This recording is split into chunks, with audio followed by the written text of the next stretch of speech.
Ibo, who's just come in at the back.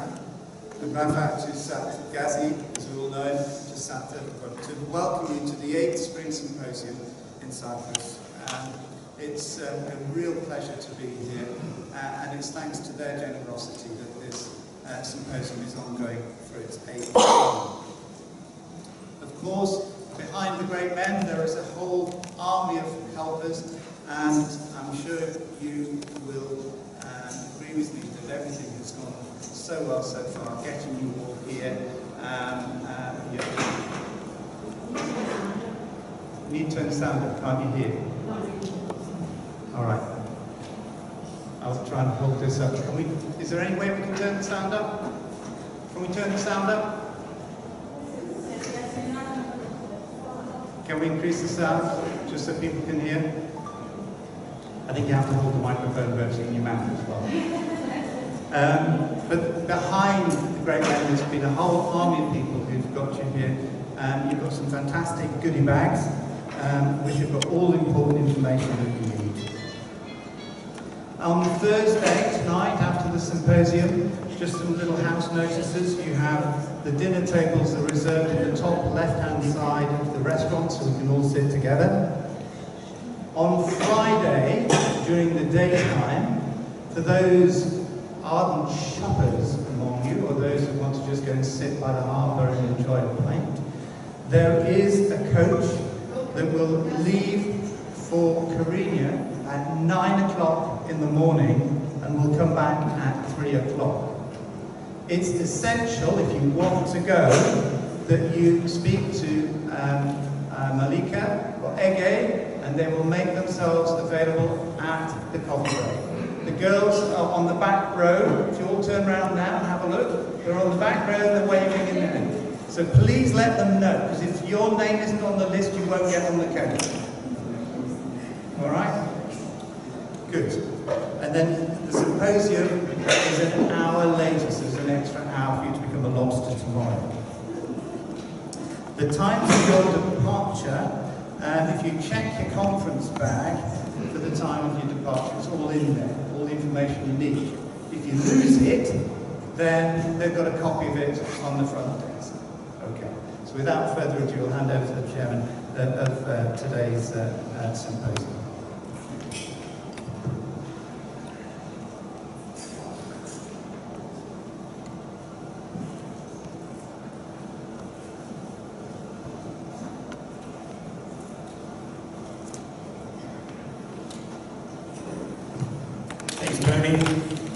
As you know, we changed the program for the first speaker today as a speaker for tomorrow, and it's my great pleasure to introduce James Lawford Davies as our first speaker.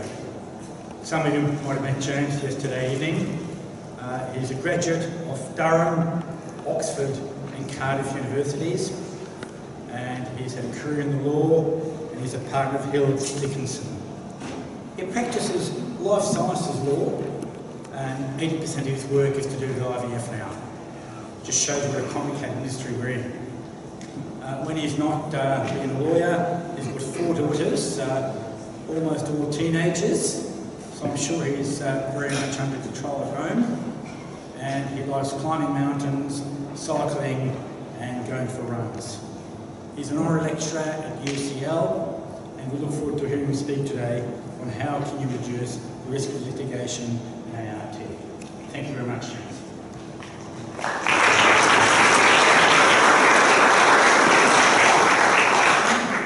Thank you very much for a kind introduction. Can you hear me at the back if I speak? No? Yep? Okay. Do wave if I'm too quiet. Thank you so much as well for the invitation to be here. I have literally never been to a place like this before. It's quite a remarkable hotel, and I'm really looking forward to hearing other tours. I have worked in this field now for 19 years, and I can honestly say that the one area that gives rise to litigation more than any other is consent.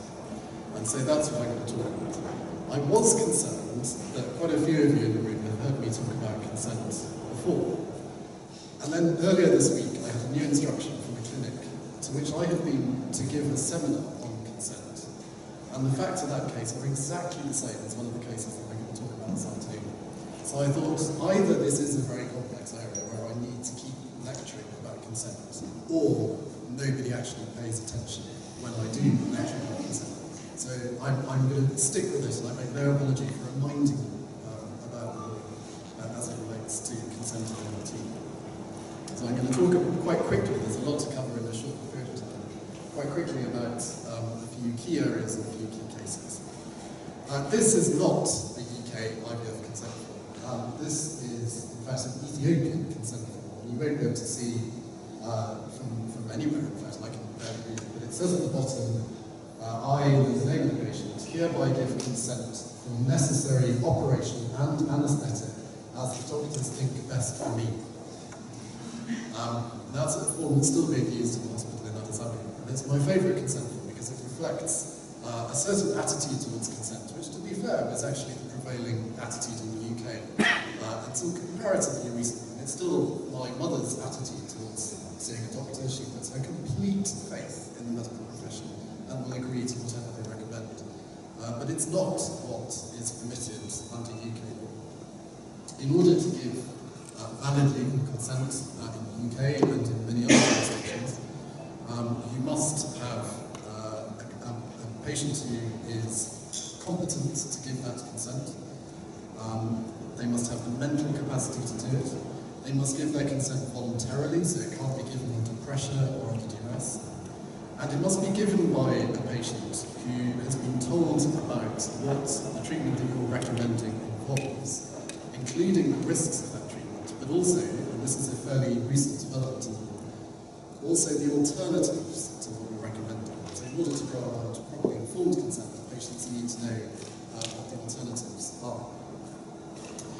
It goes without saying that if you don't have consent from a patient at all, then you commit a criminal offence. You stray from worrying about the HFEA and regulators to worrying about the police and prison. This chap is an embryologist who worked at two clinics in the UK in Basingstoke called Paul Fielding. And we never really established exactly what he had done. The police theory was that because he was paid according to the success of the cycle, he was incentivised by patients to fail, and so he was transferring water to patients rather than their embryos. And when this was looked into, the audit revealed that there were 47 sets of embryos missing, and actually over 100 women were affected by this and had to have DNA tests to check that their children were in fact their children. And it took years to resolve. Quite an extraordinary case, but also a unique case. I don't know of any other like this, and I mention it only as an extreme example of what can happen if you don't take any consent, because then you go to prison. The most important recent judgment in relation to consent is actually a Scottish case called Montgomery. It's not an IVF case, it's a case about odds and gynae. And Mrs. Montgomery gave birth to a... Gosh, I feel very loud on this.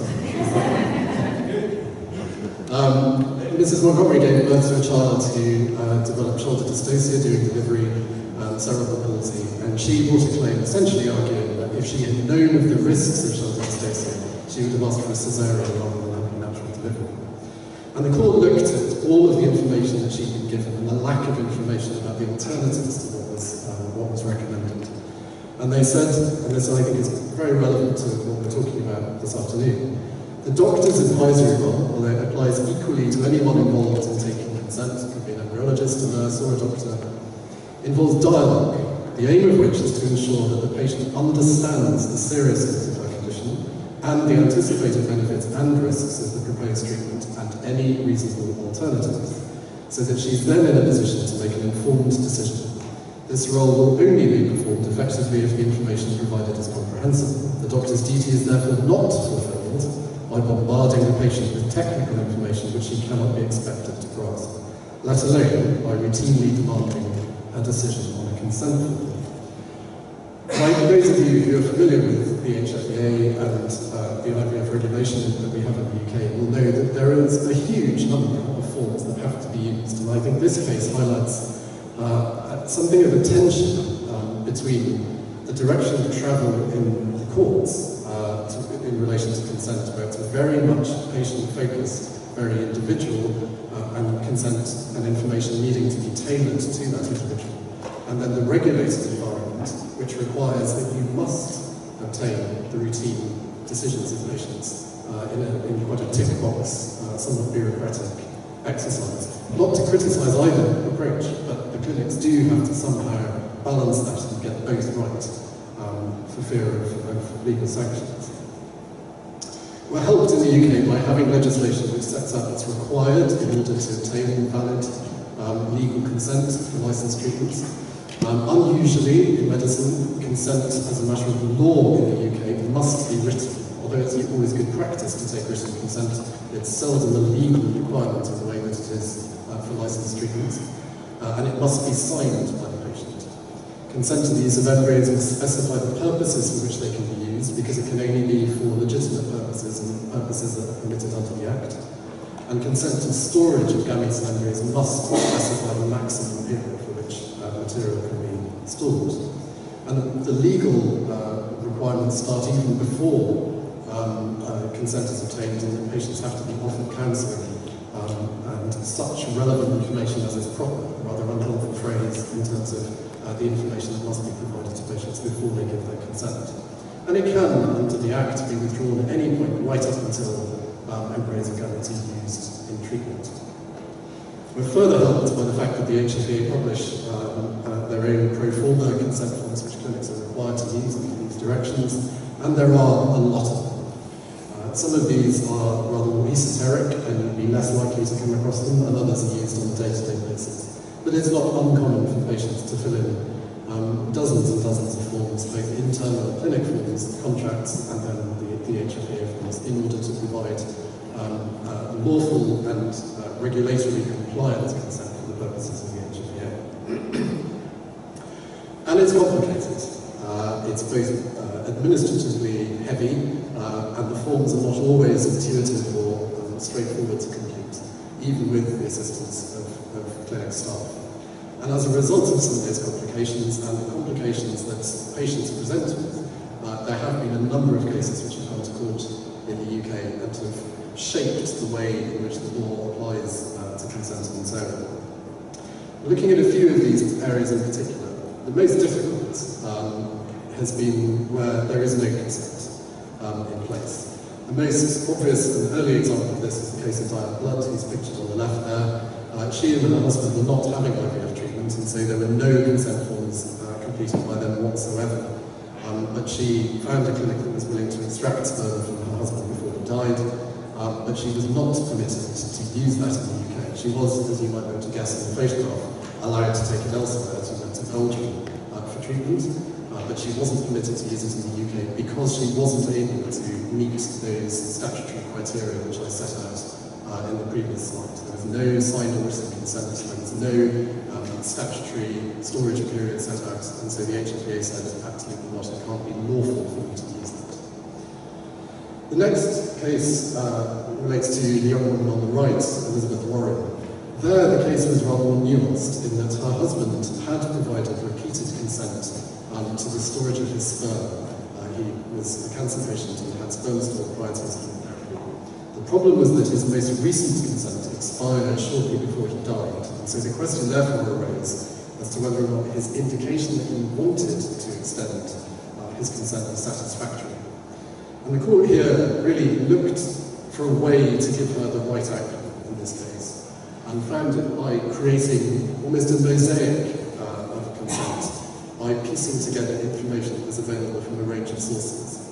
The court said that, the judge said that she was satisfied from the written evidence produced on behalf of Elizabeth Warren, her own oral evidence, and then evidence that was also provided by the family, that if he'd known fully of his options and the requirements of the law, her husband would have consented to his sperm being stored for the maximum period up to 55 years. So Beth was actually allowed to keep the sperm in storage for up to 55 years and to use it if she so wished during that period. But it's very difficult often to find sufficient and adequate information from sources like that to satisfy either the regulator or a court that you do in fact have something that can constitute a valid legal consent. And there's certainly very fact-specific cases, and if you do ever come across anything like this, I'd strongly recommend, not feathering my own list, taking advice in relation to that, because it can't be assumed that because the facts are similar to this that you will satisfy the court. Also in relation to a lack of consent, this is a very unusual case, and again very fact-specific, and I don't offer it as a meaningful precedent, but it is interesting in relation to the way that the court dealt with the information that should be provided to patients. It related to a couple who wanted to export their late daughter's eggs to America for use in treatment there. And the HFEA refused permission for the export on the basis that they felt that insufficient information had been given to the young woman to enable her to provide any informed consent. And the case went all the way to the Court of Appeal, quite a senior court in the UK. And they found that, in fact, that this was wrong. And that the authority failed to give reasons for why the daughter needed this information, and conversely, failed to decide on the relevant information she should have. The most interesting thing is what the court said about the information that you must give to patients. I'm sorry it's so long, but it's quite an important point, and it links back to the Montgomery case. Lady Justice Harden said that the Act doesn't say that a person must receive all relevant information in the abstract, only that they must receive such relevant information as is proper. An analogy can be drawn here with the question of how much a doctor has to tell the patient to be satisfied that they consented to treatment. A doctor has a duty to take reasonable care to ensure that the patient is aware of any material risks, not all risks, involved in the proposed treatment. The test of materiality is whether, in the circumstances of a particular case, a reasonable person in the patient's position would be likely to attach significance to that risk. Therefore, the information required may vary according to the particular circumstances. In my judgment, expression such information as is proper also recognises that the information may vary according to the circumstances of the case. So this really throws down quite a challenging gauntlet, I think, for clinics, because every patient, to comply with this standard set by the law, must be looked at as an individual, and the information provided to them must be tailored to that individual and adapted and adjusted according to what you feel that they will attach significance to and materiality to. So no mean feat. The second area I wanted to look at is where consent is varied. I'm just conscious of that, I don't know how long I've got. Will you tell me what I've got? A very sad case sets a bright line in relation to variation. And this is the case of Mrs. Yu at the Centre for Reproductive Medicine. She and her husband were having treatment at a clinic in Bristol, which at the time, way back in the 90s, had an ethical policy of not allowing posthumous treatment, so treatment after one partner had died. And Mr. Yu had ticked a box on his consent form to say that he did consent to posthumous treatment. When they took the forms back to the clinic, the nurse said, well, we don't allow that yet, so please change that, or alternatively, we can refer you elsewhere. He crossed that tick, ticked the box to say, I don't consent to posthumous treatment, and shortly after had, tragically, had his first and last asthma attack, and died very suddenly. His wife then asked, well, of course he didn't mean it, he only did it so that we could proceed with treatment, and the case again went to the Court of Appeal. And the court found that the clinic and any other clinic in this situation had to rely on the competent indication on the form in this way. So although they found it very sad, Lady Justice Halil said that where you have a form dealing with all of these matters, you should be both entitled and expected to rely on that form according to its letter, unless there's good reason to look behind it. So if you believe it might be a forgery, or that the patient has provided their consent under duress or pressure, then you can question whether or not the variation is binding, otherwise you have to rely on it. Now, again, a good example of the court trying to find the right outcome for patients in a difficult position arose in this case, which relates to the woman on the left, Samantha Jeffries, and that's her late husband, Clive, on the right. They were receiving IVF treatment at a clinic which had a policy of asking patients to restrict their storage period to the availability of NHS funding. And so they had initially filled in forms consenting to a period of 10 years. When they went to the clinic said, well, you only have funding for 2 years, so that needs to be changed. It wasn't clear whether Clive had changed the form or whether somebody in the clinic had changed the form. What was clear, however, was that all of the other amendments to his form had been initialed by him. He was in the Royal Army Medical Corps, and he had meticulously initialed every other amendment. So in this case, went to court, the judge, James Mundy, was able to find a very quick route to a satisfactory outcome, and said that the form as originally signed was a valid consent. It was completed properly and signed and initialed by, and signed and dated by Clive.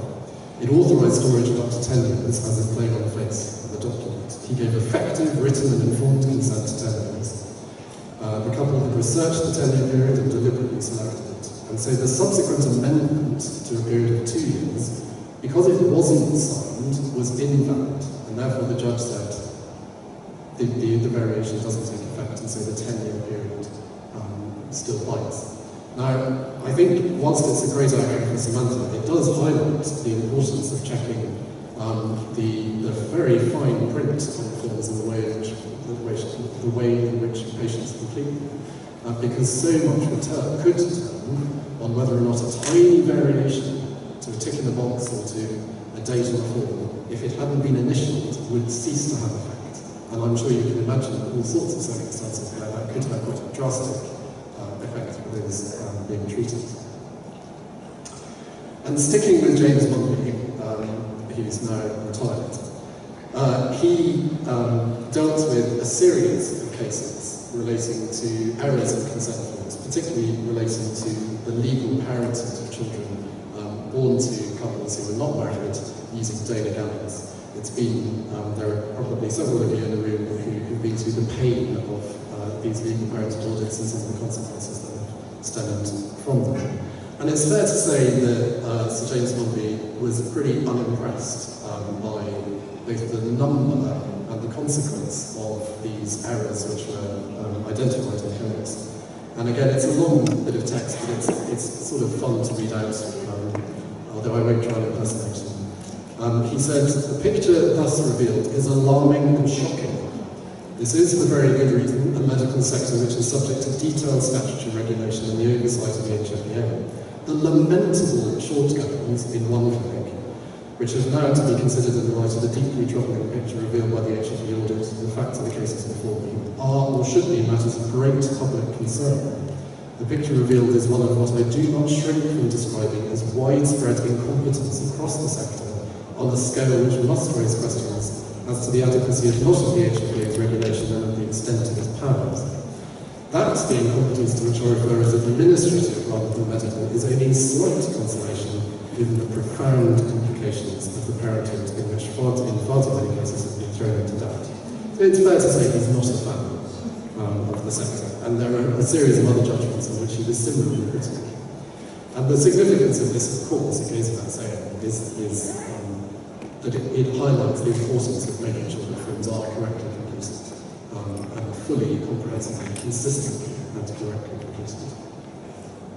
As a postscript, though, I prefer the judgments in these cases of Mr. Justice Peter Jackson, who rather more, I think, reasonably said everybody makes mistakes in filling out forms from time to time, even important ones.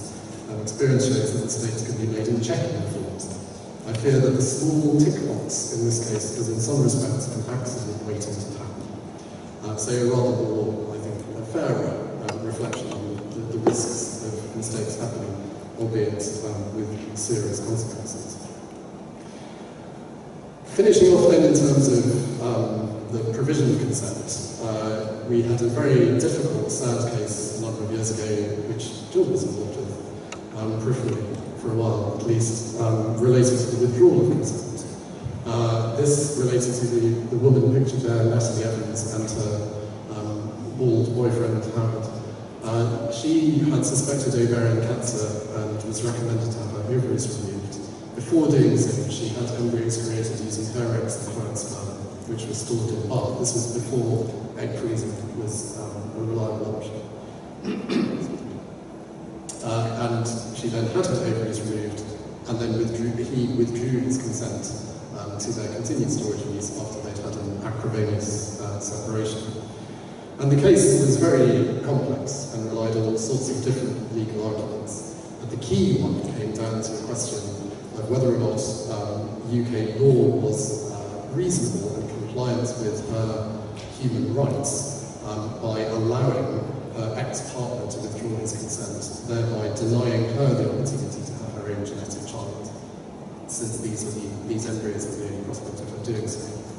And the court found that the law was indeed perfectly legitimate and reasonable, and that both men and women were entitled to respect for their rights in this regard, and that it was perfectly appropriate for the UK to allow men in this situation to withdraw their consent up to the point at which embryos were used. It's a difficult case, and other jurisdictions have adopted a different approach to the resolution of these problems. In Israel, for example, the woman's right in this situation trumps the man's desire not to be a father, but that's the position that we have in the UK. Okay. Lastly then, in relation to consent, I have recently been involved in a difficult case relating to forgery. This man is not in fact teleporting, he has been anonymised to protect the identity of his children. It's an unusual case in terms of its factual background. He and his partner were treated at the Hammersmith Hospital in London in 2008. They had a little boy as a result of that treatment, and they had 5 embryos left over which were put into storage at the Hammersmith. They went back in 2010 to speak to one of the consultants about having a frozen embryo transfer. They went back together and arranged for tests to be done, and then that went ahead. Unbeknown to the clinic, they then went through a very acrimonious separation in the summer of 2010. Neither of them notified the clinic that they'd separated, neither notified the clinic that she had moved out of their shared home. She didn't notify her ex-partner that she was proceeding with treatment, nor indeed that she was having an embryo transfer. She presented a form, a consent to the full form to the clinic, purportedly signed by him. They relied on that form after checking it and comparing it to other signatures. She then didn't tell her ex-partner that she was pregnant, that the treatment had been successful, until Valentine's Day the following year, when she sent a text message to his new wife, saying that she was pregnant with his baby. They had a unique relationship, it's fair to say. The clinic was then notified of an alleged forgery in the consents in January 2013. And after various attempts to refer the matter to the police and to the HFEA, ARB, which is the anonymised acronym for the man, the father and the claimant, brought a claim against IVF Hammersmith for the costs of raising this unwanted child. Nothing wrong with the little girl that was born, he just didn't want to pay for her. And the claim was huge. He's a wealthy man, and he said he wanted to raise this child in the same way that his other wanted child was raised, so private schools, nannies, skiing trips, also cars, a wedding, because she would of course get married, and various other things. So it was an enormous claim. And it was based on the breach of contract. He basically said, I signed a contract that said that you wouldn't thaw and use embryos without my consent. You didn't have my consent, therefore you breached the contract. Pretty straightforward argument, but with complex legal repercussions. We then brought a claim against her, so that in the event that we were liable to him, we would have an indemnity from her because of her fraud and dishonesty. In a nutshell, it was found that the clinic didn't breach its duty to take reasonable care in taking his consent, or in not requiring him to attend in person. I'm sure you know the HFEA doesn't. Neither the legislation nor the HFEA's code of practice requires both partners to attend all the time. But the court did find that the clinic was subject to strict liability, and that this contract allowed no room for manoeuvre. It did say we won't thaw without consent, and they didn't have his consent, even though the court simultaneously felt that it was reasonable not to, reasonable to rely on the signature and not to require him to attend. The life jacket day came through a matter of public policy, which is that in the UK for many years now, in a series of cases, mainly around failed vasectomies and sterilisations, the courts have held that you can't be compensated for a healthy child. You might get something for a painful vasectomy, that didn't work, but you won't get anything for the cost of raising the child results from the failure. As a result of that, IVF Hammersmith wasn't financially liable to ARB, but the case is going to the Supreme Court this year, so we'll find out whether or not they want to engage with this question of public policy. So I hope that was an interesting and maybe useful overview of some of the difficult areas of concern which have given rise to litigation. I think it is an inherently complex and difficult area which will probably continue to give rise to problems. It's difficult because clinics have to assess the capacity and the competence of patients to make these very complex decisions and to complete the paperwork they're given. I think there is a real tension between the very administrative, very legalistic process that's required under law in the UK, compared with, as I mentioned earlier, this direction of travel in the law, which is to focus on the patient as an individual and not to make it a box-ticking exercise. But it does mean that clinics really, really need to check the forms that patients are completing, both for their completeness, their consistency, and their correctness. And make sure that your patients aren't lying to you. It's a horrible thing to have to recommend, but I've come across extraordinary situations of dishonesty and manipulation on a regular basis. And the Hammersmith case is just the extreme example of that. So thank you very much.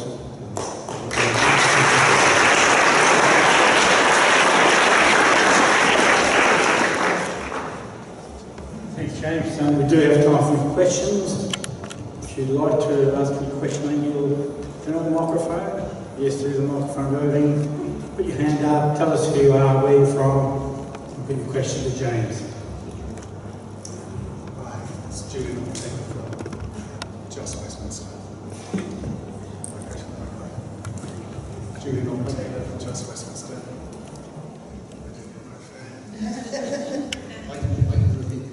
Do you have an opinion on the electronic consent? Yeah, I think if it's done well and properly, it's a great idea. And it won't completely remove the risks of some of these problems happening, particularly if the algorithm checks for consistency and completeness. But yeah, if it's done well. There are two areas of, not concern, but that need to be thought through carefully. One is that the level of information that's provided to patients does still need to be adapted to the individual. So there needs to be some way of making sure that they have opportunities to ask questions and to have counselling if they wish.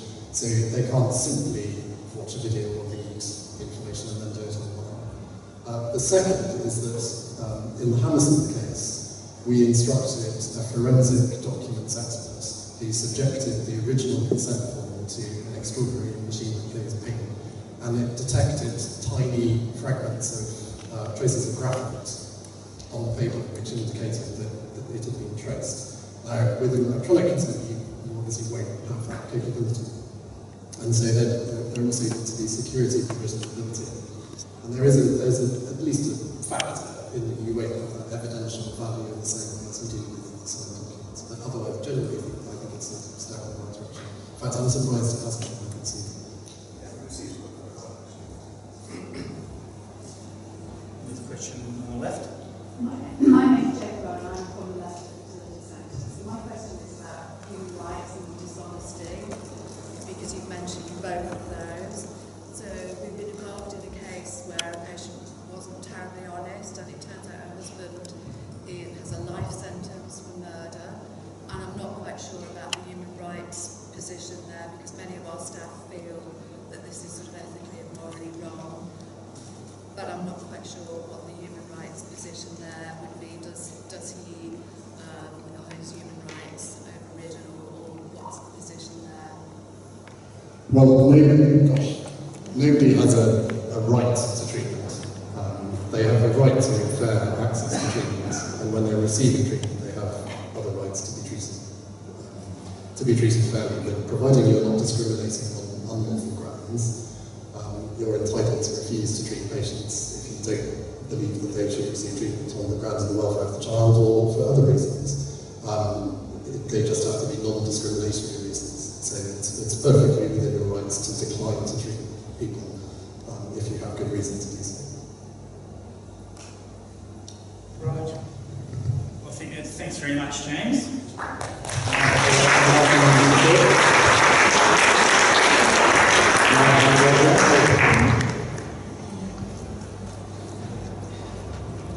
Thank you. Our next speaker is Dr. Hayden, and she's going to talk to us about fertility preservation. Kath is a Leeds University graduate, trainee and consultant, and did her MD thesis on ovulation induction with polycystic ovaries. She's been a substantive consultant at Leeds Fertility since 2010, and when she's not working, she's married with 2 children and likes home renovation and interior design.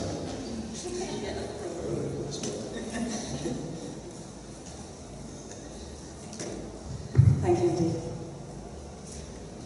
Good afternoon, friends and colleagues, and I will also thank the organisers for inviting me to find where I am here.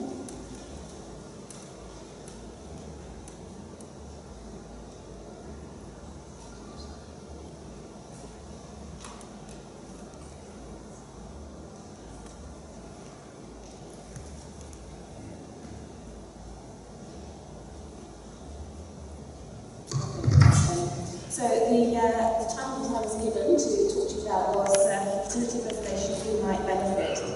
And this really provoked me to think quite a lot. I do a lot of work now as the lead for fertility preservation in Leeds, and I'm going to invite you to reflect on a number of issues actually. So who might we be talking about who could benefit from fertility preservation? Well, there are patients, and we'll talk a lot about the patient indications for fertility preservation. There are the caring adults, the generic term for parents. The potential future partner might benefit from the fact that a child, for example, may have had their fertility preserved. The future child can benefit. The clinic might benefit, and investors might benefit. I'm going to talk in some detail about the selection of patients for fertility preservation, which is really, really crucial. They may be patients who are risking the loss of their fertility because of natural ageing, because they're facing a fertility toxic diagnosis such as a cancer.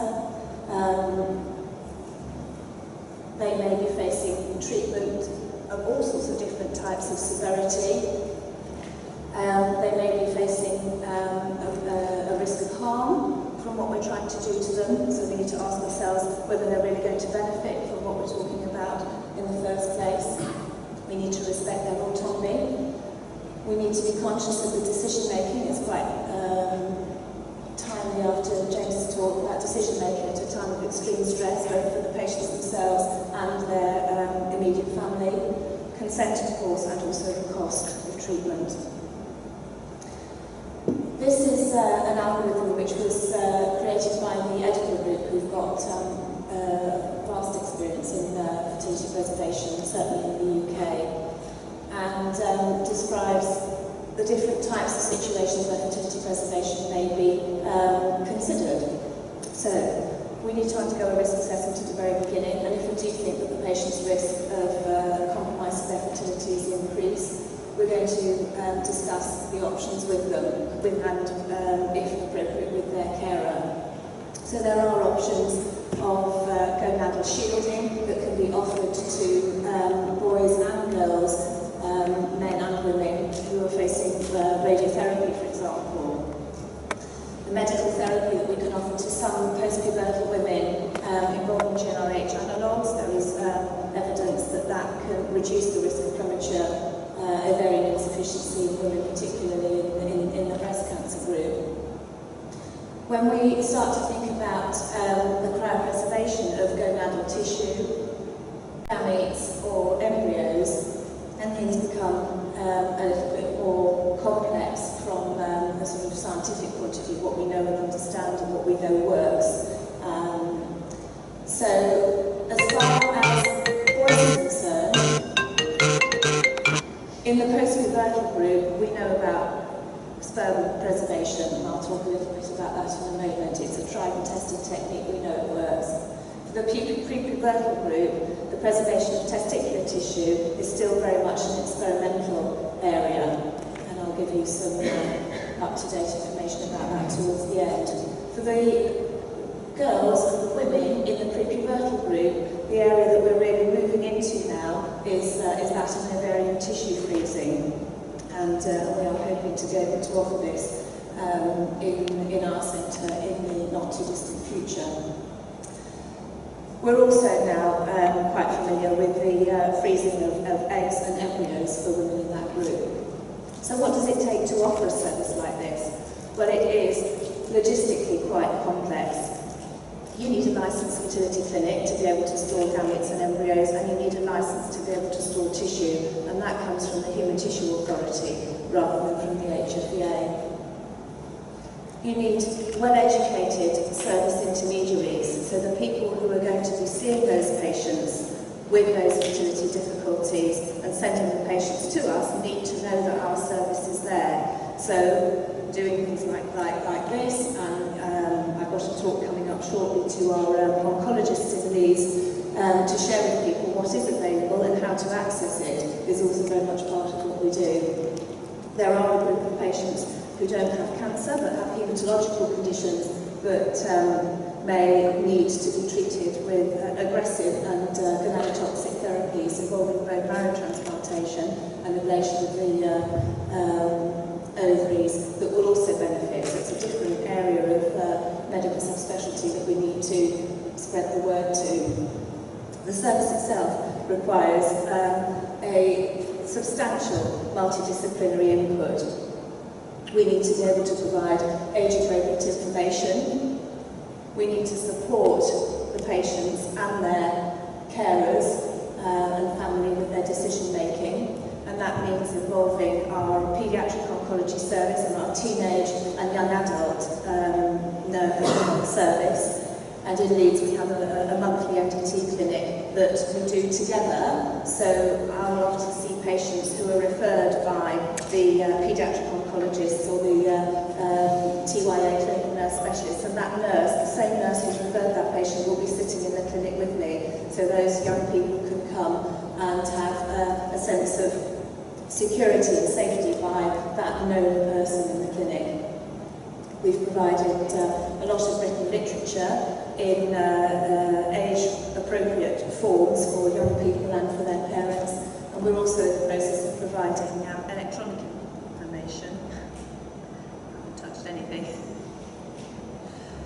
Providing electronic information, including providing a video showing a patient's first-hand experience. We've got a 22-year-old chap who had testicular cancer and stored sperm with us, who's done a blog-style video for us to share with our patients. We also need to be able to offer a very rapid response. We also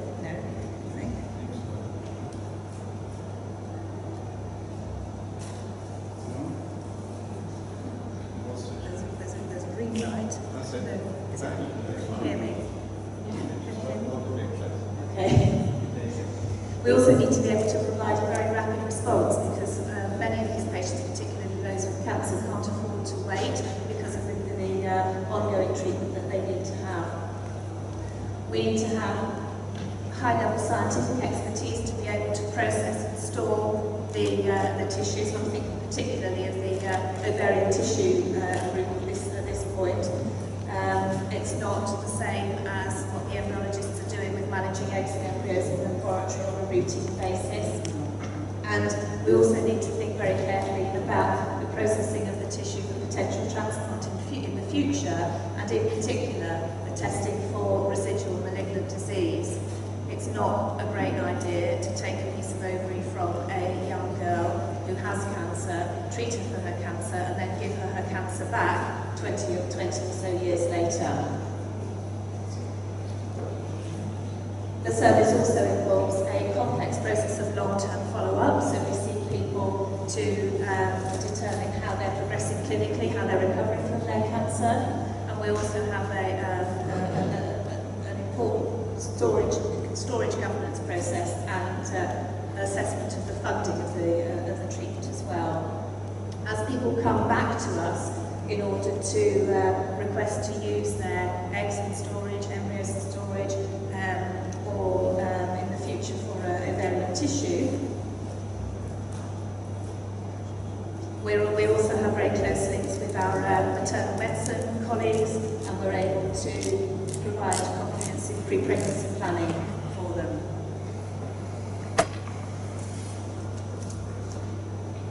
So, the indications for fertility preservation historically, we know decades and decades of experience of successful sperm freezing prior to gonadotrophic cancers in men.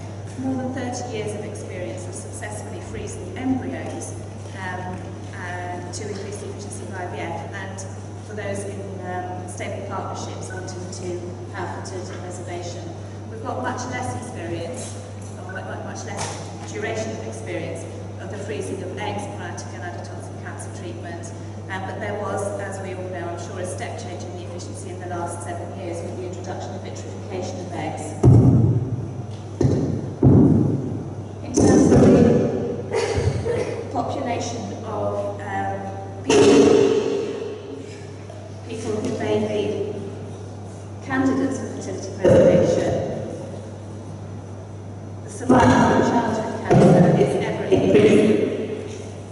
Maybe stop for a second. Kath, didn't get the audio right. We are running out of time, so stop until we have emergency repairs. Okay, I keep going. So we now know that there are more than 30,000 survivors of childhood cancer in the UK, and that is, and the survival from adult cancers is also continuing to improve. So the quality of life that people have as childhood, the quality of life that people have as cancers and cancers full stop is becoming increasingly important, and there's quite a lot of research evidence that shows that fertility is one of the most important things that people struggle with, having been affected by their cancer treatment. It disrupts their sense of self and what it means to be a man or a woman. So now, we're able to freeze sperm and eggs for postpubertal males over 13 years and for women in our service over 16 years. And we're able to do that prior to any treatment that might impact on fertility. So not just those who are facing cancer, but those, as I said, with the hematological conditions, thalassemias and so on, and also for those who are transitioning gender. And there are those women who are wishing to freeze eggs for social reasons. We'll come back to those. So soon we're going to be able to offer ovarian tissue freezing for prepubertal girls, and we will hope in the future to offer testicular freezing for prepubertal boys.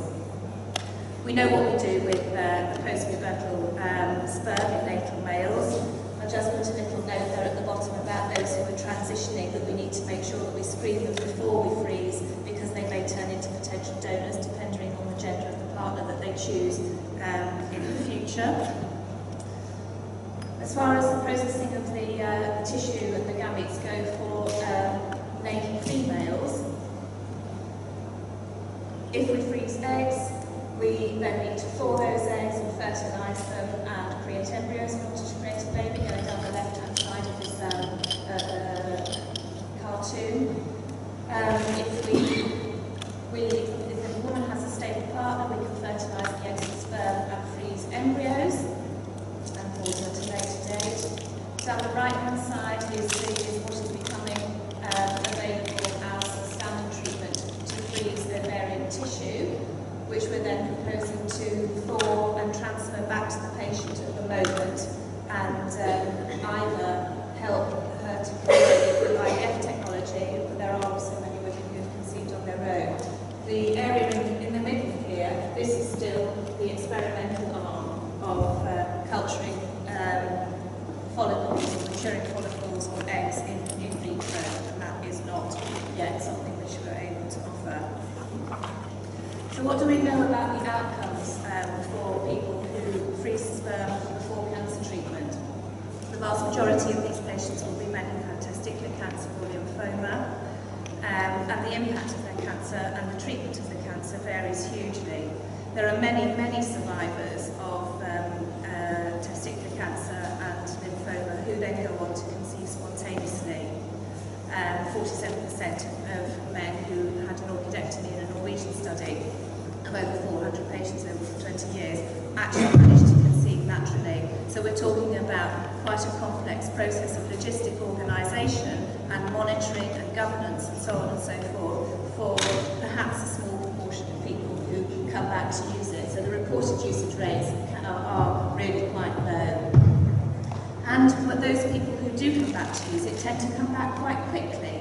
So 80% of those did so within 4 years and 98% within 12 years. Yet we're following patients for 10 years and beyond in our clinic, and we need to ask ourselves what we're doing with the money that we're spending on their behalf in doing this process, and the time and effort that it takes to manage all of this. Okay, back again.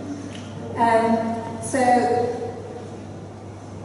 I found a study that talked about the probability of first-time parenthood in men compared with the first-time parenthood in women, and this is a study that came from Norway and cancer survivors. And by the age of 35, it was no different from the general population in men. And I'll show you what the figures were for women. So there was a difference in women, but in men, the time to parenthood was the same. As far as the safety of sperm freezing and the safety of getting pregnant after sperm has been frozen, there don't appear to be any concerning sequelae. So sperm DNA damage peaks very soon, and then it appears to drop off to background level by about 2 years. What about the outcome of eggs that are frozen before cancer treatment? Well, as we all know, in the IVF world, age is the most important factor, and it's actually more important than the cancer itself. So the survival of eggs is 4 times greater if they've been frozen in a woman under 34 compared with a woman of 40. So in that Norwegian study, the first-time motherhood by the age of 35 in cancer survivors was significantly lower than in the general population, and most of the women who had children by the age of 35 had those children actually before their cancer diagnosis. So the cancer diagnosis is delaying their ability to start trying, and many of them, by the time they've dealt with the cancer diagnosis, it will be too late before they can conceive by themselves. We know that the babies born after cancer treatment are at risk of low birth weight and operative delivery, but those things are relatively easy to manage in modern obstetric care. So let's think about the outcomes of ovarian tissue. 90% of ovarian tissue transplants have restored endocrine function within 4 to 9 months of the transplant, and that equates to follicular growth and maturation. The grafts seem to last 4 to 5 years. Depending on how much tissue you've taken, you may be able to do repeated transplants. There are some reports of a single graft lasting up to 10 years.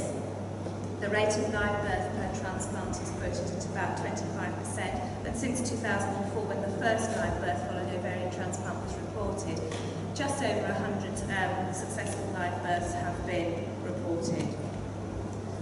Just over half of those babies were conceived naturally.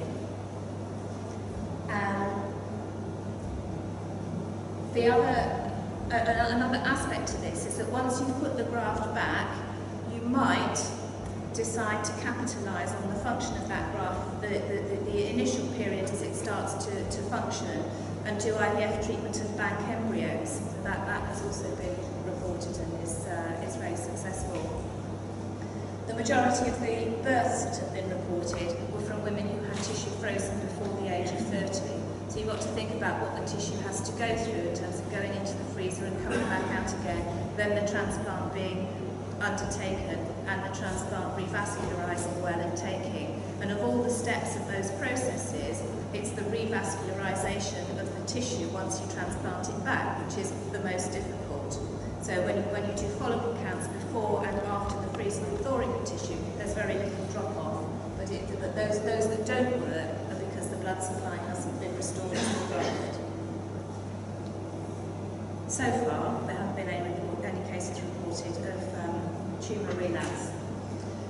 So this is one of the earliest reports of experience and success with this treatment, and I just wanted to point out to you the kinds of groups of women who are likely to be opting for this kind of treatment. So the largest groups are the breast cancer and the haematological malignancies. The gynec malignancies are a relatively small group, and the others at the top there, I'm sorry it's so small, include the haematological, the thalassemia, benign conditions, and there's even endometriosis on there, and oophorectomy for dermoid cysts.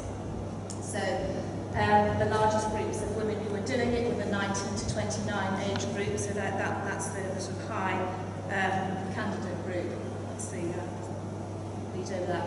Just to fly the flag for Leeds a little bit here, this is Helen Picton, who is still working with us and still working hard on ovaries in the laboratory. Back in 2001, this really was very, very, very new technology. Helen was able to take an ovary from Moaza Al-Fatrushi, who had beta thalassemia, so a benign condition, when she was just age 9. And Moaza had her ovary transplanted, not with us in Leeds, but overseas, because we don't have a license to do that just yet. And she delivered her son in 2016, and he was the first baby to be born from tissue that was frozen from a pre-pubertal girl. So that was a real boost. This is probably the biggest worry about what we're proposing to do here with ovarian tissue transplantation, and that is the risk of malignant contamination and putting a cancer back in. And so, at the time of the biopsy being harvested, it must be sent for testing at that time before you put it into the freezer to see whether you can identify any evidence of cancer in that tissue.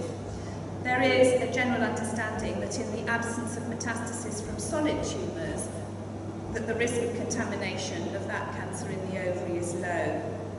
But ovarian tissue that's harvested from leukemics before treatment, and that's important, so before they've had any chemotherapy whatsoever, that we know that the ovary can be contaminated by cancer cells. And there is also, in Edinburgh, they found contamination in the ovary of Ewing's sarcoma, where the original tumour was in a rib, and there was no evidence of metastasis elsewhere. So we do need to be really very careful about what we're trying to do. So what can we do to mitigate that risk?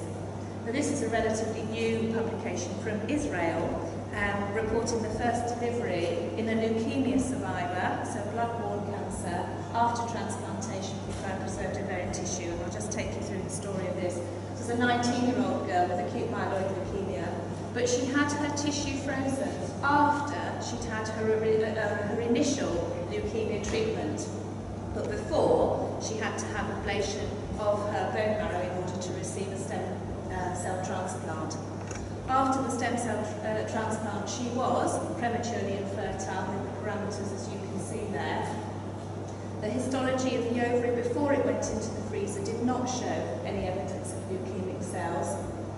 And when they took it out of the freezer before they transplanted it back to her, they did all of these tests again to make sure, as far as they could, that they were not going to give the cancer back to her. So, histology for leukemic cells, immunohistochemistry, both the inside and outside the vascular space in the tissue. FISH, the specific gene rearrangements, and they couldn't find anything. Next generation sequencing for a panel of genes particularly implicated in her myeloproliferative disorder, and furthermore, they transplanted bits of her ovary into skid mice for 6 months to see whether those mice would develop the cancer, and they did not. So she had her transplantation with informed consent and the backing of the hospital ethics committee, and she went on to have IVF. She didn't respond very well. They were only getting 1 or 2 eggs from her each time, but in cycle 3 she got 2 eggs, 2 of which fertilised, double embryo transfer, and had a singleton pregnancy. She had pregnancy-induced hypertension, but she got to term and was induced and delivered normally, a baby of normal weight.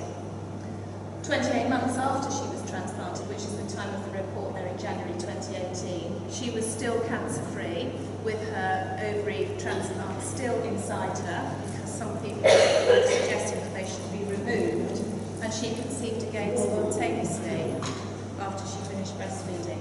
So it was a real good news story, but I think we need to be thinking about those groups of women in whom we have reservations about transplant, that actually it may be possible to do, but it's incredibly labour intensive and also expensive to test and have that safety that the Israelis went through. This is one page that I've put here for you, and I don't expect you to read it, of a 13-page document of all the different permutations of cancer diagnosis, cancer treatment and relapse treatment. So the Children's Cancer and Leukemia Group have been trying to identify which patients may be at high, medium or low risk of premature ovarian insufficiency, and to help guide us as to which groups of patients fertility preservation would be appropriate for and those of whom it may not be. So it's a very, very complex business, and it really does need that multidisciplinary input. I'm coming to the end now. So this is just to let you know where we're at with prepubertal boys. So in March of this year, baby Brady was announced.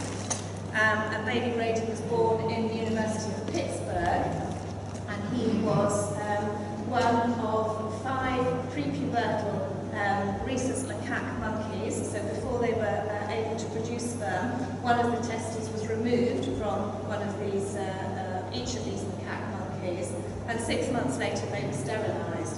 Then the frozen testis fragments were thawed and grafted back under the skin, and puberty ensued naturally, and the grafts began to produce sperm, which was harvested and then used to fertilise ICSI female macaque eggs. 80% of the grafts that were put back into these monkeys took and started to produce sperm. Out of the 5 monkeys that they treated, 138 eggs were injected, and 40% of them produced embryos. 11 embryos were transferred, and they have had 1 baby. So it's monkeys, but this is the kind of technology that will work its way through into human medicine. I was just going to say a little bit about social egg freezing very, very quickly at the end. I'm sure you're all aware of the stats that the HFEA has put out about social egg freezing. Really not very good. What's out there on the HFEA website doesn't suggest that egg freezing is a particularly good thing to do socially. We know that it works, but it's going to work for those younger women. It's very expensive. This is quite an interesting study that came out of Holland that was, I just need to stand still, that did a financial model, found that oocyte freezing at the age of 35 was more cost effective than IVF at 40, provided at least 60% of those who did it actually went back to use their eggs. So that's the thing really, you have to make a decision to do it at a really, really young age. We know about the funnel, the drop-off in terms of the number of eggs that you need to get a baby. We know about how many eggs that you get from older women and how many eggs you get from younger women. Lastly, this is the very end, I just wanted to express my reservations for what's going on in social media about egg freezing at the moment, because there are now start-up companies who are marketing egg freezing almost like a loss leader in the supermarket. So they're selling it as if it's the same cost of having your roots done once a month or having your manicure done once a month, hooking people into thinking that there's something wrong with them and they should put their eggs in the freezer when there isn't, and making it akin to, you know, rejuvenation, the beauty industry, striving for the perfect life, etc. And so women are not paying a great deal to get their eggs in the freezer in the first place, but they are hooked in then to many, many years of storage fees, and that's how these companies are going to make their money. And I feel really very uncomfortable about that. And I'll stop there. Thank you.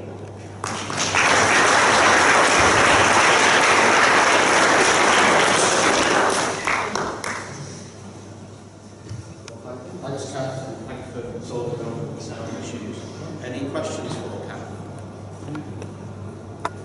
If I can ask a question then, and it was about egg freezing.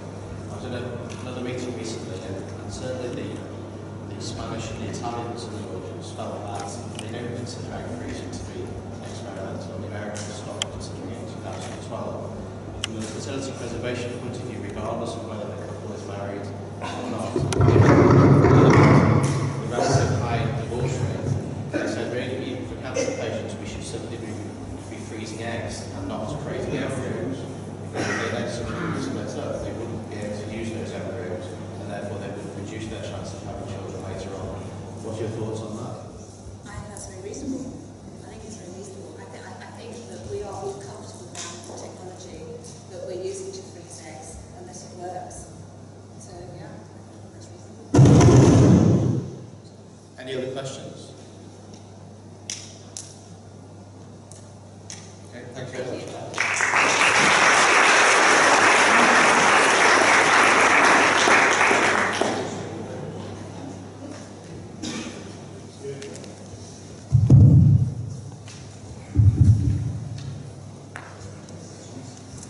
Okay, we shall move on despite difficulties. The next presentation is from a speaker who doesn't need introduction to this group, because Chris has been a regular lecturer and entertainer and informer to this group of people. We know Chris is now a freelance futurist. He started his professional life when he graduated from Oxford from Magdalen College, and then went to Microsoft, where he became head of innovation.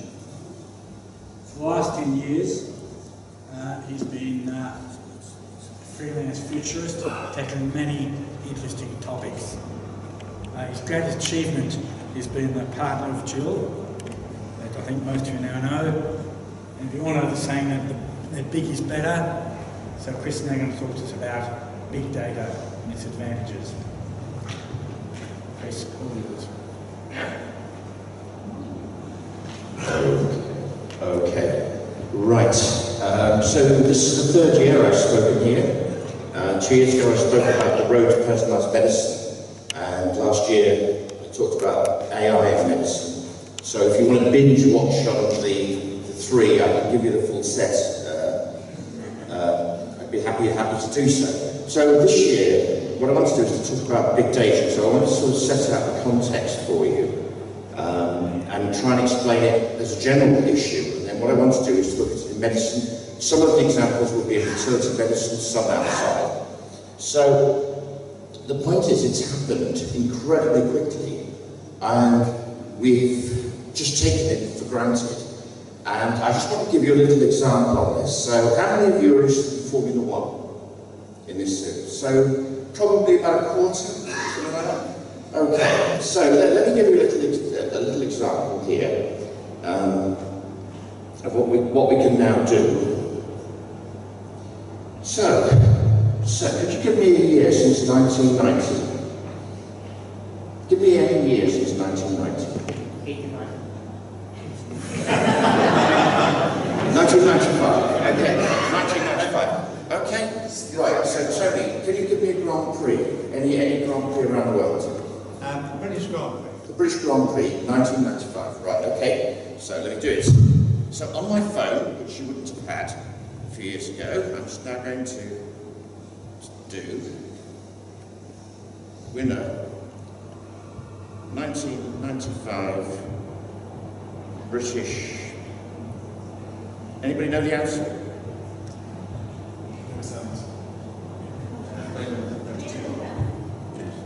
Nigel Mansell.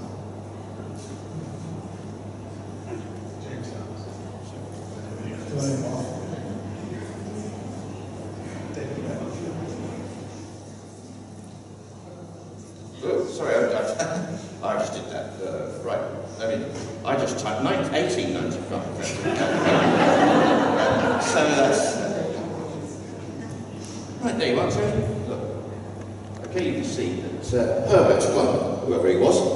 Johnny Herbert. Johnny Herbert won the 1995 Grand Prix. Now, I want you to think back 20 years ago.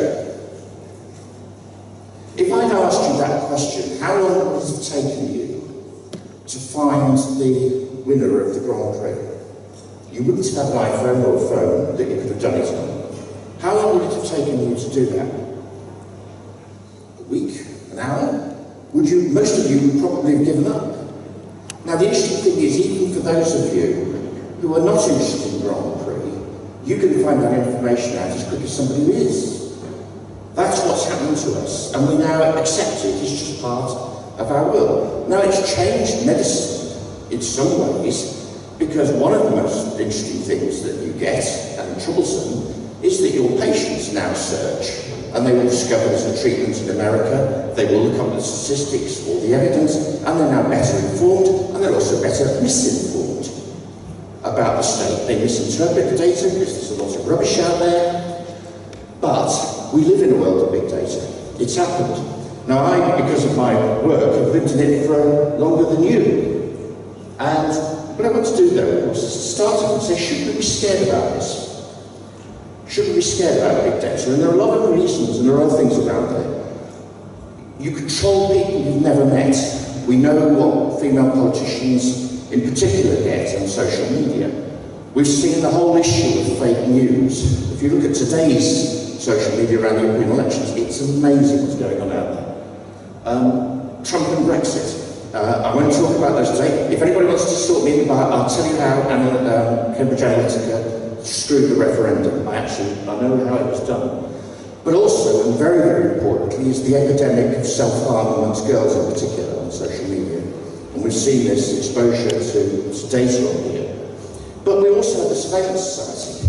If you're on an iPhone, Apple has something like 300 to 3,000 instances of data about you a day. That's what it means, so they're tracking you. You know, when security alerts come, they come on you. So the whole issue of privacy in this modern world is a really big thing. Last week, by the way, we had a very, very important breakthrough, which was the first time anybody's ever had their credit cards stolen because they had a smart coffee machine, and their coffee machine connected to the internet. Somebody hacked their coffee machine and stole their credit card details. That is a world first. So it's getting there. So shouldn't we be scared? Well, at population level, I would argue, yes, there are things that we need to think about, but at the individual level, there are limits to predictability. I mean, the classic example here, because the Brits love to talk about the weather, is that no matter how much data you have, no matter how much computer power and how cheap it is, we cannot in the UK predict the weather accurately for more than about 10 days. In the Midwest of America, in the Sahara Desert, we can do better than that. But no matter how you do it, if I want to get to know you, the thing is, it just doesn't help to have more and more data. I need to have the right data, and the problem is finding it's the big problem. The thing is, it was proven in 1960, and that thing on the right-hand side is a thing called the Lorentz tractor. You probably know it as the butterfly effect. This is a butterfly flaps its wings in Rio de Janeiro, it rains in London. The thing is that that mathematical construct shows that whatever you do, no matter how accurate your data is, you cannot predict into the future. And every complex system, whether it's weather or accounting, the thing is, so I can't track you, but when it comes to a population of 30, 40, 50 million, it has really interesting issues, and there are ethical issues for medicine. I want to give you two examples from my background.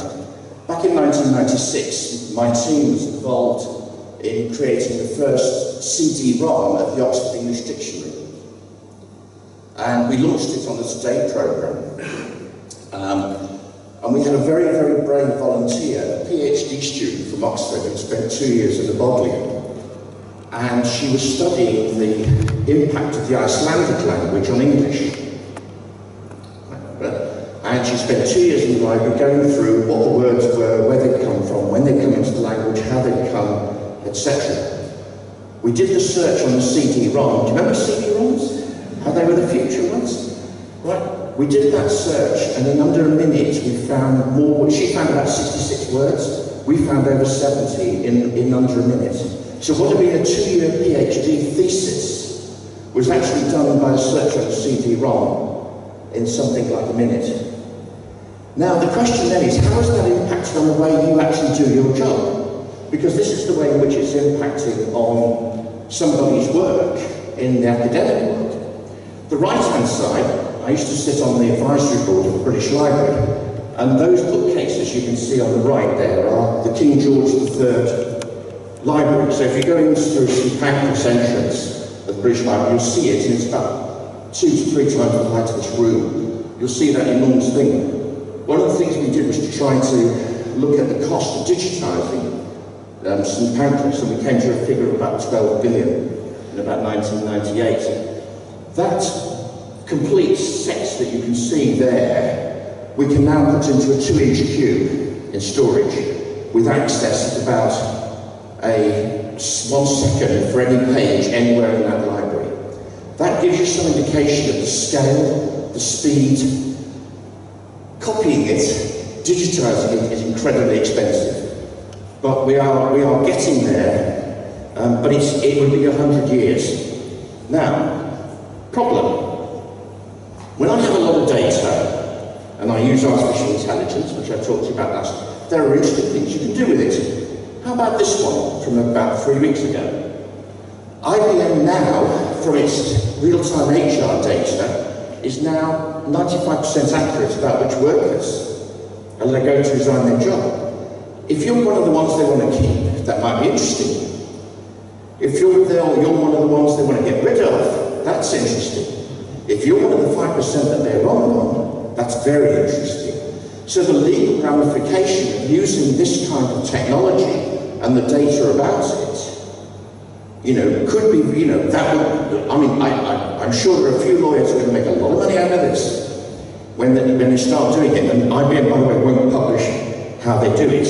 And there's lots of other people who have similar things, so it's not them alone, I'm not digging them. But you do get into some very weird things. So this is a recent one. How do you pass an MOT? This is a huge study in the UK. Is if you buy a silver car, and you get it tested on a Friday in central London, it's more likely to pass its MOT than if you do it on a Monday in Scotland. If it's a red car, it's more likely to fail its MOT than if it's a blue car. Why? And this is the big problem. The data is there, you can go through it. And the evidence is very, very clear, but making any sense of it as to why should the silver car be more likely to pass an MOT than the blue one? And why is it more likely to pass on a Friday than a Monday? You can start to see, and there are explanations people are coming up with, for instance, that maybe on a Friday they want to get away for the weekend, so they're more likely to pass it.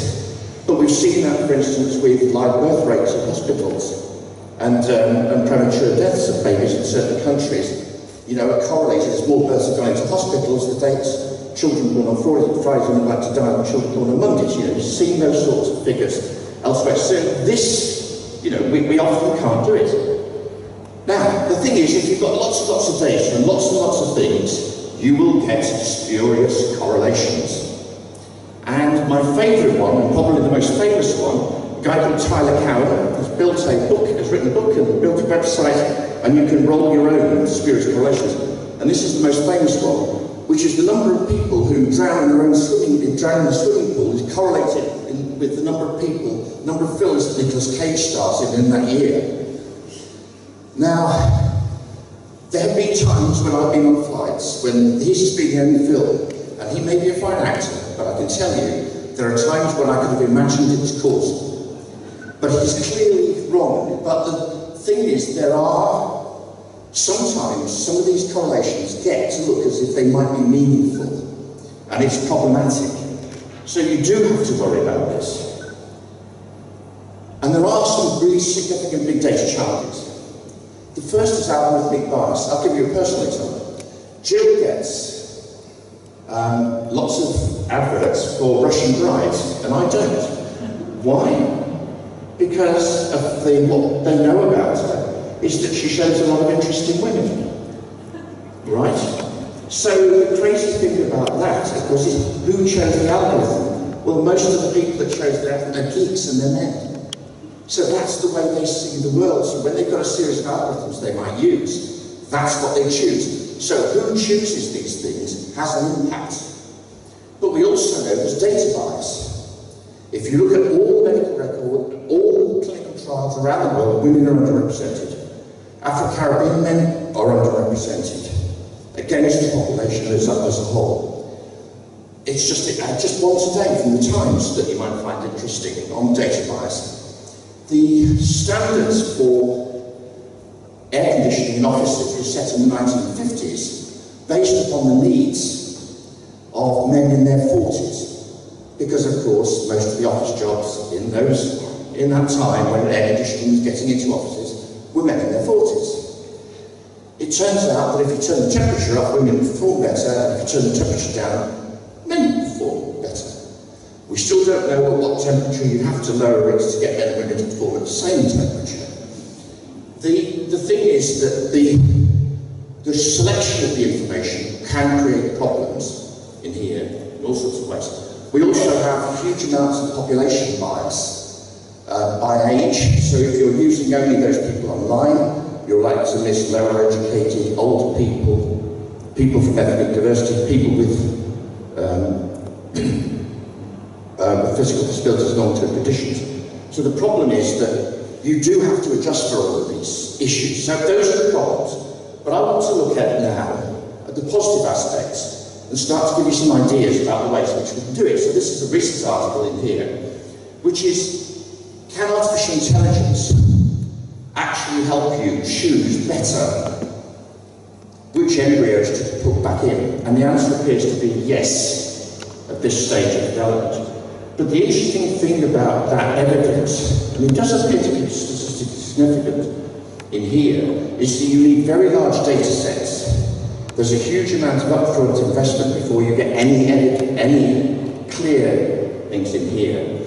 But the biggest single challenge that we face is that often it can come up with an answer, and as in my previous example about cars and MOTs, the really significant problem is the AI will tell you, and it's right, and the evidence is right, but it can't explain why it's right. Now, Southampton University in particular is doing a lot of work under Dame Wendy Hall, in particular, to try to get to underpinning so that artificial intelligence systems working on big data will actually be able to tell you, I have done this because. So, there are a few key terms in here that I just want to talk about. And I'm going to just introduce them here, and I'll give you some examples where I'll explain some of them to you.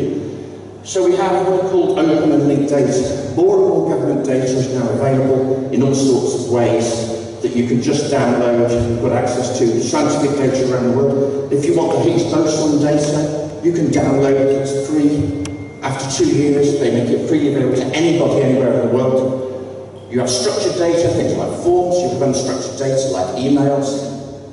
You have what's called training data. I'm going to give you an example of that in a minute. But I want to talk to you about these key things. The crowdsourcing, citizen science, sentiment analysis, the Internet of Things, artificial intelligence, which I've touched on there already, and machine learning. So these are the examples I want to try and give. Now let's start off by training data. How many of you have tried to log onto a website and seen something like that? Yeah, oh, most of you? Right, okay, so do you know what you're doing when you click on that? It says, click all the ones that have got traffic lights or bridges or bikes or whatever. Do you know what you're doing? No. What you're doing is that you're creating the training data for the artificial algorithms for Google's self-driving car. Because what they do is they put thousands and thousands of images out there, and it says doesn't have a bridge on it, and they use mathematical techniques to extract things that look like bridges or things that look like traffic lights, and then they're using that to train the cars to do it. So what you're doing every time you do that, and if you wanted to do it wrongly, not that I would recommend it, of course, you can actually make sure that Google's car doesn't work properly. Why would I do that? So let's think about how big data in medicine might be a serious issue. There are things on clinical data, which we'll talk about. There's a topic in its own right, which is around research data, which is worth a thesis or two on its own right. You see that with the recent issues over safety of mesh, that we're getting more and more devices, data, rather than drugs, involved in medicine, and that's the direction that we're going to go. And the interesting thing is, how are we going to do clinical trials on data? How are we going to do clinical trials on devices? And I want to try and talk about some of those. But I want to give you a series of examples around health on the individual level, health at a location level, health at an institution, a doctor or GP, surgery, and health in the population level. So let's have a look at some examples. Now, in order to do it, the mindset you have to do is what's called a data scientist. And the question is not about how many yottabytes, gigabytes, you know, which formats it's in. It's what's the problem that you're interested in? What is measurable? And sometimes we can measure things we couldn't do years ago. How can we measure it? These are the things. How can we interpret the data in there? What skills do we need to be able to understand and make this work? What are the privacy and security issues of the data, and particularly GDPR and whatever happens post-Brexit? And then, of course, there's the whole issue of the ethical basis of the experiment, and I'll touch on a number of those. But those are the things you need to think about in order to be able to use big data to be able to do medical changes.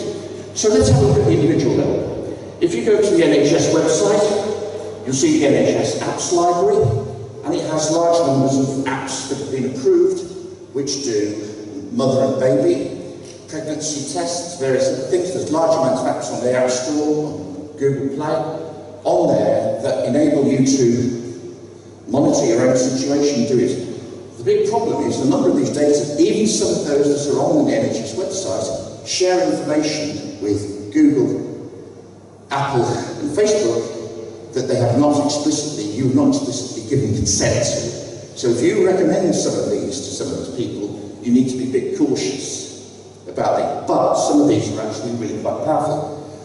The one up here is a printed circuit that looks like on somebody's arm. And some of the things you can do with it, for instance, you can put in a drug inside a capsule that reacts with this on your skin, and so it can time it. So if you say, take this drug, the dose is released at that time, triggered by that.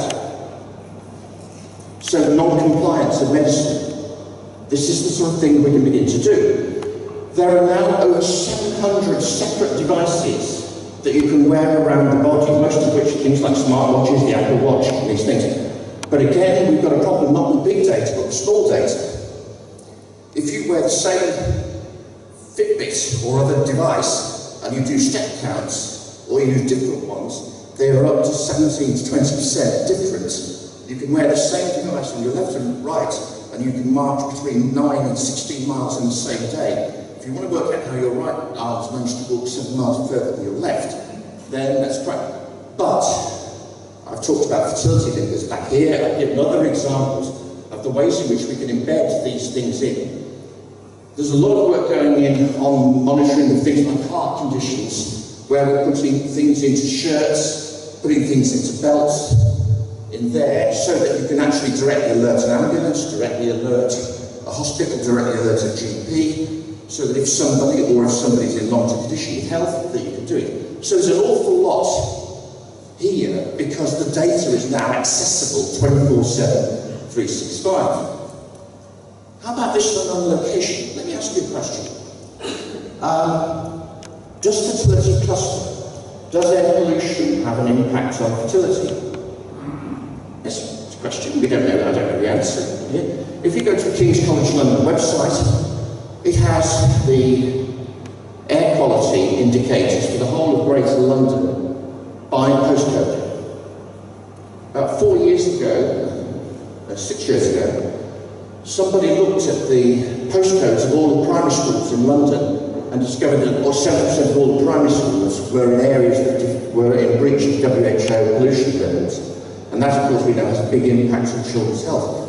If I had the postal address of everybody in London having a fertility treatment, and I could map it against that, I could actually do a quick scan. That school example, by the way, took 5 days. So if you think about the idea of being able to get funded the project, get it through here, we could do a quick and dirty thing to see if there's any evidence that might be interesting in a very quick period of time. In here, the right-hand side is an IBM example, and I think it's a very interesting one, which is they put all sorts of sensors now into the clothing for firefighters, so that if you have a major fire, they can monitor the health of every single firefighter in an area. And if somebody's heat gets overheated, if their heart goes irregular, if whatever, they can call them out. So they can monitor, 100 firemen in a fire area and say, well, you're out now, and do that. How about that in an operating theatre and a stressful situation to actually understand the stress of individuals in here? How about doing that for a patient? There are these sort of things that we can do around, think about paramedics with that kind of technology.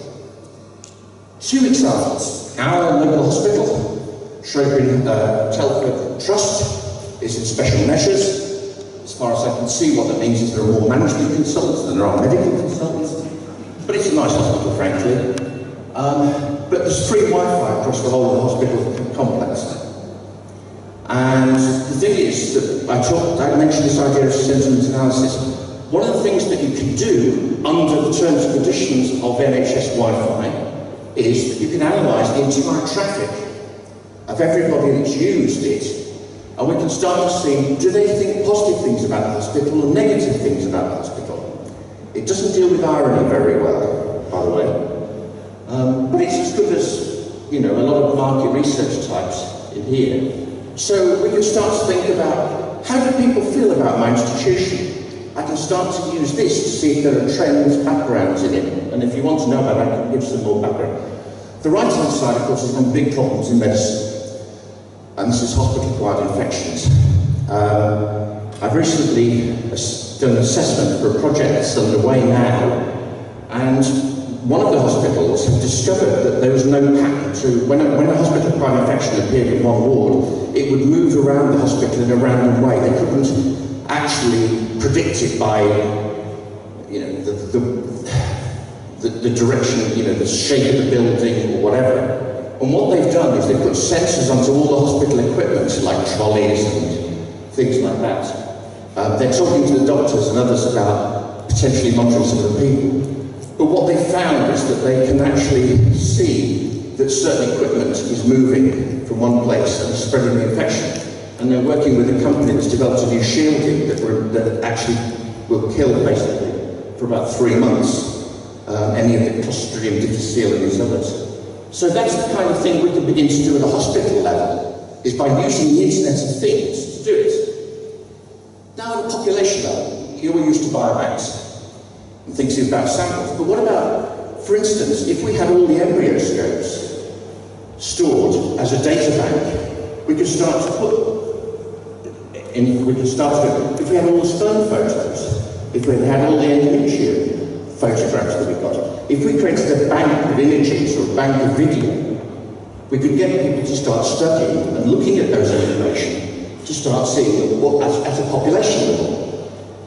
The right-hand side is a very interesting project.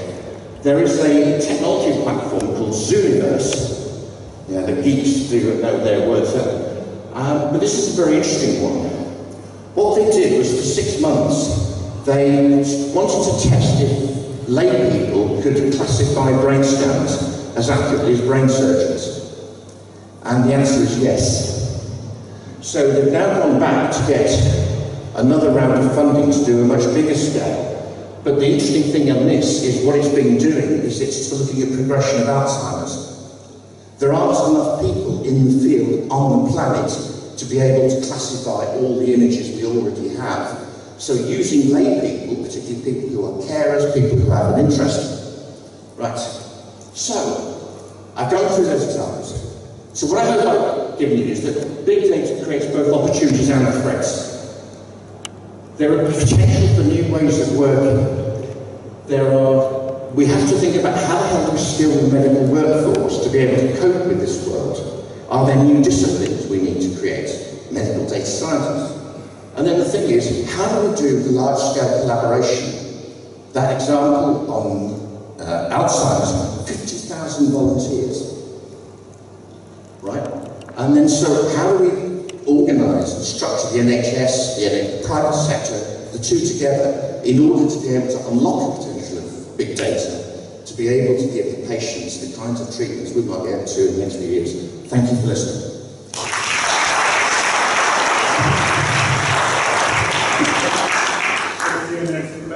So I'd like to invite you to do a quick hand up, grab the microphone, tell us who you are, do a question.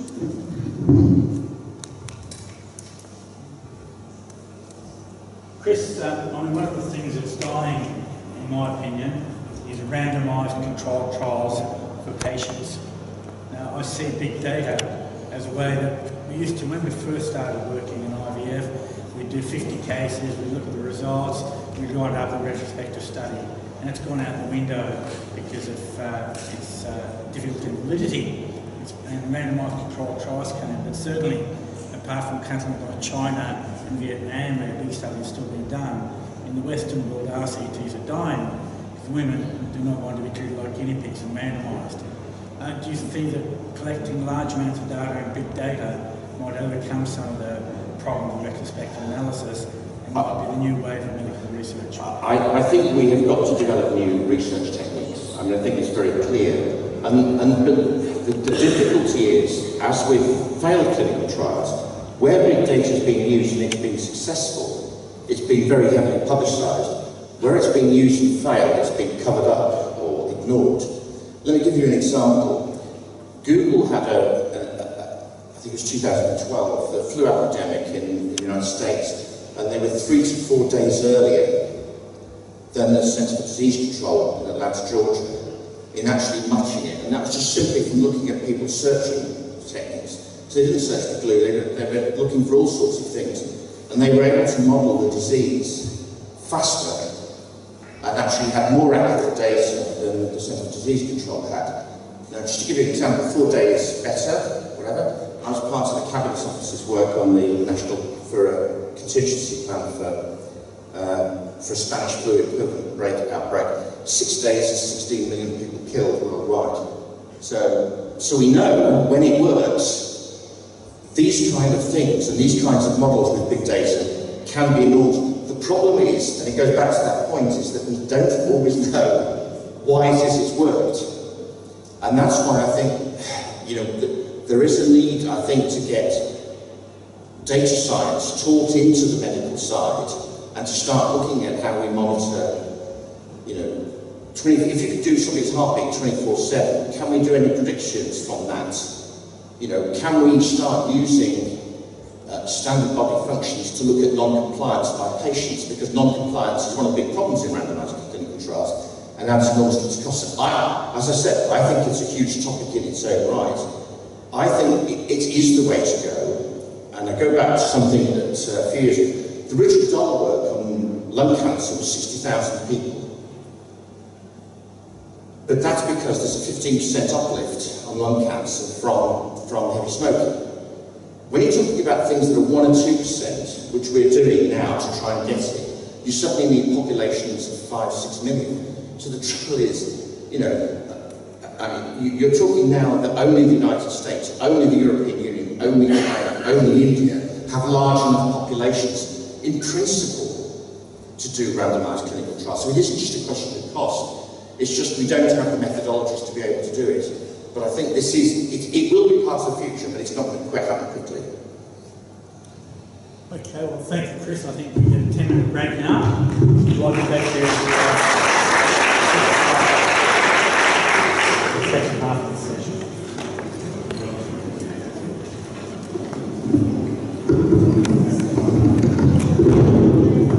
Personalised patient care. Thank you. Thank you.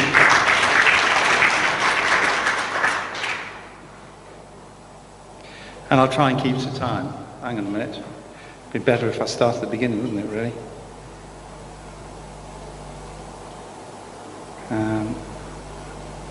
That was a good start. There you go. Okay. So, thank you, Andrew. I'm going to talk about IVF in the era of personalised medicine. Personalised medicine is very much a buzzword of, that your individual treatment is for you as an individual. You just don't use the same protocol for everybody. most of the talks for this symposium were put together, or the ideas behind them, in Jill Lockwood's jacuzzi immediately after the BFS meeting earlier this year, with the help of Rachel Cutting, as you can see. And the scribe was Claire. And then they were translated into titles that we asked people to speak about. So today I'm going to talk about, in the era of personalised medicine, what we might do for our patients before they actually have treatment, and then the treatment options to fine-tune what we do for our individual patients.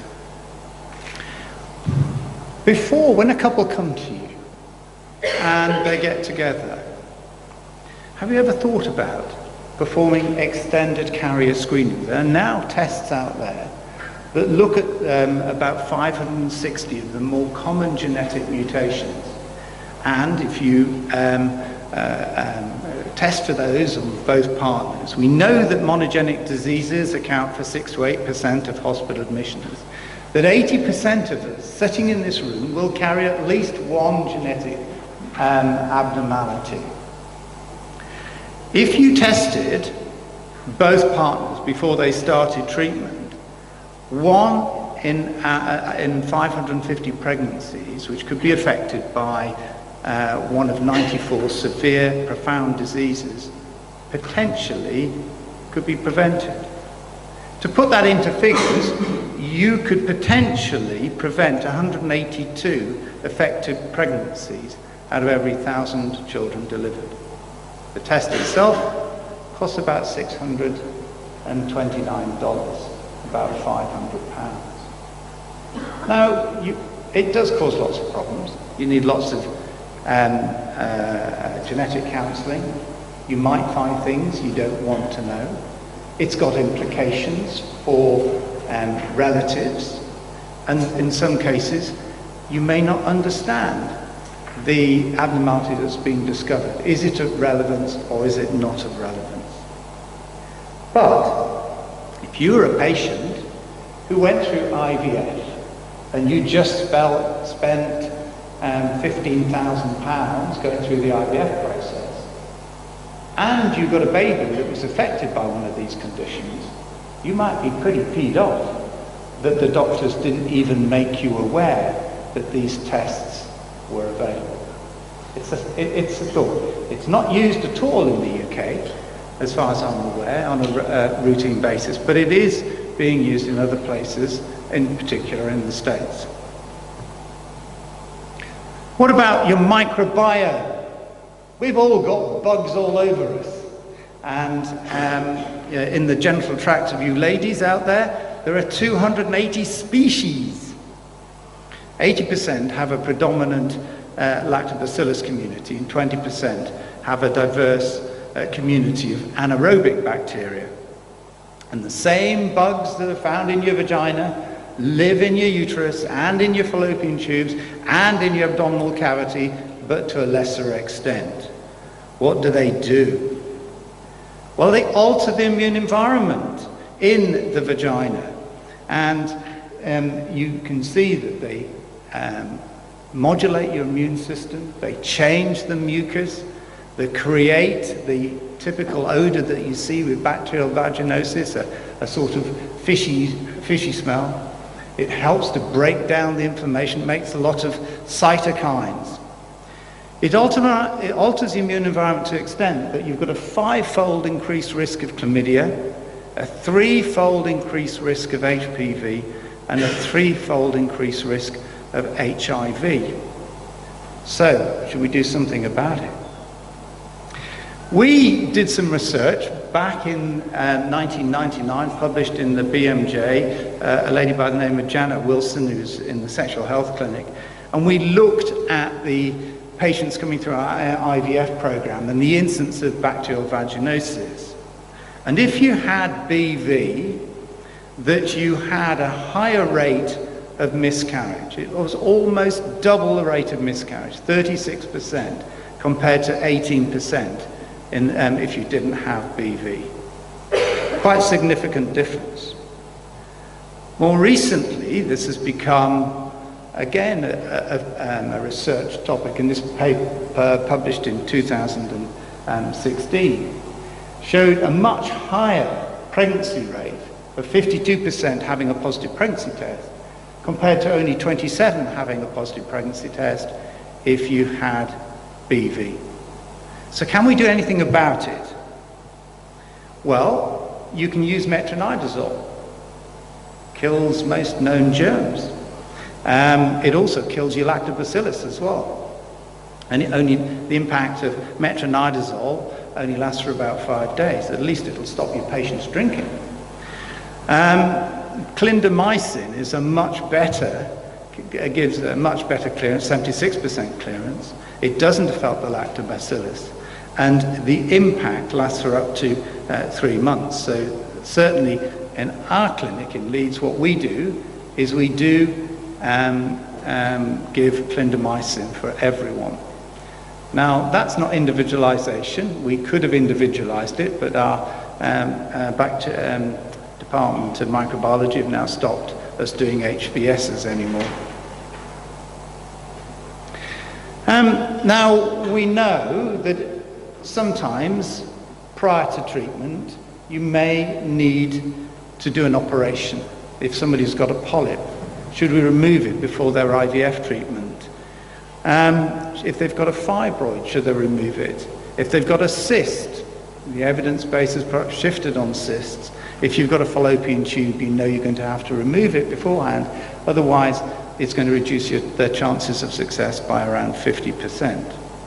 The polyp story is quite interesting. We don't have any direct relevant evidence of removing a polyp in IVF per se, but we've got a very good randomized controlled trial in patients with otherwise unexplained infertility of over 2 years standing. 200 patients, 100 patients had their polyp removed, 64 out of 100 got pregnant within 3 months. In the other 100, they had IUI treatment, 27 out of 100 got pregnant with a polyp in situ. So, in our hands, if you've got a polyp, we do remove it prior to doing a transfer.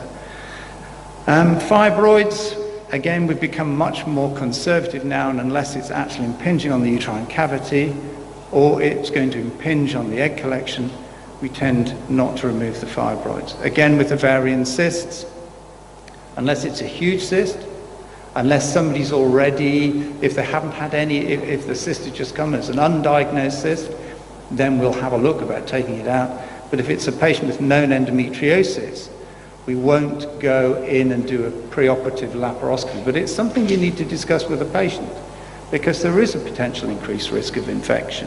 But we know that if you take the cyst out, you may also decrease their ovarian reserve. So it's got to be a balance in each individual case. What about BMI? And Claire tells me off a lot because she thinks that I'm very harsh on BMI, but it's for good reason. And that if you have a raised BMI above 30, it significantly reduces your chance of success. That's why most health authorities won't fund treatment above the age of 30. Now, a BMI of 30. Now, you can argue whether that's right or wrong to deny those patients access to treatment, but it certainly has an impact on outcome. So one good thing that you can do before your patient starts treatment, which will significantly improve her chance of a better outcome, is get her to lose some weight. Now, there are various different types of stimulation regimes used for our IVF patients. Going back to the old clomiphene citrate, then we introduced the agonists, and then in the 90s the antagonists. When choosing which protocol to use, we generally look at their age and their ovarian function tests, their FSH, their AMH and antral follicle count. Now, going back to when I first started in IVF back in 1985, and we were queuing up doing, I think we were talking about this earlier actually, queuing up with the acute appendectomies, doing laparoscopies in the middle of the night to collect eggs. We weren't the first people to use the GnRH agonist in IVF. That was Rick Porter, and that was published in 1984 in The Lancet. We put a large series of patients together and published this in 1988. And it was a comparison of the same. At the same time, we had patients going through with clomiphene citrate and HMG with an intact pituitary. 328 patients against 83 that had buserelin. We had a significant reduction in cancelled cycles, 31% compared to only 8. And the clinical pregnancy rate was almost double, 15% compared to 36% using analogues. So this made the whole process easier. Up until this point in time, patients were having to come in 4 times a day to have bloods to measure their LH. And you can imagine being the doc trying to take the blood when they've had that done for 2 to 3 weeks, 2 to 3 days at a time. It wasn't very pleasant. No veins left. It wasn't long before we knew that agonists against no agonists, it makes sense to have agonists. And I think we all moved over to using junior H agonists. And there was a significant reduction in cancellation rates. Of course, in the 90s, we saw the introduction of the antagonist protocols, which at face value seemed to be much nicer. They're certainly much kinder for patients. But the early results suggested that the agonist protocols were more successful. In terms of gonadotrophins, I'm not going to get into an argument today or discussion about which gonadotrophin is best. There are lots and lots of theories out there. I am a great believer in the isoform theory and that urinary gonadotrophins are best. But you know I'm going to say that because my spouse works for a pharmaceutical company that sells gonadotrophins, urinary gonadotrophins. But there isn't any real difference if you look at the randomized controlled trials. So in terms of agonists or antagonists, which ones should we use? Well, we now know that there isn't any real difference in success rates between an agonist or an antagonist cycle. Patients prefer the shorter approach, but it's also associated with a slightly lower response. So it's rather strange then that we should use the antagonist cycle in those patients that have a poor ovarian reserve. OHSS is probably the most significant side effect in fertility treatments that we have to face. Incidence varies. It's the most significant type, up to 2% of IVF cycles.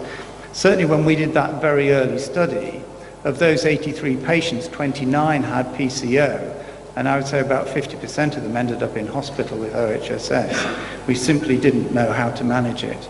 And in those cases, it was particularly the late onset OHSS which caused problems. And patients I remember one patient was in hospital for 5 to 6 weeks before the symptoms resolved. And we know that patients with polycystic ovaries are the ones that are most at risk.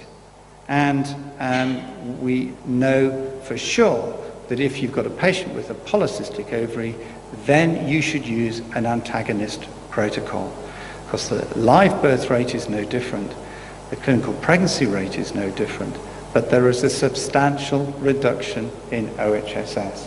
So you should not be using an agonist protocol with a polycystic ovary. What about the trigger in polycystic ovary patients too? We know that if you give HCG, it's got a 5 times longer half-life. That means it's going to act for a significantly longer period of time, keep on producing lots of VEGF, which is going to make the situation worse.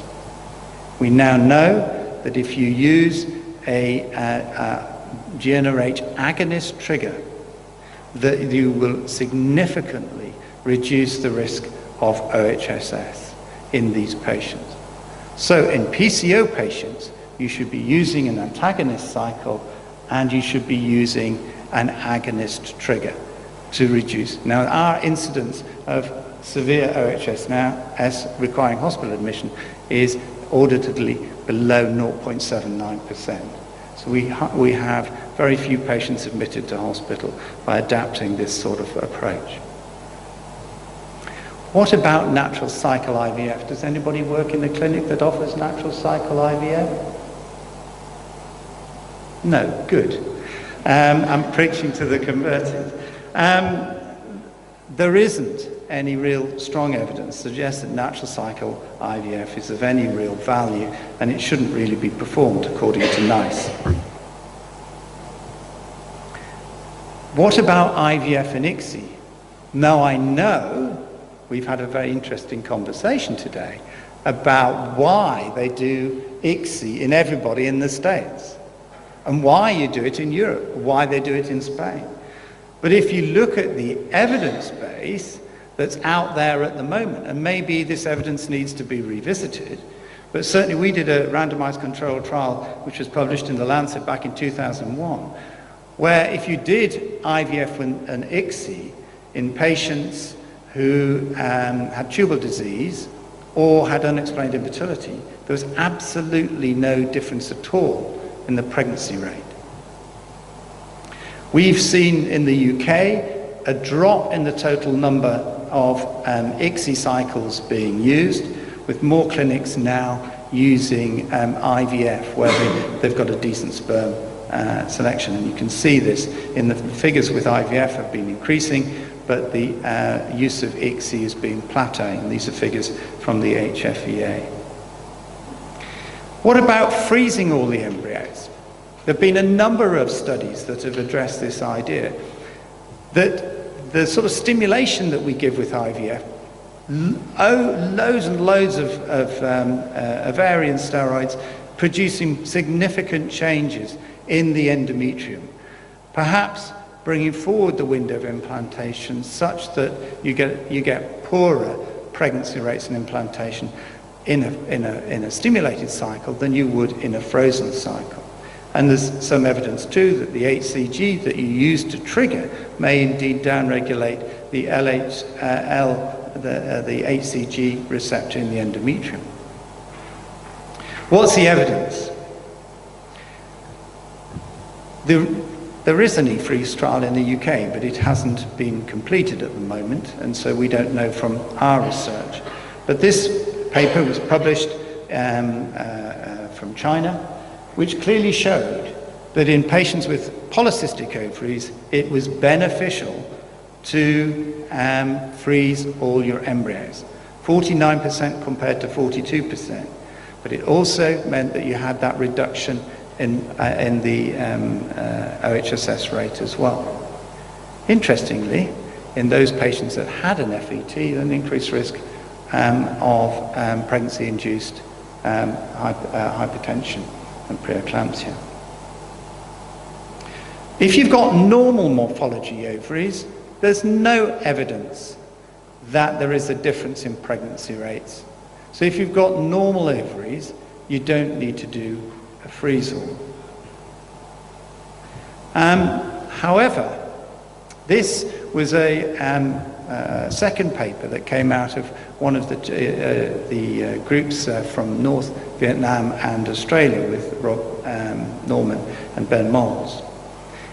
And what they showed, that if you had a rise in serum progesterone on the day of HCG of greater than 4 nanomoles per litre, that you had a significant reduction in pregnancy rate.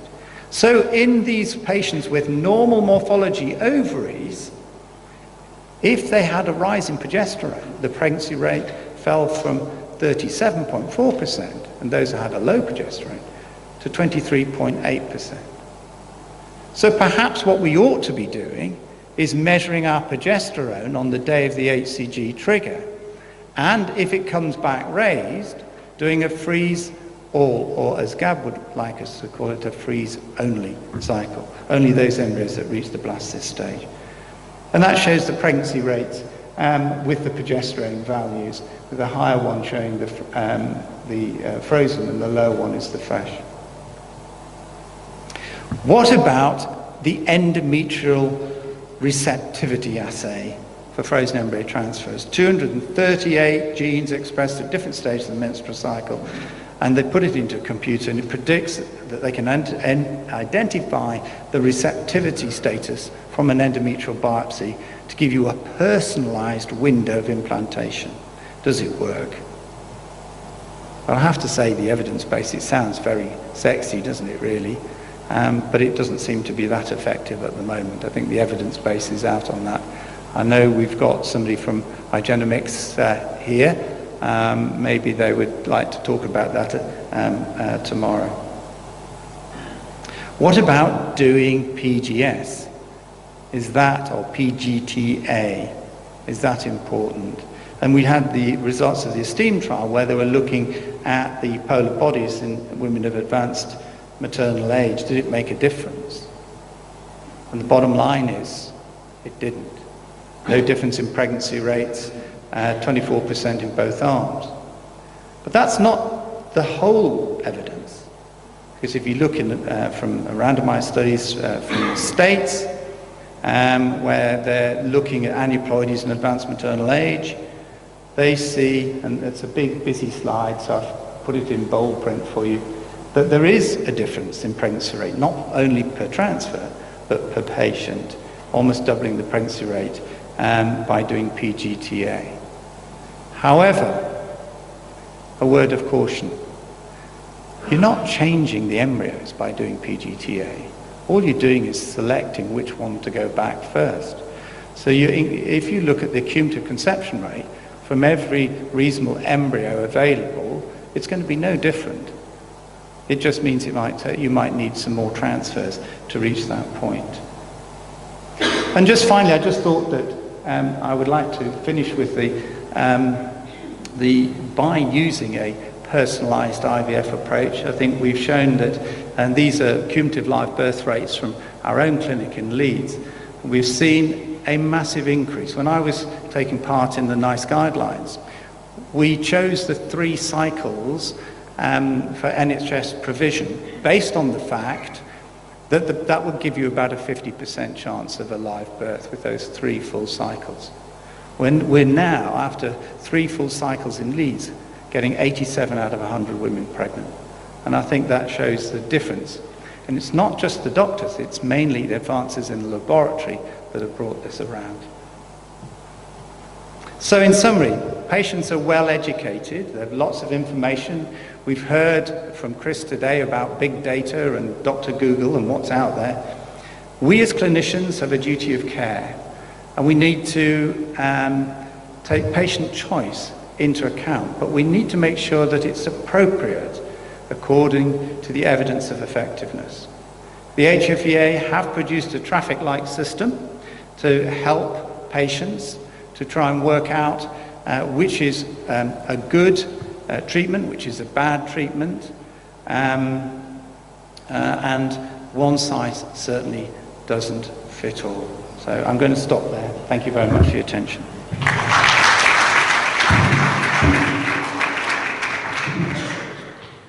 Thank you, Tony. Any questions for Tony? Tony? Yes, sorry. Well, I just want to comment about the hyperstimulation.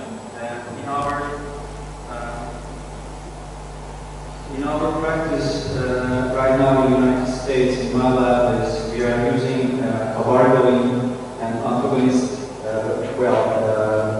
We are using cabargoline for the treatment and all 3 cycles. We have realized that cabargoline might interfere with the implantation rates at all 3 the fresh transfers.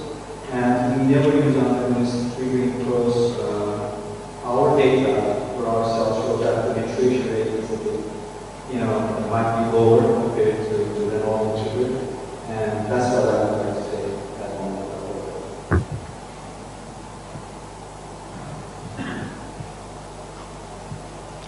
There's certainly evidence that cabergoline is of value in reducing OHSS. I think that goes without saying.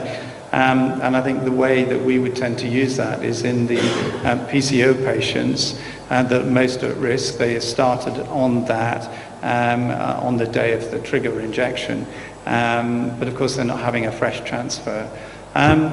I think there is some data from the States about the use of high dose replacement in the luteal phase, which gives comparable pregnancy rates to those where you've used an agonist trigger. Again, if we are going to do a fresh transfer using high-dose progesterone, iron progesterone, plus high-dose estrogen replacement, as you would in the FET cycle, is what we've used in those situations. But I think we need to be braver. We've got some evidence base now, and we should be freezing our PCO patients' embryos. Final question. Tony, I've got one place where I guess generalised individualisation might be applied, and I believe that what we should be doing when we freeze blasters, you can probably justify even the cost-benefit basis to PGS or PGTA on it, because if you go through a frozen cycle for £1,000, £1,500, you're pretty much aiming for an embryo, you've kind of wasted that patient's money. And the first place I'll introduce fairly routine PGTA is when I'm freezing blasters. I think that's a good theory, Gav, and I have no problem with that. I think it needs to be proven in practice, but I think the basic theory is okay on that. Okay, thanks very much.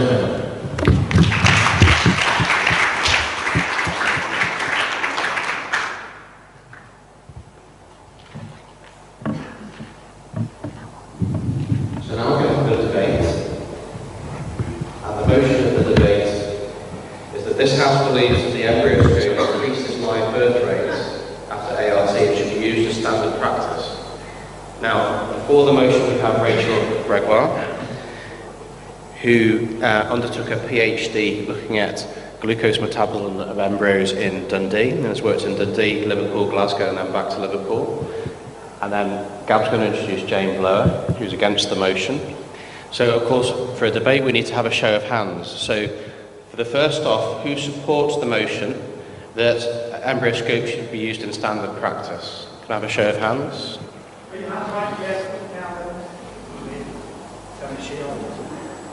Just come.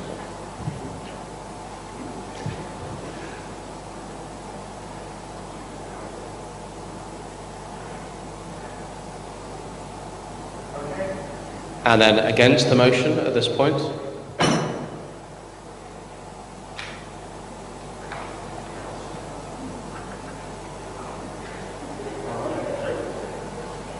And then abstainers. Okay, that's easy. Okay, great. So Rachel, over to you. The only way's down with that number that's for the motion, so I hope I do okay. Well, thank you very much, Tony, for asking me to present and join the debate today. Can I say I was extremely nervous when I got Tony's email. First of all, because I love listening to debates, but I've never participated in one. So any sympathy voters, feel free to vote for me. Second of all, because it's against Jane Blower, and I was told that the best way to do it is to be as personal as possible. However, it's Jane. She's my go-to person if I ever need advice. She was the Deputy Chief Scientific Officer for the UK for a number of years. There's no way I can be personal about her. And thirdly, because I'm a bit of a literal thinker. I'm a scientist. I know Gazzy and Andy will agree I'm quite a black and white person. I like facts to be facts. And to try to provide evidence to you all today about the reason why I believe, and I do genuinely believe, that embryoscope should be used as standard practice. When I look at the evidence to support that, it is really quite limited. So I was going to find this a really difficult sort of motion to try and propose. So I thought what I'll do, because I was getting overcomplicated looking at all the literature, and there is a lot of literature, there are a lot of publications, of very small studies, very limited evidence. I was overcomplicating it, so I thought, do you know what, I'm going to go back to the fundamentals. I'm going to go back to what we actually do know. And hopefully, as I sort of share some of this with you, I hope you all agree with some of the statements I make. So what actually do we know? Well, the first is that, of course, good quality, multi-centre, prospective randomised trials are really the gold standard. Even better is a review of a number of RCTs. That's the best standard for evidence for us to be able to introduce a new technique or a new process into the laboratory.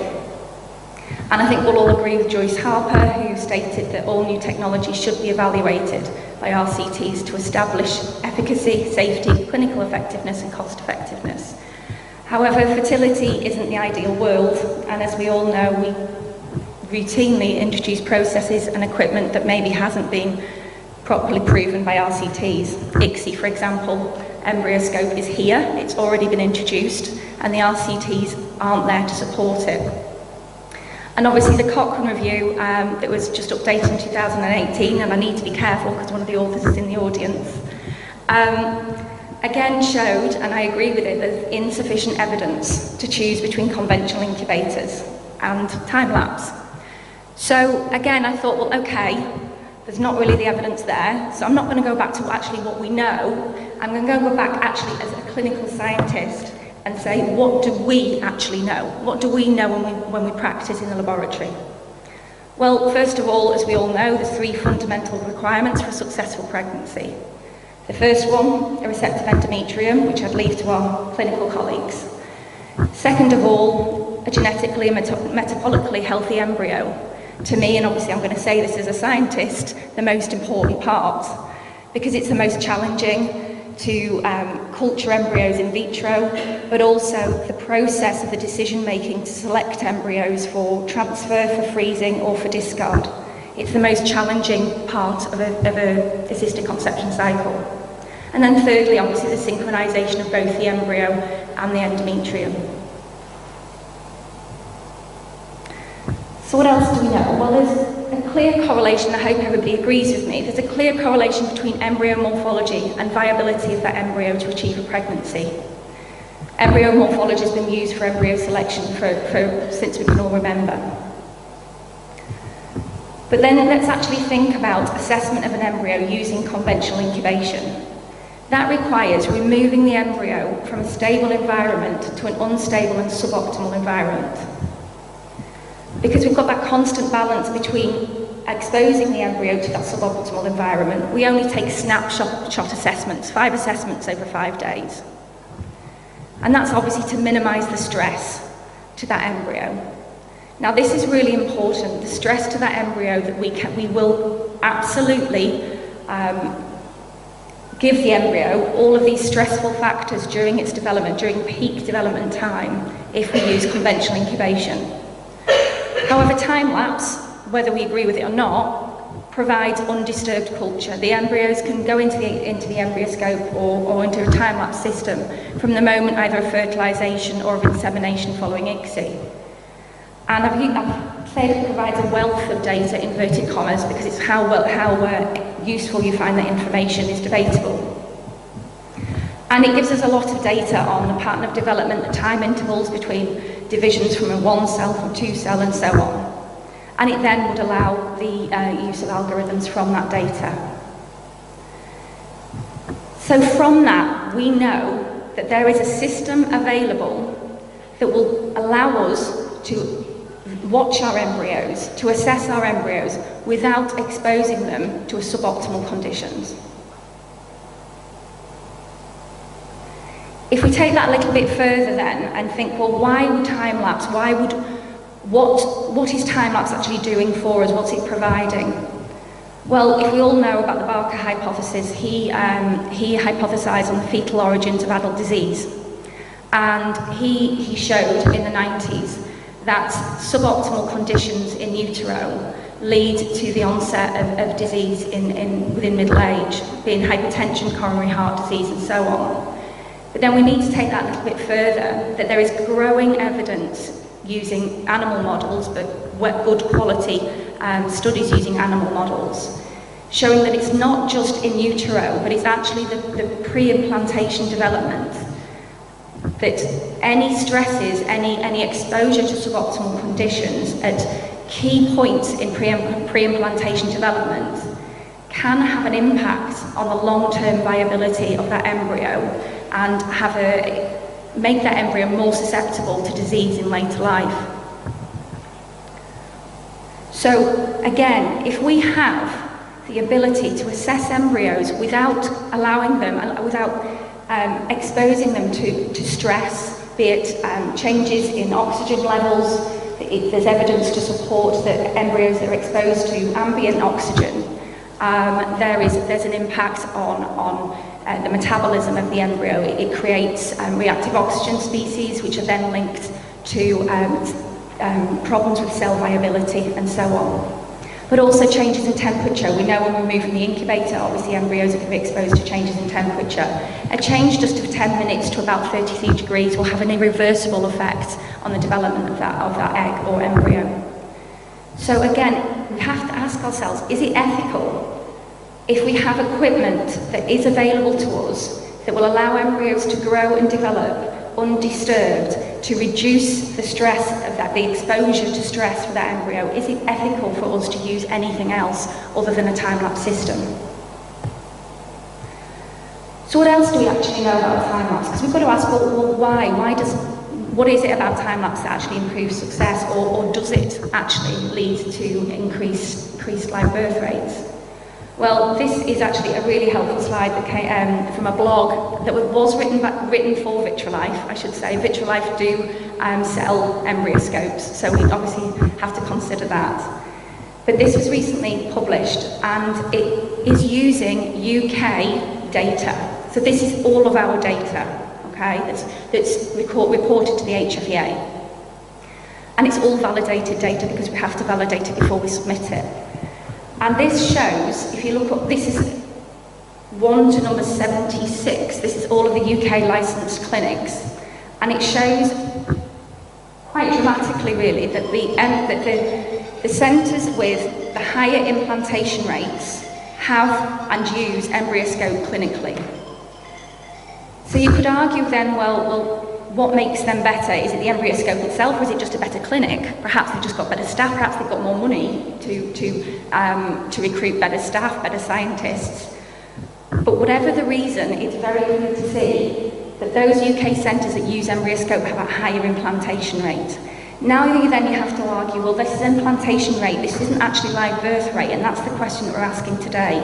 Well, you must be able to extrapolate implantation rate to live birth, because there's no evidence whatsoever to show that once an embryo is transferred from an embryoscope, that it normalises, or an increased miscarriage rate or an increased stillbirth rate. There's nothing to support that.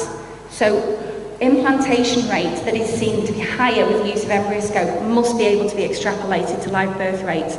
This is our data. This is not published data, as with published, peer-reviewed journals, but this is published data and it is real. If you then extrapolate that even further, you can then look at all of the UK clinics that have embryoscope, and you can see that there's an 8% increase in implantation rate if you group all of those clinics together. So then, well, why? Why are we seeing an increase in implantation rate? If it's potentially the undisturbed culture, or is it more? Is it actually the observations that we're now able to do, that we've got this continuous surveillance of the embryos? Well, this is just a really busy list of all of the parameters you could measure using embryoscope. And there have been publication after publication after publication trying to find algorithms, trying to produce algorithms that will help us select which embryo is going to give you the best chance. I don't agree with it. I don't believe that embryoscope improves success rates because of an algorithm, because there is no one-size-fits-all, as Tony says. There's no one algorithm that can be used throughout different clinics, or even for all of our patients. We would need somebody working full-time just to develop algorithms for all our subsets of patients, because male age, female age, combined age, stimulation, cause of infertility are all going to have an impact on the development of those embryos. So what else does time-lapse offer that maybe would improve our live birth rate or our implantation rate? Well, again, because we have this continuous surveillance and this constant, over 1,000 images per embryo, You can clearly see when you look at these images that embryos are dynamic, as we all know, that literally a snapshot view of an embryo 1 minute, if it was taken, for example, 113.8 hours, the image on the right, that's a much poorer quality embryo than the one on the left. That is exactly the same embryo, but just 10 minutes apart. So again, if you were just removing an embryo from an incubator and assessing it, you could potentially be looking at it at the time when it was not looking as good as it had previously. And I think we all have to agree, those of us that do use time-lapse, it's actually abnormal development that's the most important, and it's the deselection of these embryos. Some of our data within the Hewitt Centre, we looked at abnormal divisions. It may be that it's a 1 to a 3 cell direct cleaved embryo. It may be that it's reverse cleaved, it's chaotic division. But overall, we found that these embryos have only had a 6.9% chance of implanting. If we could deselect these embryos from the cohort, that is only going to improve live birth rates for our patients.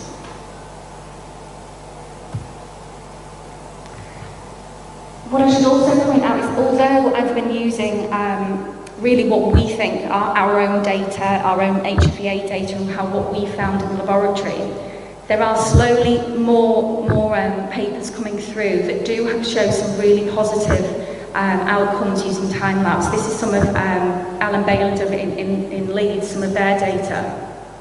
And this is a retrospective study. But this has shown, again, cumulative birth rates, which has not been reported on before, but live and cumulative birth rates have been shown to increase using embryoscope versus conventional incubation.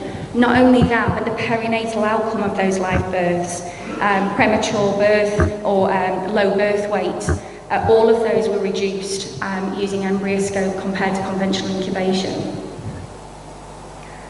And I just do hope that we do get those good quality retrospective randomised trials that we can, randomised controlled trials that we can use, and then we can have more evidence to support it. The support, what we all notice and feel in the laboratory, is that time-lapse should be used as standard. And just sort of homage to Roy Homburg, who's not here for this meeting. This is a study that's just started that Roy has started. And it's going to be a 3-arm study, and I hope that it will answer the questions. It's a multi-centre study, and it's going to compare time-lapse with algorithms and embryo assessments alongside undisturbed culture, alongside conventional incubation. And I hope this does almost stop the argument once and for all, and does prove that time-lapse should be used as standard care, and it does improve live birth rates. So thank you very much.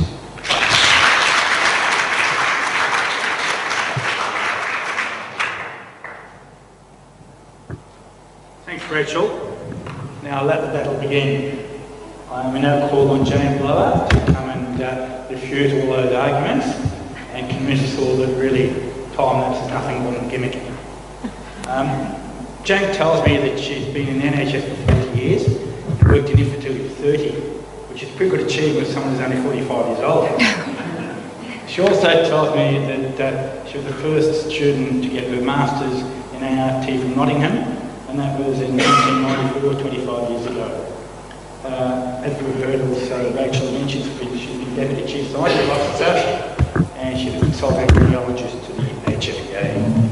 So Jane convinces that time-lapse is an expensive toy.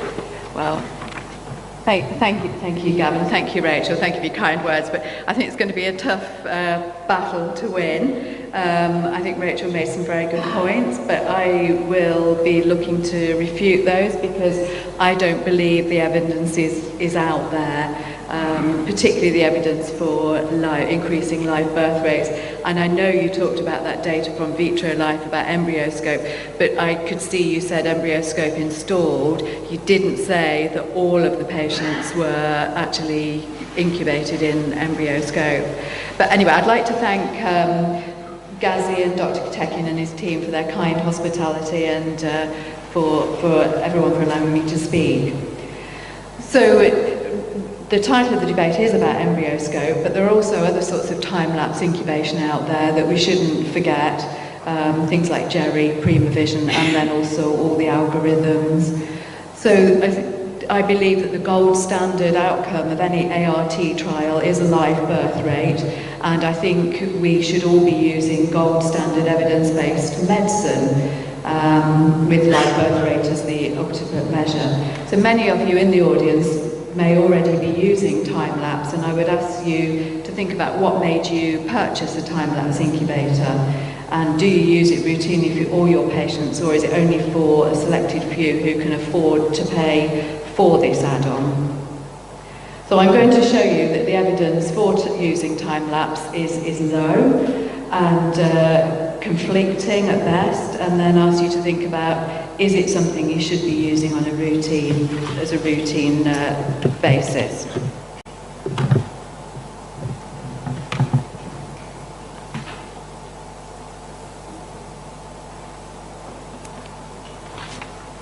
Sorry, I have so many papers. Sorry. Oh, that one there, sorry. Okay. So I've also had a look at all the evidence I could find out there, and to me the evidence was really conflicting.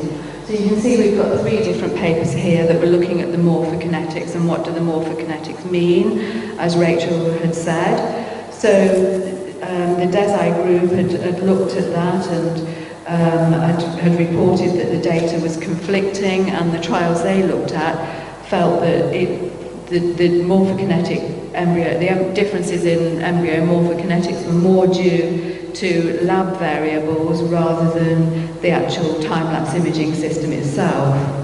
And then the Probensky group, although they did report a higher live birth rate, this study was quite highly criticised by the Cochrane report for bias. And in 2014, the Rubio group also reported an increase in clinical pregnancy rate, but it failed to report on live birth rate outcomes. So where is the evidence? So there are several papers that actually query where the evidence is at the moment. So I'm sorry, you can't read these terribly well, but they're just examples of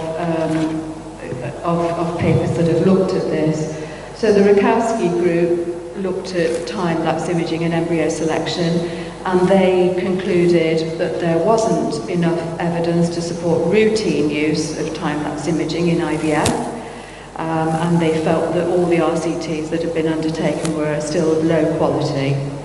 And then one of our colleagues at the Homerton did a short article for the BJOG, saying the jury is still out, and in spite of evidence supporting its use, time-lapse is still being offered by several fertility clinics to couples seeking treatment, often with an additional charge. And then the Rakowski group, again, considered the overall safety of time-lapse, but failed to find evidence for the efficacy of time-lapse imaging. So Cochrane reviews. So there's been a couple of Cochrane reviews, and as Rachel said, one of the authors of those reports is in the audience today. So in 2015 there was a Cochrane review, and in 2018 there was a further review. And both of these studies, actually the subsequent update as well, did not find any strong evidence in supporting the use of time-lapse. In fact, there were suggestions that uninterrupted culture alone is just as effective. And I am assured by one of the authors that there's going to be a further study coming out and a further Cochrane review coming out, and that's going to report the same thing. So you might ask, do we need an RCT for everything we do? Well, no, because we know some things are pretty obvious. So for example, you don't need an RCT to verify whether or not parachutes work. That's pretty obvious. And we didn't have an RCT for IVF. But it's all about the evidence and the signal to noise ratio being quite high. We need robust evidence and gold standard evidence-based medicine. For time-lapse imaging, that evidence just isn't there. So there are several papers that call for recommendations for further studies. So you can see Peter Kovacs there. he is calling for further studies and saying there's a long way to go before the method's routine application for embryo selection can be recommended. Again, the paper in the middle by Chen et al. says there's insufficient evidence to support time-lapse. And again, Joyce Harper et al., which is a paper that Rachel mentioned, adjuncts in the IVF laboratory, where is the evidence? And this paper is also authored by some very senior people in our professional bodies, the BFS and ACE. And they concluded currently there is insufficient evidence to support time-lapse is superior to conventional methods for embryos, incubation and selection, and more RCTs are needed. So what do the HFEA say? So the HFEA, with the input from the Scientific and Clinical Advisory Committee, which I sit on and I know Tony sits on, have looked at add-ons and devised a traffic light system which actually looks at the evidence to support the use for these add-ons. And for time-lapse, it's been assigned an amber light, so showing there's conflicting body of evidence for this add-on. Further research is needed. And we mustn't forget about the costliness of time-lapse. So the investment for a clinic is considerable. A time-lapse system can actually cost between £60,000 and £100,000 depending on the system you have, and it doesn't stop there. Dishes are expensive, £30 upwards, and monthly servicing and maintenance costs anything from £500 upwards. So on just those costs alone, it's probably costs about £200 a patient, and that's purely capital investment without the IT costs and without staff time. It also challenges our concept of sequential media requirements, and a limited number of patients can be cultured in these incubators at any one time.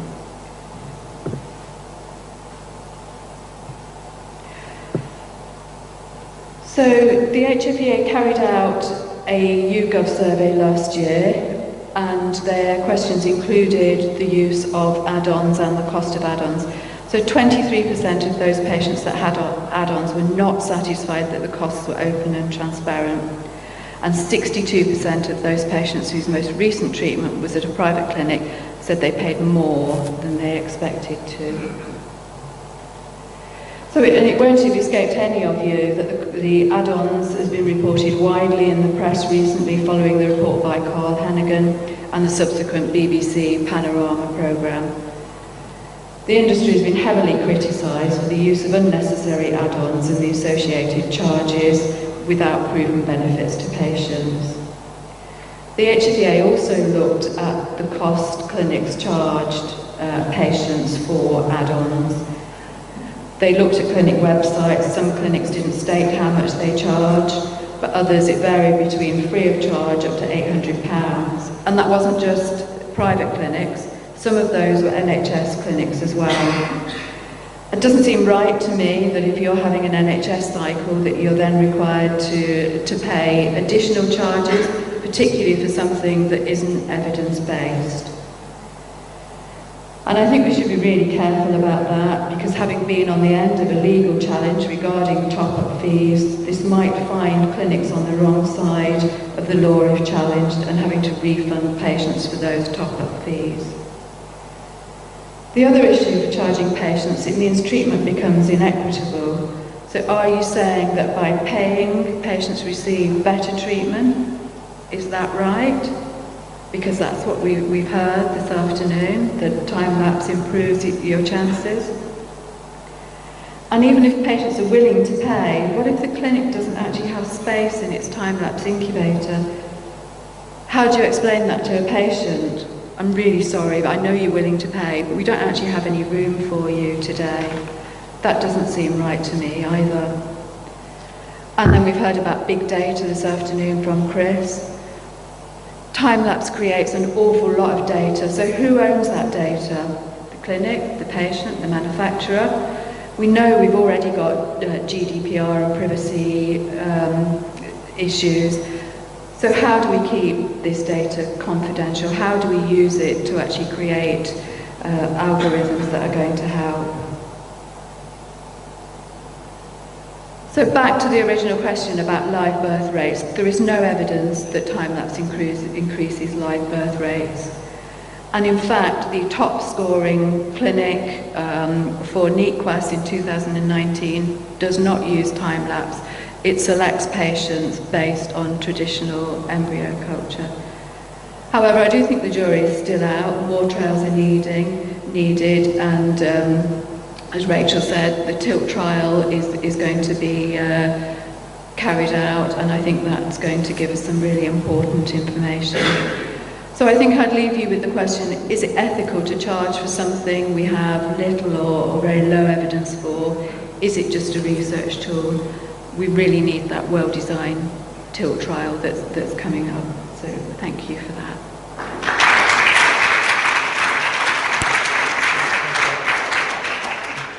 Rachel, would you like to come up to the Coliseum?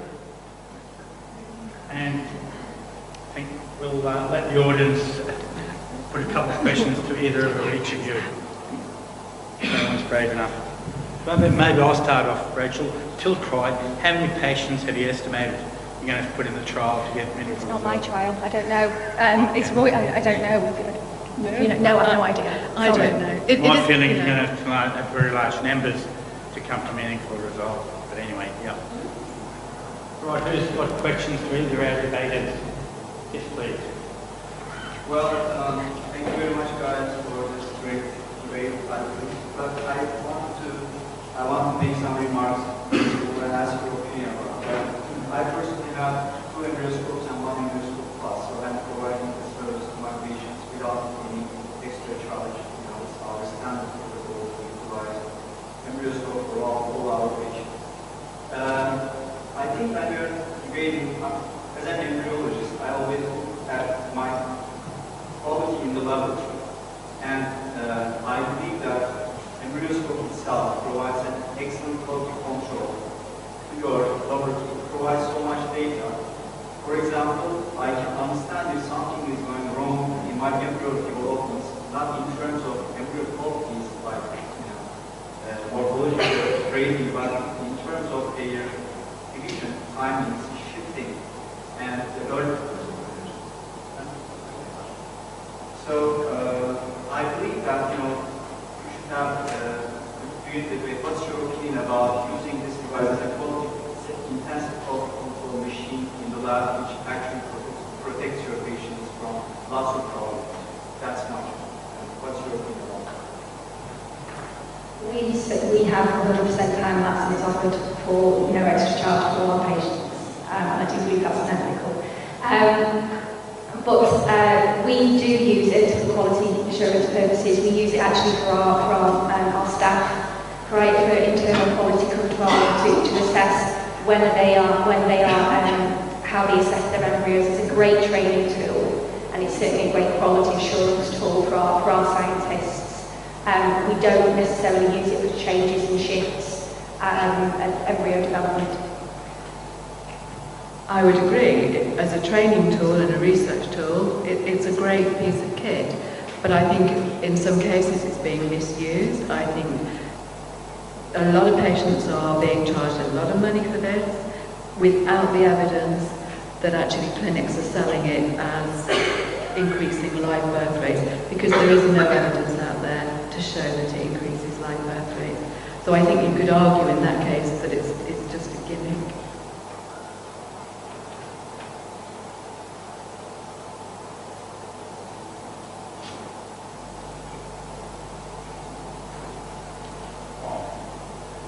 I think we've, any more discussion is keeping us from dinner, so it's probably time to have a conclusion.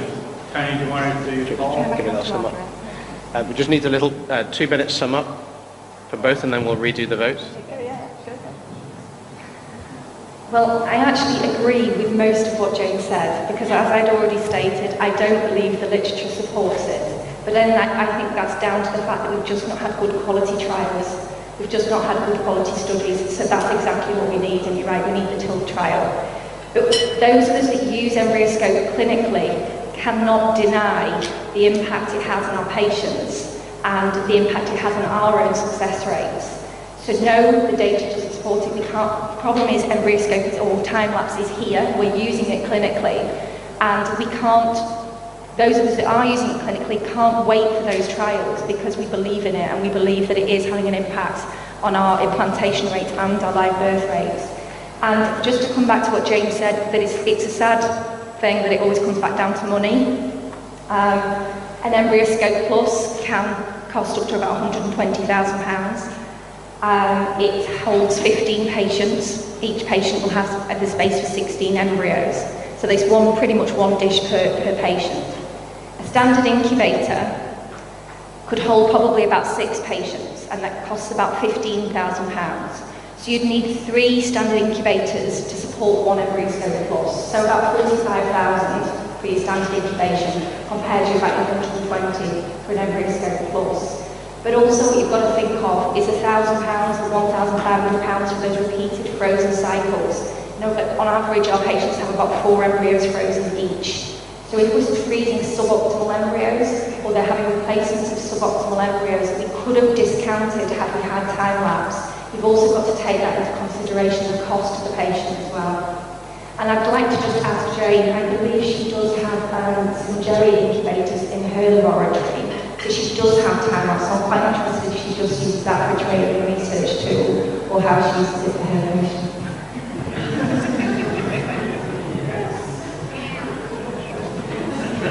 Thank you. So yes, Rachel's quite right. You do have time-lapse incubators, but I have to say those decisions were based on purchasing additional incubators and looking at how the field was going.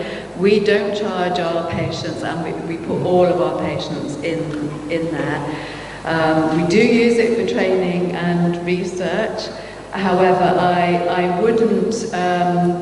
I still don't believe the evidence is there that it increases live birth rate. I think I would agree with Rachel that it helps you deselect embryos. However, I don't believe the evidence is there for increasing live birth rates yet. So I would welcome the TILT trial results when that comes out, because I certainly believe it is actually the undisturbed culture. And in fact, when I came to do this research into looking at time-lapse, it's made me question the use of time-lapse and actually should it be used routinely or not. So I believe it's actually the undisturbed culture, and that's where I believe the evidence is pointing. Thank you to both speakers. Just to remind you what the motion was. The motion was this House believes that using the embryoscope increases live birth rates after ART and should be used as standard practice. So Tony, at the beginning, the votes for were? 24 for. And against? 10. And there were no abstainers. So can I have a show of hands? Who supports the motion?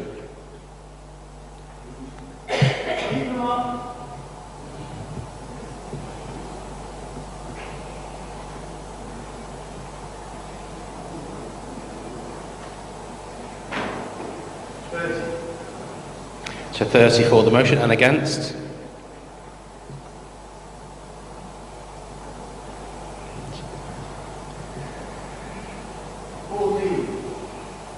So the ayes have it. Congratulations, Rachel, you've won the debate. So I'd like to thank all the speakers for today's session. It's been really good, and look forward to enjoy you all for dinner at 8 o'clock. Thank you very much. Okay, welcome everybody. I hope you've all had a good day in the sun or shopping. The weather's been kind as usual. This is the second evening of the 8th symposium. The order of the programme has changed slightly. Tonight we're kicking off with someone who really needs no introduction, Dr. Gillian Lockwood from IVI Midlands. Is a stalwart of this meeting. Been to everyone? Yeah? Well, tonight she's going to educate us and going to talk about everything you wanted to know about CRISPR, but were afraid to ask. Okay, Gillian.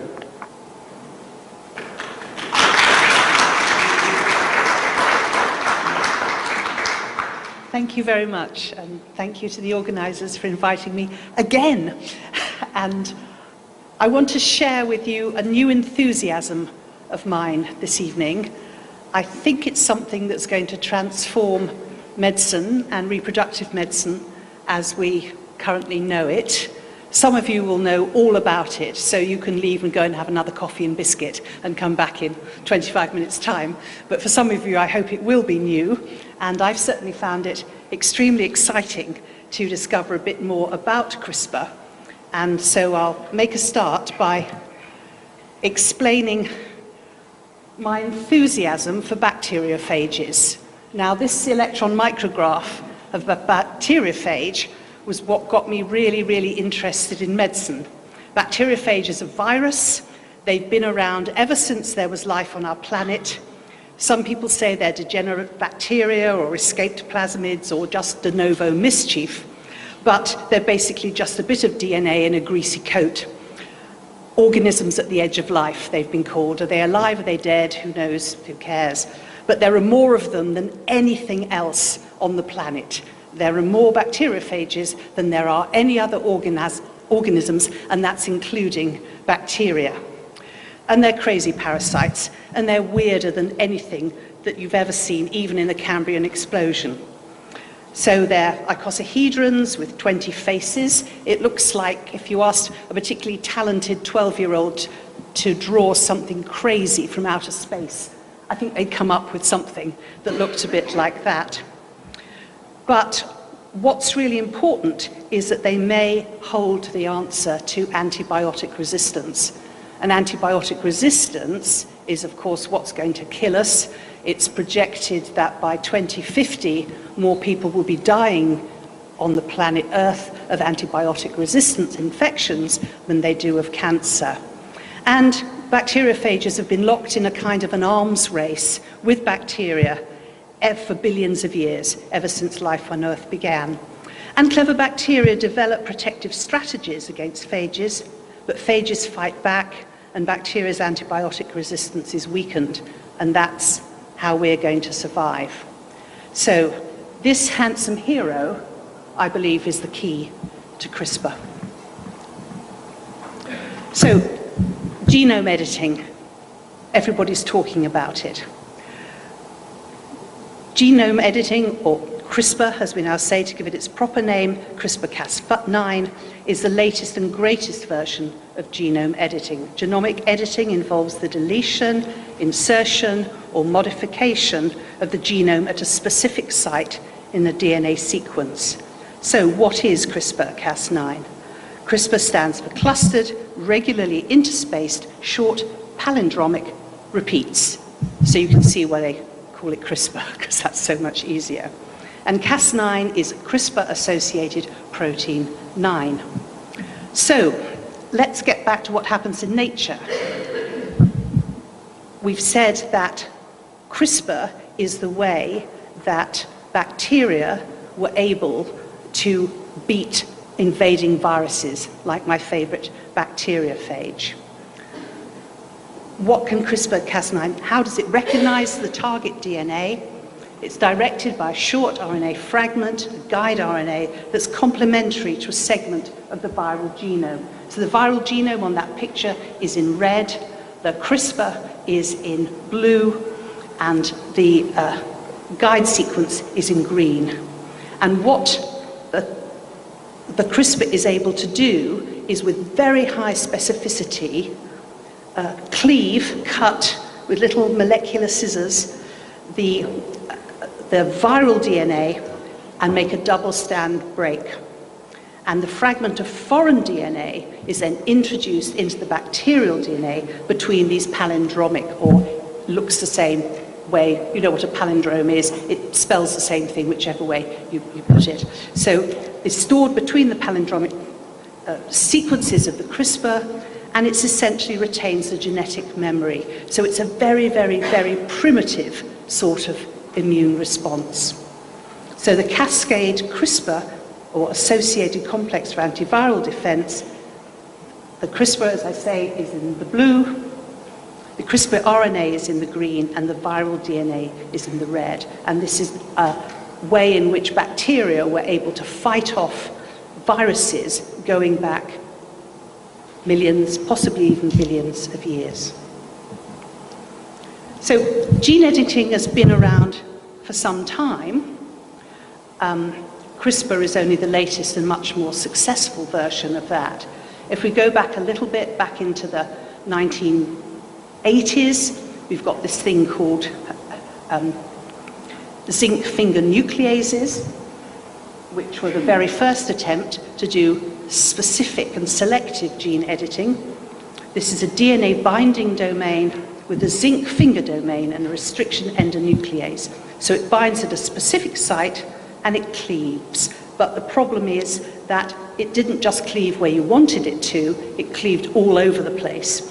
And it was very expensive and very slow to develop it, and it could only do one gene target at a time. The next thing is something even harder in terms of acronyms called TALENs, which is for transcription activation of like effect nucleases.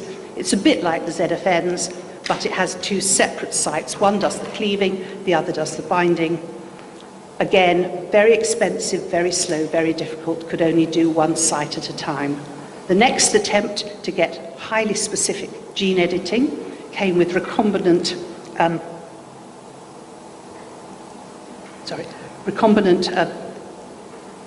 viruses, which were non-pathogenic adeno-associated viruses. They can infect mammalian cells at any stage in the cell cycle, but again, they could only do tiny little bits of DNA editing at a time, and it was very difficult and very expensive to produce them. So that's why CRISPR was such a huge revolution. So this is what the CRISPR-Cas9 complex looks like. Bacteria, as I've said, use CRISPR-Cas9 to defend themselves against invading viruses. When they encounter a viral infection, and the bacteriophage, as you saw, comes and sits on a specific bacterium, it then attaches, it injects the bit of viral DNA by doing a kind of a wiggle with that tail thing, and immediately the viral genome takes over the whole bacterium and makes millions of copies of itself within the bacterium, and then produces a lytic hormone, and suddenly the whole bacterium explodes, and you've suddenly got 100,000 copies of the virus, and off it goes again. So upon encountering a viral infection, these prokaryotic cells, these bacteria, employ a special CRISPR-associated Cas9 to snip off a piece of the viral DNA and effectively inactivate it. And by producing this double-strand break at the target site, the virus is no more. So, how can we use CRISPR in current medical development? We have to produce a guide RNA that's specific to the target DNA sequence. Cas9 is fortunately non-specific, and so it will work across all targets, but we need specific guide DNA in order to be able to choose the target that we're aiming for. And in order to do that, we need to add on this little turquoise bit called PAM. I don't know if we've got any Pamelas in the room, but you're a vital part of the CRISPR-Cas9 process, because it's the PAM, or protospacer adjacent motif, binds to the target sequence, and then it unzips the target sequence. It makes the cut with the two little molecular scissors, as you can see, and at that point, either the original DNA will rejoin, having got rid of that, or it'll include a new and desirable bit of DNA.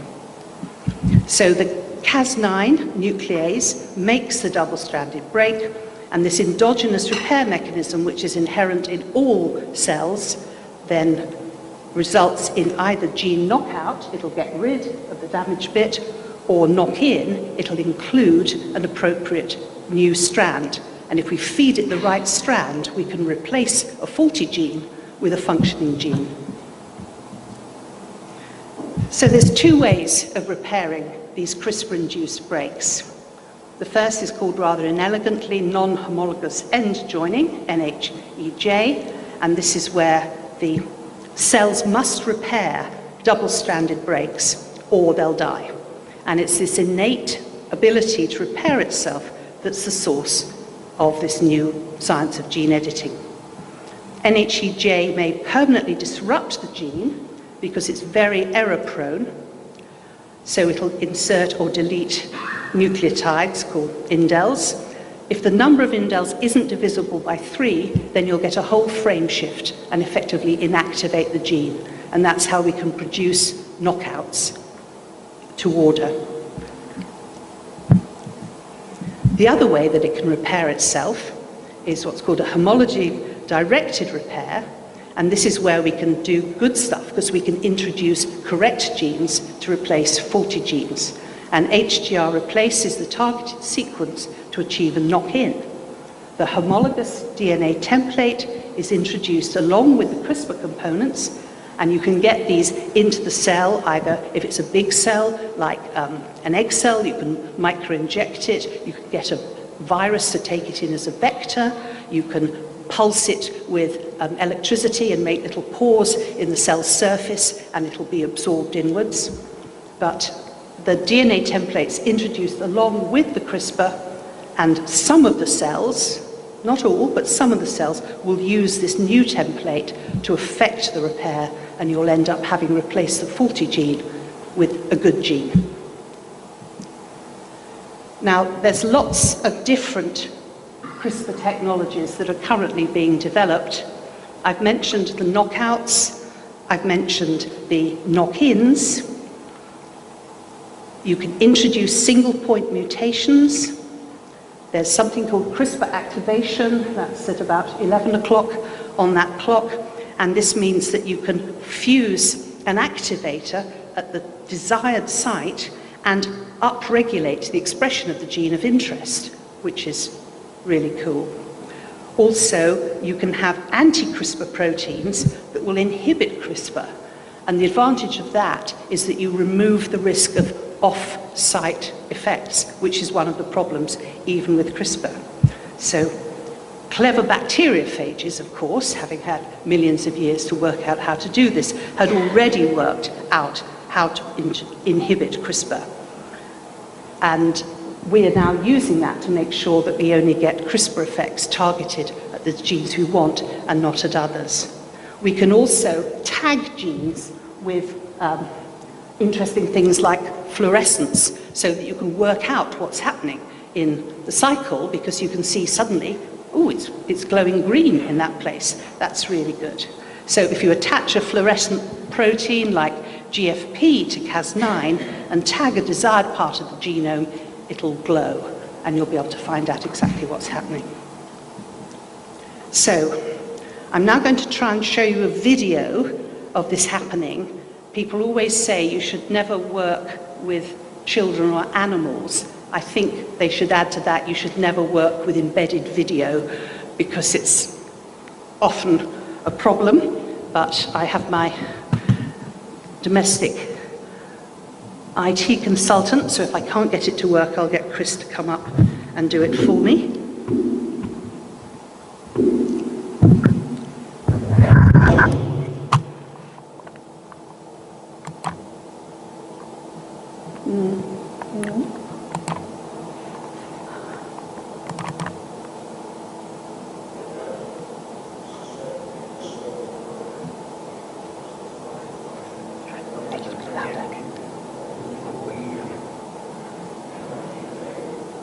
Oh, sorry. Sorry, I can see it, you can't.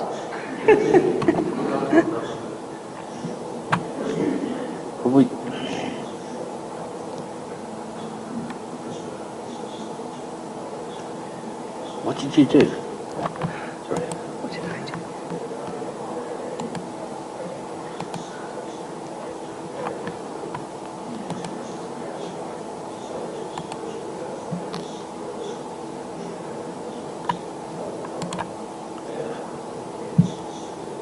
Ah! I don't know what you did. Sorry.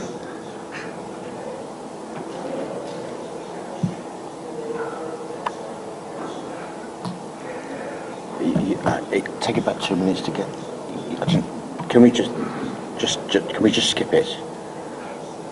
Can we just skip it? Because I just think I'm not going to get it. I don't know what it worked before when I did it, but you've just done. I don't know what you've done. I don't know how to get back. Right. Okay. Right. So let's get back to the talk. Let's just get back to the talk.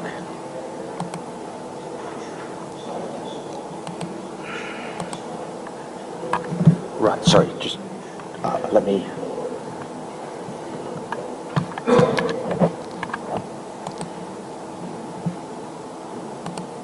I don't know how that.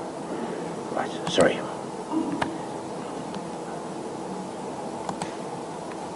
Sorry. Okay. Okay, if we meet in the bar after dinner, you could watch it on my laptop. It's a really great video. So, like all new amazing medical developments, there are opportunities, but there are also risks. And so for the second half, I want to talk about some of the ethical issues, some of the possible dilemmas involved with rushing headlong into accepting and using all the amazing potential that CRISPR-Cas9 holds. You probably all heard about the CRISPR twins in China. These were two baby girls who were born having been CRISPR engineered to reduce their risk of being susceptible to HIV. Now, most people would say, well, there's actually rather more straightforward ways of not getting HIV than being genetically engineered as an embryo. And one of the problems that I think this has raised, and we've certainly seen, because there were storms of criticism when this was first announced, is that these twin girls turn out to have unpredicted new mutations, as well as the high level of resistance to catching HIV mutation that was intended. They've got other mutations as well, whose effects are as yet unknown. Paula Scafidi at the Francis Crick Institute says that these mutations are predictable and not random and depend upon the sequence of the RNA that guides the CRISPR to its target. So it seems to be some scientists are claiming, well, yes, there may be ethical issues, but we've got some really clever scientific get-arounds. Other people would say, well, you're solving a problem with very complex science that actually doesn't exist. One thing that I think is quite clear, and certainly some of the pioneers of CRISPR technology have been calling for, is that we need, in the same way as we had an almost worldwide moratorium on human cloning, is that we may need a worldwide moratorium on germline gene editing until we know what the other effects are. We can be 100% certain that we're going to get it perfectly right, and we've also got some rules in place about what are appropriate genes to edit. But notwithstanding that, it's starting already. Here we've got work reported from the US, where they're looking to, we know that some types of Alzheimer's have a very strong genetic predisposition, and they're looking to gene edit sperm to remove that predisposition. Now that, I think most people would say, would be a universally good thing, but we do need to be concerned that we might be making other changes that we don't know about. The German Ethics Council, which is 26 government-appointed scientific, legal and ethical experts, have just released a paper where they unanimously agreed that there was, quote, no compelling philosophical arguments against using gene editing technologies such as CRISPR to make heritable, i.e. germline changes to human DNA. Now, they did say, as a caveat, well, we'd need to know that it was safe, and we'd need to know that there weren't going to be any other effects, and we need to know that it was being used appropriately. But it's nevertheless the case that they've said, well, actually, there's no problem. And they cited quite interestingly, I think, the human rights of potential parents to not have children who had heritable diseases that could be fixed theoretically by germline gene manipulation. Australia too recently has approved CRISPR gene editing technology, not yet in germline, but possibly a slippery slope here. But this is much more relevant to most people. Potato CRISPRs. We can now change some of the genes in potatoes to make them healthier. We can even infuse them with flavors, so your potato will grow salt and vinegar flavored, or I can't read one of the other ones here, ranch flavored. So this potatoes, excellent. So CRISPRs, not crisps. 19 million years divides the point at which tomatoes and chilies separated in their evolutionary development. But they've now reactivated the chili gene in tomatoes, so you can now make your salsa without having to chop the chilies as well. Who said science didn't have something for everyone? Now, if Trish is in the room, she'll be delighted to know that they've now gene edited the gluten out of wheat, so you will be able to make the perfect baguette and it not upset those who are on a gluten-free diet. But to get back to something a bit more serious, this article in the New Scientist suggests that CRISPR gene editing is not quite as precise and as safe as we thought. And the Wellcome Sanger Institute in the UK reported that 1 in 5 cells that are CRISPR changed, it triggers very large deletions that had been missed. So they said you only notice it if you go looking for it. So if all you're looking for is to check that the gene that you thought that you were editing has been edited, that's fine, but you actually need to look at the whole of the rest of the genome to make sure that nothing terrible has happened. So this was an interesting question, I think. Is CRISPR the new IVF? That IVF was introduced, as we know, without prospective randomized double-blind clinical trials. It seemed to work, and 8 million babies who wouldn't otherwise exist worldwide would suggest that it was a jolly good thing. The proponents of CRISPR are saying much the same, but perhaps now we do have an opportunity to check that we're not getting a new Frankenstein. And, of course, the democratization of CRISPR technology has also been very important recently. You can now get your CRISPR kits online, and apparently in the States particularly, there are lots of what are called now biohackers who are busy injecting themselves with all sorts of gene-altering solutions, including things that will make or injecting their pets. They can make their cat glow in the dark. So hacking DNA might be even more serious than hacking your cell phone. And people have considered this before. Let's go back to H.G. Wells and his time machine.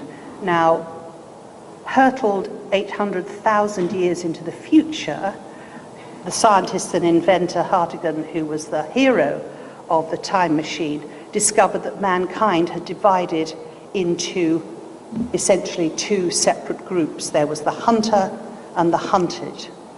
The decadent Eloi, fluttery and useless, lived above ground, and they were dependent for their food and their clothing and their shelter on the simian subterranean Morlocks, who lived below ground and had once been subservient, but now came up onto the surface to prey upon the Eloi. Are we in danger by allowing those who can afford it to access CRISPR technology into allowing a separation of people between the haves and the have-nots, in this case, those that have CRISPR and those that don't? And we've already seen just in the UK that we have this distinction in life expectancy between the rich and the poor. CRISPR could make that even worse.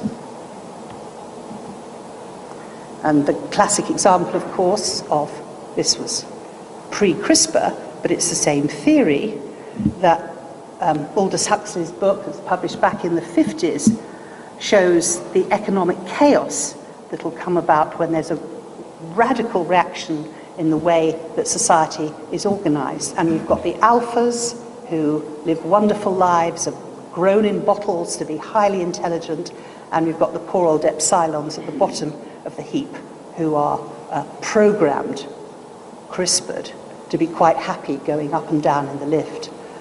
What's the epsilon says, I'm so glad I'm not an alpha because I'm so happy just going up and down in the lift every day and I don't have to worry about anything more important. And we've got a halfway house here that possibly baby's health could be affected by IVF nutrients. If we add in CRISPR technology, what risks are we running here?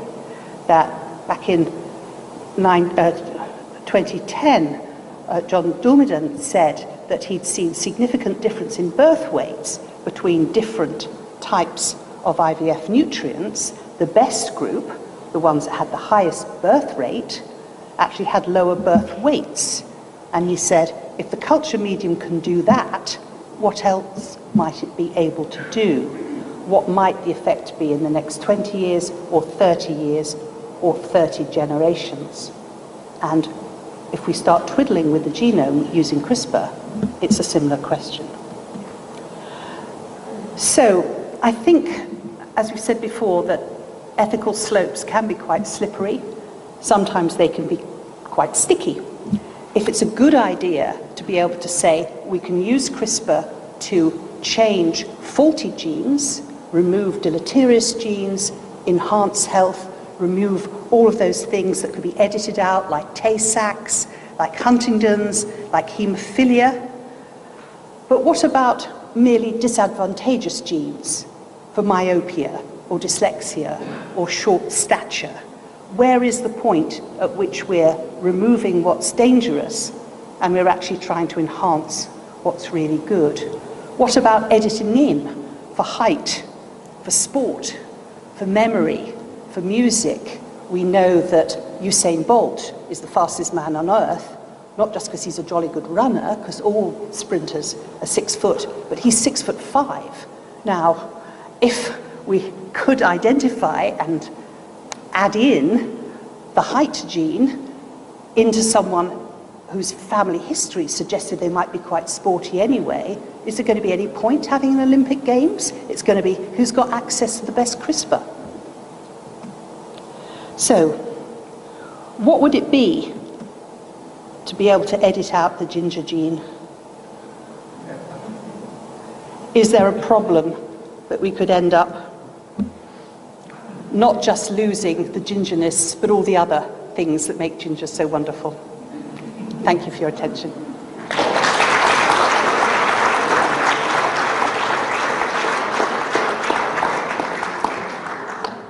Thank you, Gillian. A very thought-provoking talk. I think we have time for 1 or 2 questions from the audience. No takers? Do you have a microphone? We'll try.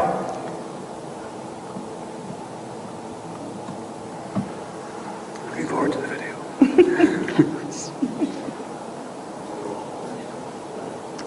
It's such a shame because we've got it working. Yeah. Never trust an embedded video. Really interesting, terrifying. Do you think there's any way that this genie can ever be put back in the bottle? And towards the end, you were talking about the adverse outcomes and things that think about who might already have this technology. However you regulate it, can you actually control this? Yes, I mean, certainly, as I say, the pioneers have been calling for a moratorium on its application, particularly to germline, but we know that it's going to, it can't be put back in the bottle, essentially. And it's not just in terms of human health. I think there's tremendous potential here for, let's say, engineering into crops to make them more resistant to global warming. Could that solve the food problem that's coming? And another really exciting area for this technology is, in fact, on drug development. Instead of having to, breed all of those mice and try all of these drugs, they can actually pinpoint what the genes are that are faulty in the disease, and then they can design the drug around it. So it may have enormous advantages. And I say the great thing as well is that we may be able to do something about bacterial antibiotic resistance, which is going to be a great killer. Although I must admit, I do think it's quite funny that my friends, the bacteriophages, have got that one sussed a billion years ago. Okay. Julie, thank you very much.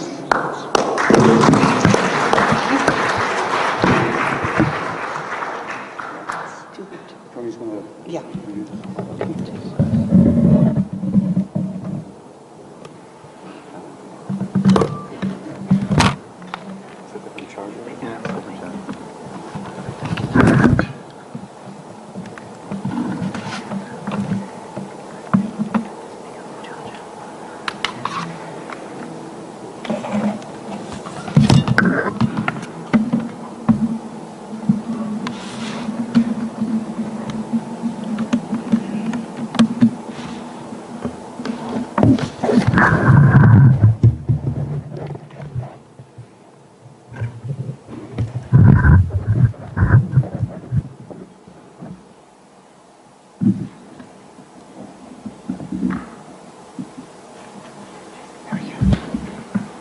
So it's a real great pleasure to invite Mariam to come and give the next talk. Mariam trained at the London Hospital Medical School, and she hasn't really moved very far.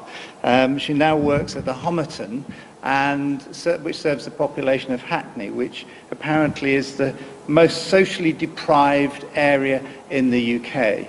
And she's going to talk to us about pregnancy outcomes after assisted reproduction technologies, including IVF. Mariam. Okay. Thank you very much for the organisers for having me. I've been blessed with quite a loud voice, so hopefully those at the back can hear me. If not, put your hand up and I'll scream it a little bit louder. So I work in Hackney. For those of you who've not had the privilege of coming to East London, it's quite an interesting area. We deliver about 6,000 babies a year in our maternity unit, and I know lots of you work in units who deliver a lot more. But what's unique about our unit is that it's supported by the largest neonatal intensive care unit in the country. We look after babies from 23 weeks. We also have the only on-site psychiatric unit for mothers and babies from delivery onwards, which is co-located. And so we get to see a lot of patients, a lot of babies, and a lot of my talk is going to be based on that. When I first had the privilege of delivering babies who were the result of ovum donation, the landscape was very, very different. Women used to come and see me before they embarked on an ovum donation pregnancy. They wanted to know what it meant for them and their future offsprings. They would then come here or other units in the world and come back pregnant, and they were really very, very grateful to the doctors and the donors, and it was something that they really cherished. But in the last few years, the landscape has completely changed. I think it's impossible now to open a magazine or watch TV or look at any social media without a picture of a woman in her late 40s or early 50s who looks beautiful, who looks healthy, fertile, and none of these women ever talk about the IVF doctors or the obstetricians who took them through the pregnancy, and rarely do any of them ever mention the donor who made this possible. No talk, I think, is complete without talking about Kim Kardashian, who's the lady on the right. She has one of the biggest followers on Instagram in the world, and she and Mariah Carey, who's on the left, actually were quite different. So they both talked about their fertility experience. Mariah Carey, as you know, had twins after IVF. She had severe hyperemesis. She delivered early her twins because of severe preeclampsia. They were both admitted to a neonatal intensive care, and her marriage broke down because of postnatal depression. No one ever talks about it, and she kept going on TV shows talking about it, and people said she was mad, she was eccentric. And Kim Kardashian, of course, because of her infamous sex tape, is always thought to be attention-grabbing.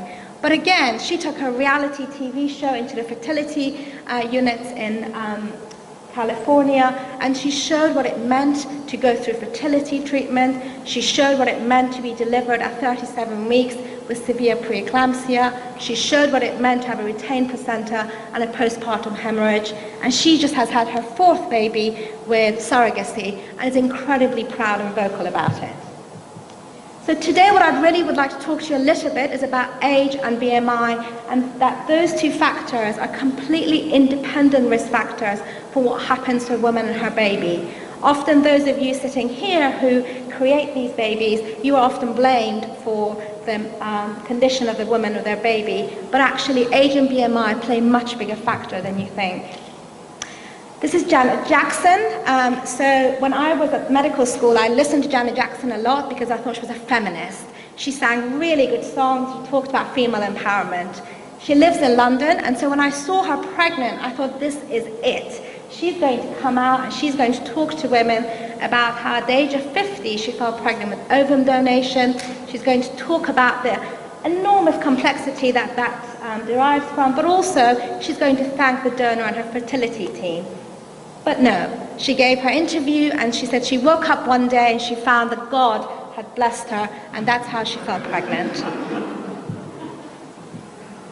So age really is an independent risk factor for perinatal outcomes, and I know yesterday the speakers talked about fertility dropping around 35, but I think what women really don't know, and I have looked after consultant colleagues of mine, professors, who did not know that when a woman reaches 35 and she falls pregnant, regardless of anything else, just because of her age, she increases the risk to herself and to her baby. And I think most women who are not medics or work in the healthcare do not know what preeclampsia is. They don't know what placental abruption is, but they certainly do when you speak to them after they've had a stillbirth. And I think this is what should be front sort of page news, that if you're 35 and above, your risk of stillbirth doubles. And men don't get away with it either. I'm quite a feminist, I'm going to bring them into it. So there's a lot of emerging research looking at paternal age. So if you're a man who's 45 and above and you're fathering a child, it doesn't matter what age your partner is, you are increasing the stillbirth by 50% of that offspring. And I think that's quite important. Again, it's never talked about. And the reason this happens is because the way the placenta functions and the placenta develops as we women get older. So it doesn't really matter how fit and healthy we are, how much kale we eat, how much the yoga classes we go to. Our placentas just simply are different as we grow older. And that data came from a really large meta-analysis of 44 million births around the world, mostly in high-income and middle-income countries. And that came about 2 years ago. And a lot of critics said, well, obviously that was a very poor outcome. That's because there were a lot of middle-income countries. They just don't have the healthcare that we have in the Western world. So the Swedes, who I adore, they decided to look into this.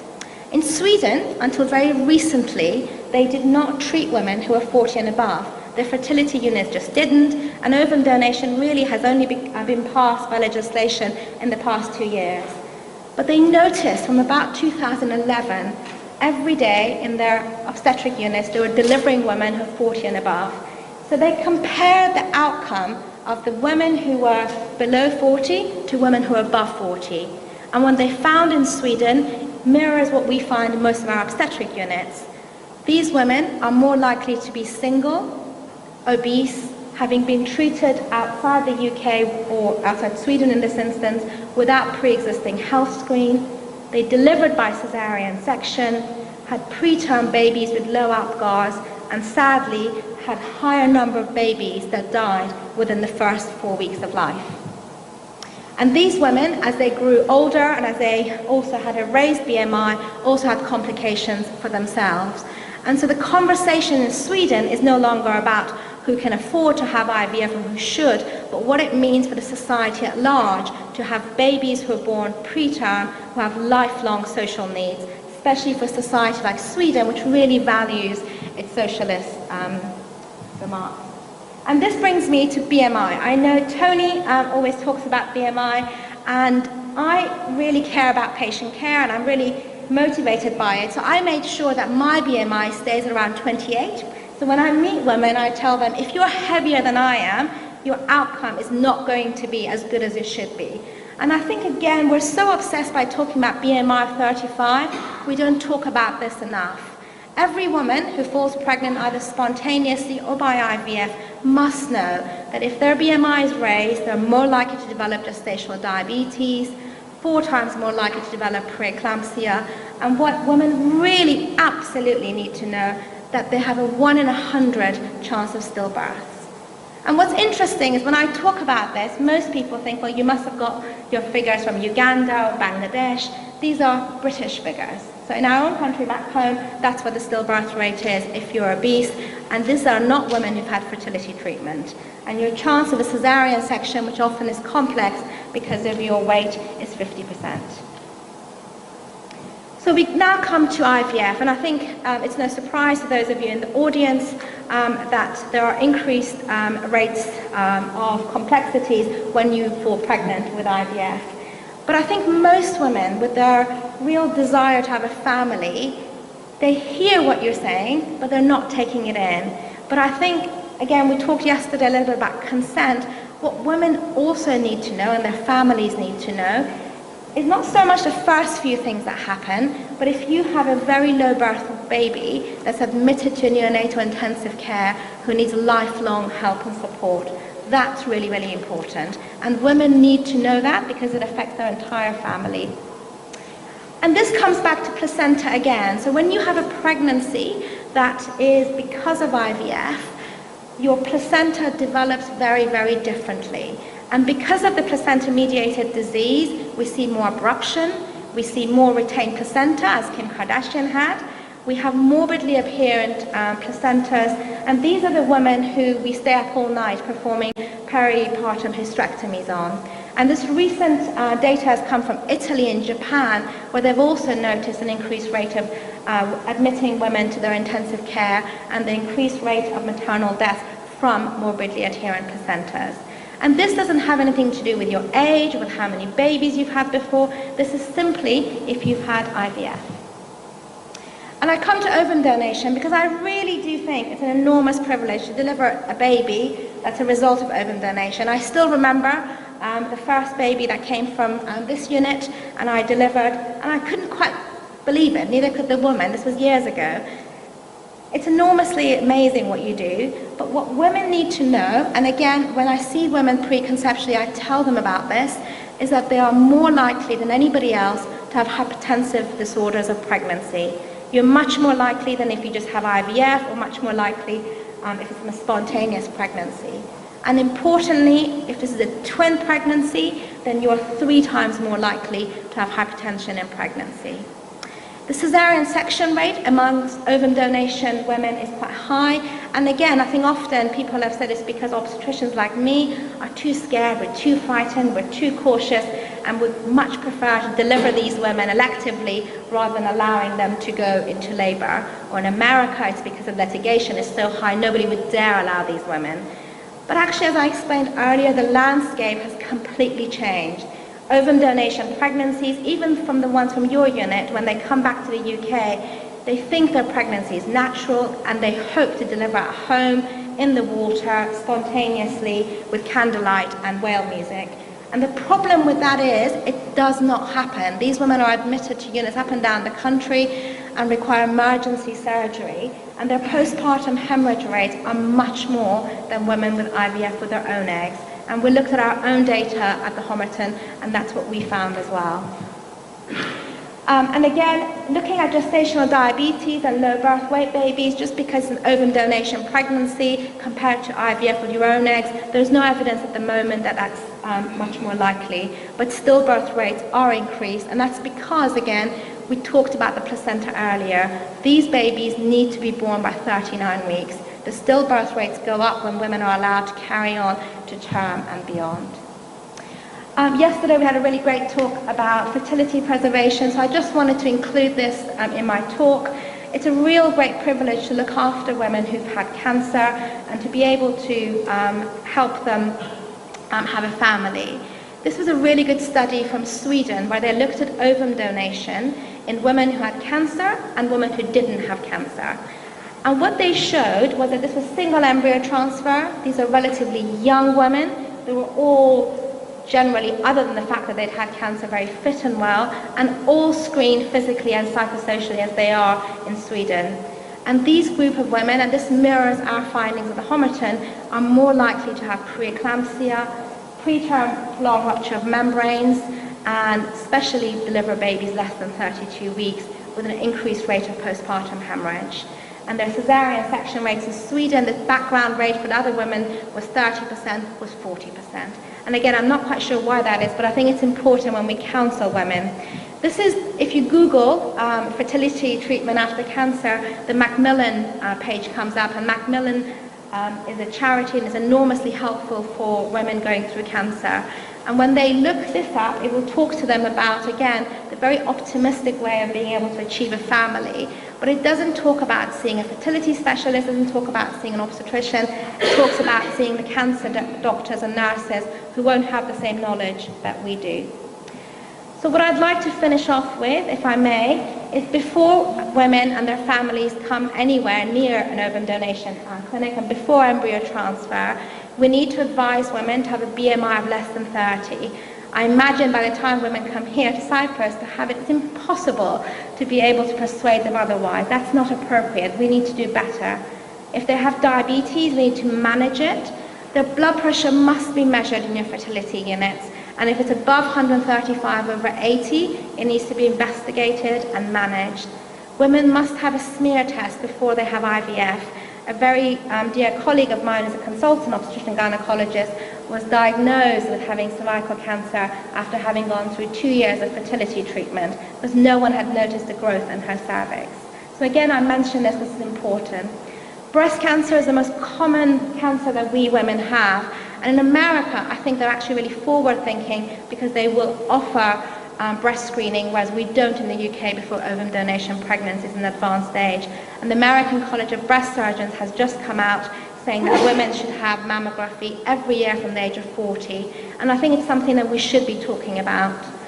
I mentioned mental health because 25 to 40% of women who fall pregnant have a history of mental health. And there's a huge taboo around it, and we need to stop that. We need to be able to talk about it. I can't tell you the number of women that I meet who've had previous depression or anxiety, didn't want to tell you that they had that because they were frightened that you wouldn't give them IVF, that they thought they would become bad parents. They stop their medication, they fall pregnant after a really stressful time and really struggle afterwards. There's absolutely no reason why women with depression or anxiety or bipolar disorder shouldn't be seen by us beforehand so we can manage her medication and that she can have a safe and successful pregnancy. I put comorbidities up because, again, I think up and down the country, hopefully now, there are preconception clinics that obstetricians run jointly with physicians, and we have them at the Homerton. And it's a really great way to meet women before they fall pregnant and to make sure that their disease is in remission, because then your fertility treatment is much more likely to work. And I think women need to make informed decisions, and I think we need to advise them and we need to inform them of the risks, because I'm sure it's not going to be before long where a woman who's had fertility treatment will then come back knocking on the door of the fertility doctor saying, you need to pay for my child who's now disabled. Once they're pregnant, they should really be encouraged to book before 10 weeks with an obstetrician. Aspirin 75 milligrams is very good for reducing preeclampsia in women who are 40 and above, who are obese or who have had hypertensive disease. And in reality, if you can't get their BMI below 30, they should have 5 milligrams of folic acid to reduce the chance of neural tube defects. They must be screened for hypertension at much more frequent intervals than other women, and they should avoid anemia because they're much more likely to then bleed and have a peripartum hysterectomy. And we must explain what abruption is to these women. Most people don't know what that is, and hence when it happens, it's really frightening for them. And we need to inform them the chance of caesarean section is simply high, in order of 40 to 50% with ovum donation. And you should deliver them by 39 weeks. There's enormous data coming through about how safe it is to have your babies born by 39 weeks and not go beyond that. And I think if the fertility doctors and nurses, if that was part of the conversation that you had, it would make it much easier for us when we meet them later on in the pregnancy when they want to go home and have their home birth. And I just wanted to finish off by thanking the great team that I work with. There's all the neonatologists and anaesthetists and midwives and doctors that I work with who are fantastic. And they're all smiling. So if you'd love a job in Hackney, please come. Pay's not great, but we're nice people. That's it. Thank you.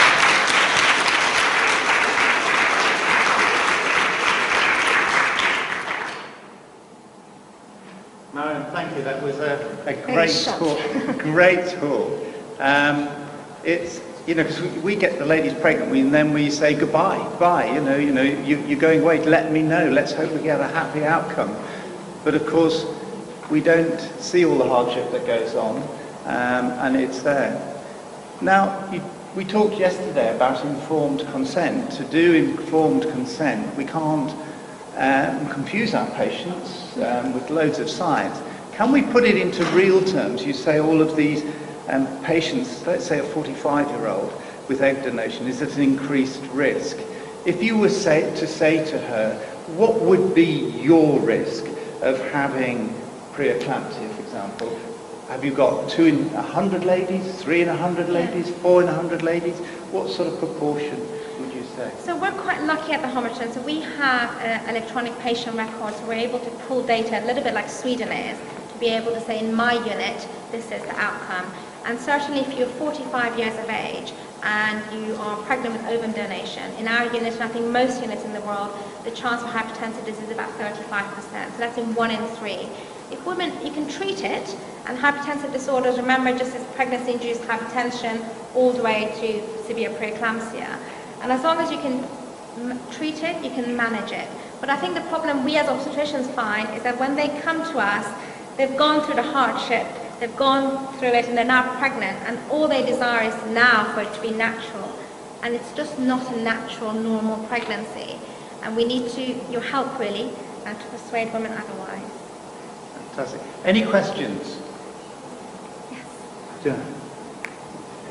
Thank you very much for this nice talk. Thank you. I would like to learn. We have been doing fresh transfers for 2015 to 2017. We recently switched from open space. So did you ever, the chance of comparing fresh transfers and proposing your transfer outcomes in countries?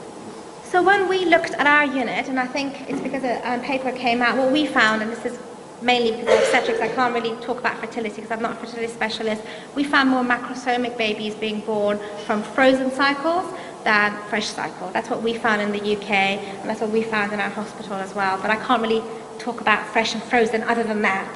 I'm still trying to get my head around agonist and antagonist protocols. So. Thank you very much. Thank you.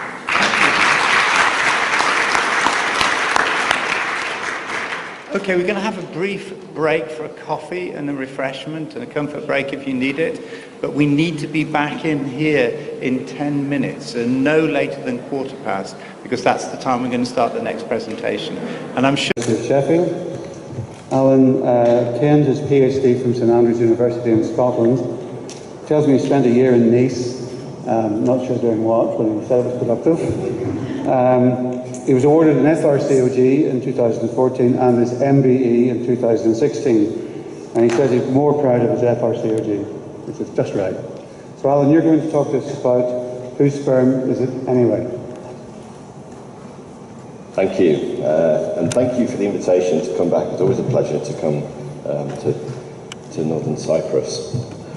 Whose sperm is it anyway is a question that I've been asked many times by men, by their partners, by their parents, by doctors, by regulators, by lawyers, and once by a judge. It's not an easy question to answer. yet it's a question that we need to have the answer to if medical science is going to advance as quickly as it might. And Gillian's example of CRISPR, I think, does feed into this quite nicely in a way that I hadn't realised until I heard Gillian's talk. So what I'm going to do is I'm going to tell you a little bit about where I think we are and why we've got to where we are and where we need to start thinking, and that's the purpose of the talk today. And I like coming to Northern Cyprus because what this audience allows me to do is do something that's a bit risky. Because you're all friends, we all know each other, and it means I can chuck something out there and that's not quite polished. So, about 10 years ago, I read an article in Nature, one of the top science journals, by this lady, Margaret Somerville, who I think is from somewhere in Canada and is now in Melbourne, is it, or Adelaide, or somewhere like that. And she wrote a really interesting philosophical piece. She's a lawyer, and she said science time, medical time, business time, and political time, and ethics time are all on different scales. And that can be a source of serious difficulty.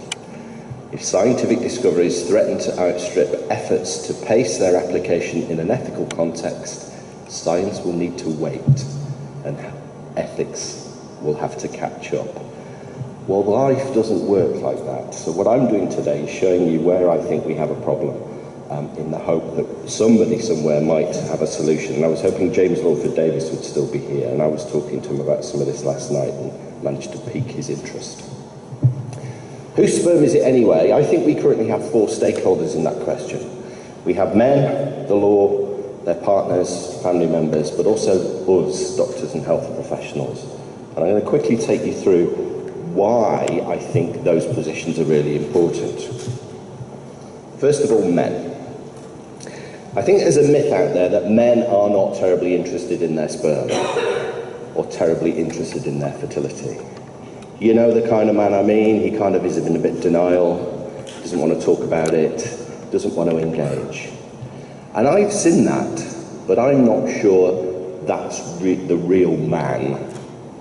There's an awful lot of evidence out there to suggest that men do have an interest in their sperm and their fertility.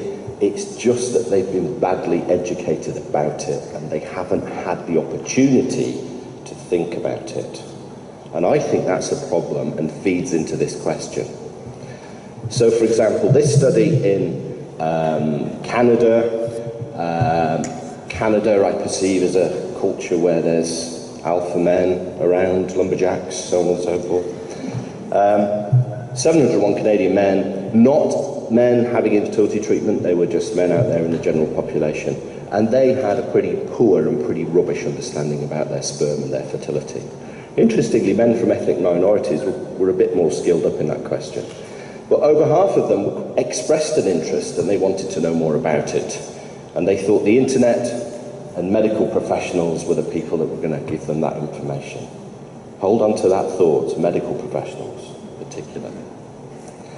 A review in Human Reproduction Update from Karen Hammerberg, again from Australia, Melbourne I think, reviewed all the papers and it said similarly the same kind of story. I didn't have a picture of Gav Kovacs, so I put a typical Australian up there. But of 43 studies, and this wasn't just Australian men, this was men from all over, the men almost universally valued parenthood, and they wanted and expected to become fathers, and they wanted at least 2 children. Interesting. Yet they had an inadequate knowledge of their fertility, and they made assumptions. They overestimated the chances of them achieving that 2-parent goal. So, having read all this, and my experience of working with support groups for a whole variety of different men, I think men are interested. It's just we haven't yet engaged them properly. And then we get the law. Whose sperm is it anyway? You'd think the law would have this sorted. In the UK, we have some pretty tight regulation and laws about reproductive material. But actually you can drive a coach and horses through this when you think about it, because it only regulates sperm in a very small and specific way. About 10 or 15 years ago I got embroiled in quite a series of interconnecting and complicated legal issues surrounding the ownership of sperm. There was an incident, or there were 3 incidents in the country: Bristol, Sheffield and Edinburgh. They were all interconnected, and the one in Bristol was the one that went to court first. And the patients who lost or claimed they'd lost their sperm in a sperm banking accident went to court on the grounds that this was a personal injury to them. But the judge said, no, the sperm wasn't attached to you at the time of the incident. How can you possibly claim personal injury for something that was 30 miles away? So it was brought back to court again as a property case. You have damaged my property. And the judge said, no, there is no way that sperm can be your property. And eventually, one senior court, I think it may have been the appeal court, said, exactly right, you need to claim for a thing called bailment. And having talked to James Lawford Davis earlier on yesterday, that was a really unusual thing for the court to do. The judge said this, it's a landmark case. In my judgment, Parliament, by so circumscribing or limiting what can happen to sperm in the HFEA Act, has brought about a situation under which a donor of sperm does not have property in his sperm. For Parliament, in its wisdom, has so interfered with such rights as a person may once have had, it can no longer be said that the donor has property in his sperm. But I don't need to answer the question that when the sperm is inside the male body, it is his. So this is a really weird kind of position that sperm now have. When it's in you, it's yours, but when it's not, it isn't. And that does kind of make sense. There's some pretty old-standing views about what property is out there. Right to possess, right to use, right to manage, right to income, right to capital, right to security. And when you think about sperm alongside all of these things, it doesn't really fit the legal definition of what property is.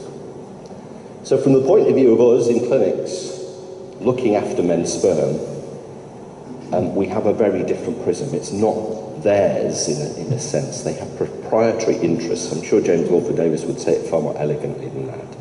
But the law has dealt us a rather difficult definition. And then we get partners and their families. Partners and their families put an extra layer of complexity on this. And the case that everybody talks about in the world is this, a lady called Hecht, whose husband banked his sperm before he died, and interestingly put in his will that he wanted her to have it. Now this is a country that doesn't have the HFEA Act, the laws are very different. But to cut a long story short, she took it to court, the court rejected her claim, the appeal court said, no, you do have a claim here, and as long as the child doesn't claim against your deceased husband's will, you can be allowed to use it. Now that's an odd kind of prism because it involved death, it involved sperm banking, it involved a will. But it kind of has set the tone in some circumstances to other ways of thinking. There's another case at the moment. This is a chap who sadly died in the United States, and this week the Supreme Court have said that his parents can have access to the sperm and can do with it what they wish. Again, coming at this from a completely different prism. What the law does is in some ways give men what's known as negative control. Men can say what doesn't happen to their sperm rather than what can happen to it sometimes. And this was a case that James mentioned yesterday. I can't remember the clinic, but it was the man who stored his sperm, and the partner went back to the clinic and claimed that sperm and used it without his knowledge because he hadn't withdrawn his consent. He remarried, and then she contacted him and said that the children were his, and she successfully sued him for child support, and the judge ordered him to pay. Okay, an unusual situation. Arguably, he ought to have withdrawn his consent and been a little more proactive about that. But even in non-ART situations, partners have an interesting level of control. Here's a case, and if you look at the picture, you'll see where we're going. It's the flake lady from the 70s. Do you remember the flake adverts? Let me get this right. This is an American case. Phillips, a man, was dating a woman, Irons, and as it goes, she wanted children and he didn't. So the compromise between them was that they would have oral sex only as a way of preventing pregnancy. They split up over this matter and he went off on his way. And then later, he discovered that she had delivered a child, which was later found to be his. And she fell on hard times and successfully sued him for child support.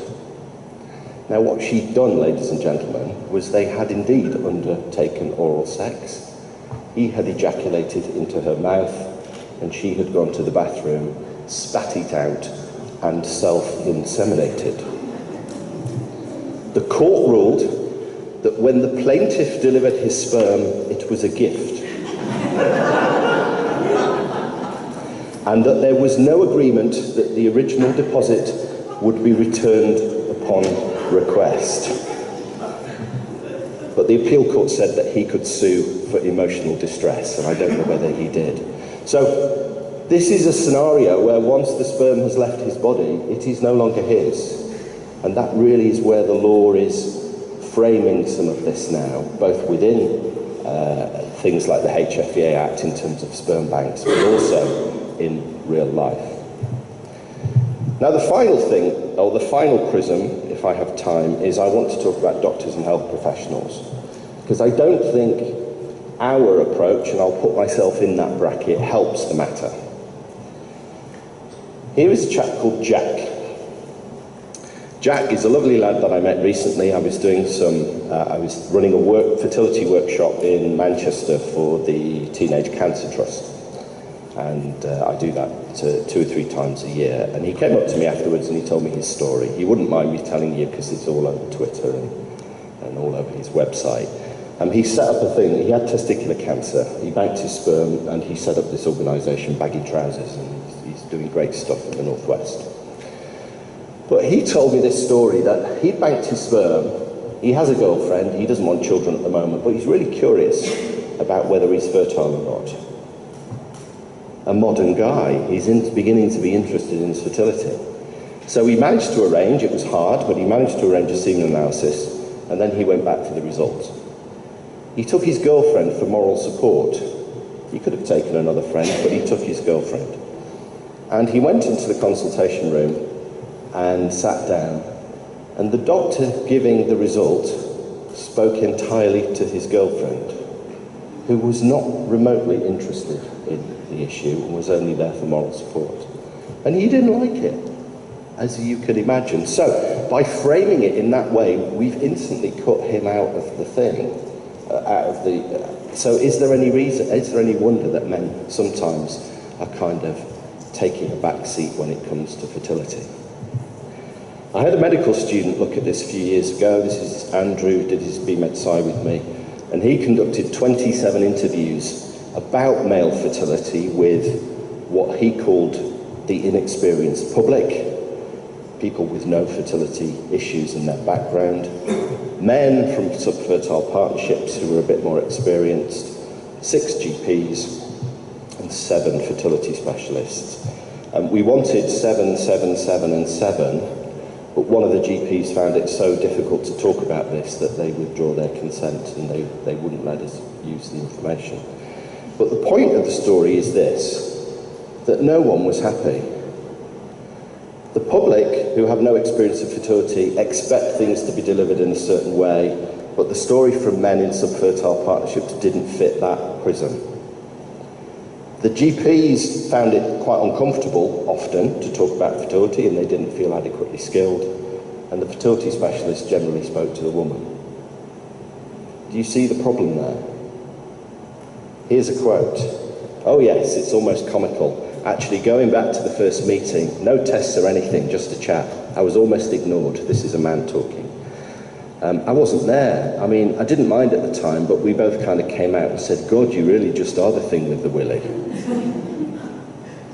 So I think we have a bit of an issue in the way that we engage men, and I think that feeds into this issue about ownership of fertility and ownership of sperm. Liberty Barnes in the United States published this book a few years ago, and I was really irritated when I read it the first time. I've reread it fairly recently, and I actually have warmed a bit more to it. It was in the papers all about this book in 2014, and the main thesis in that book is this. And she says that there's some kind of denial on the part. There is not some kind of denial on the part of men. There's an entire culture and medical system that makes it possible for men to be infertile and not realise it. And what she was saying was that sometimes doctors talk in analogies like your exhaust's not working or what have you, and men don't kind of respond to that as well. It's an American study, so maybe it doesn't work on this side of the Atlantic. And in a blog on last week's BMJ, I was just pootling around one evening on the internet, and I found this.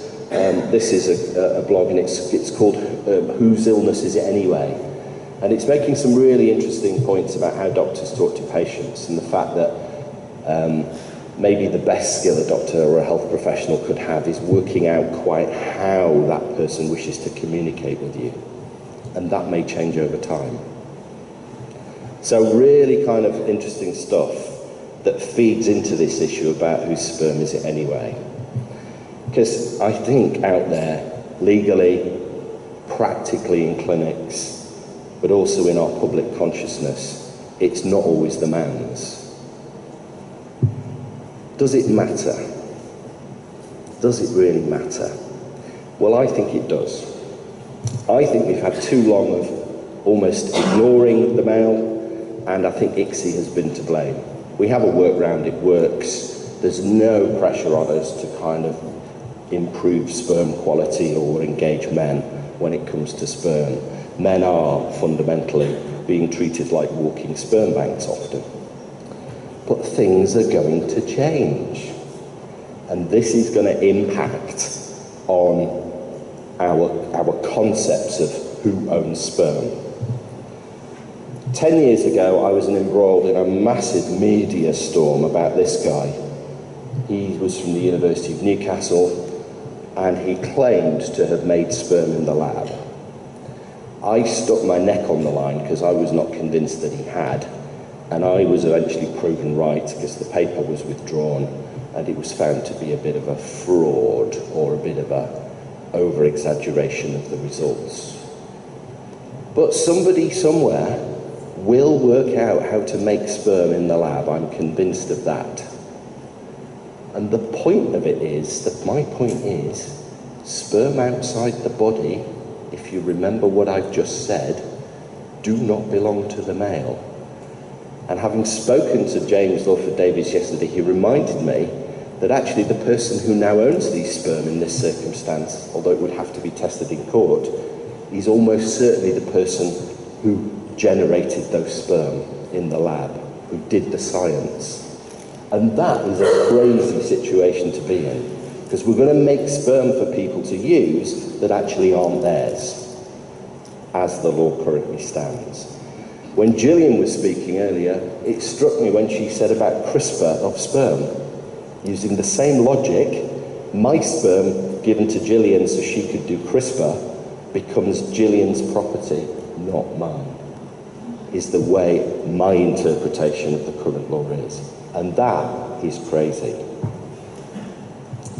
We heard yesterday about the advances in testicular tissue transplantation.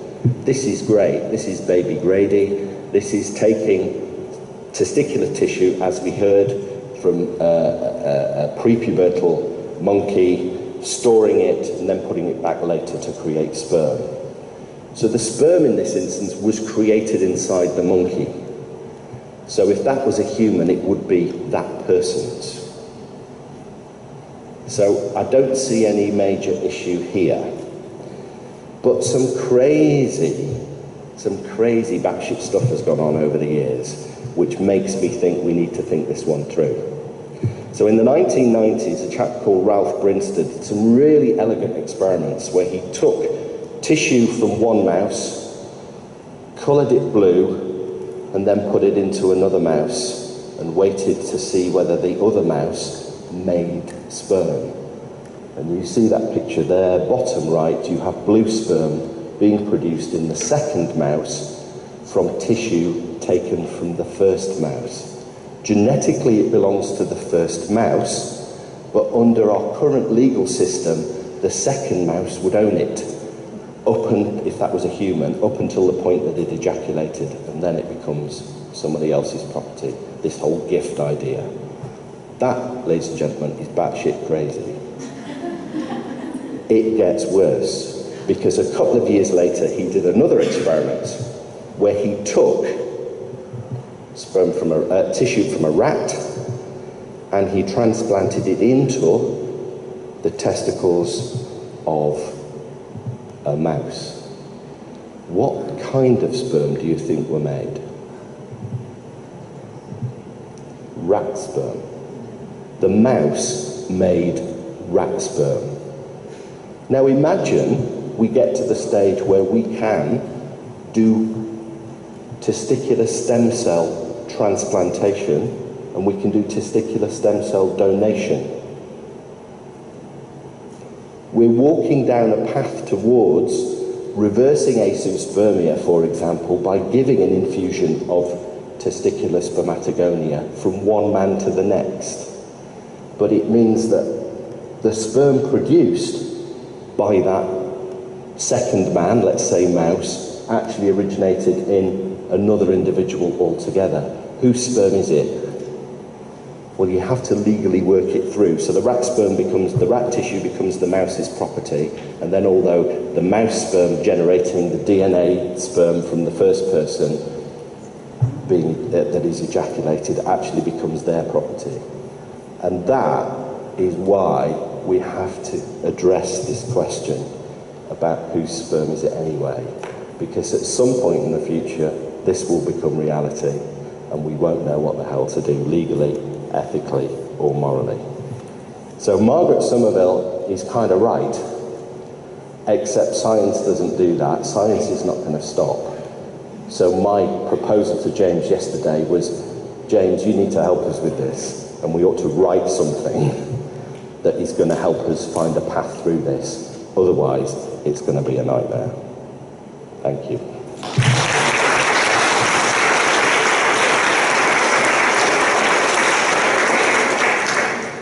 Thank you, Alan. It's clearly a brave new world we're heading into. Or is it? Any questions from the audience? Right. Very stiff, especially the men. We've all got to be very careful about gifts in the future. Yeah. Okay. I'll be in the bar. Okay.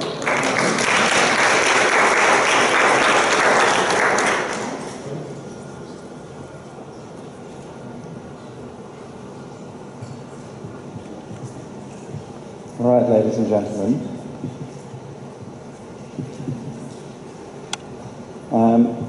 I'm delighted to welcome Genghis Guinea Olu, who works for iGenomics.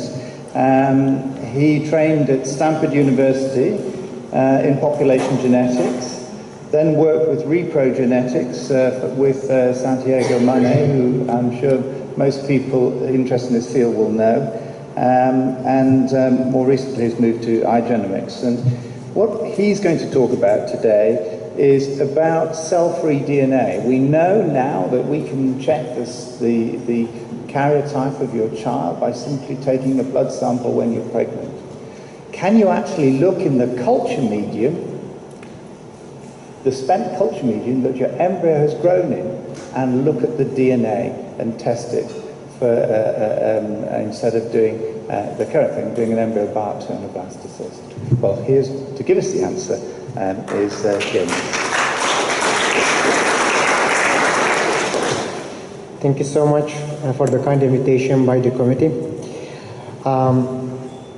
So this is the agenda today. So I'd like to quickly go over the PGTA technologies, but my main topic is going to be talking about non-invasive PGTA. There are a few papers already published, and I would like to review those papers with you.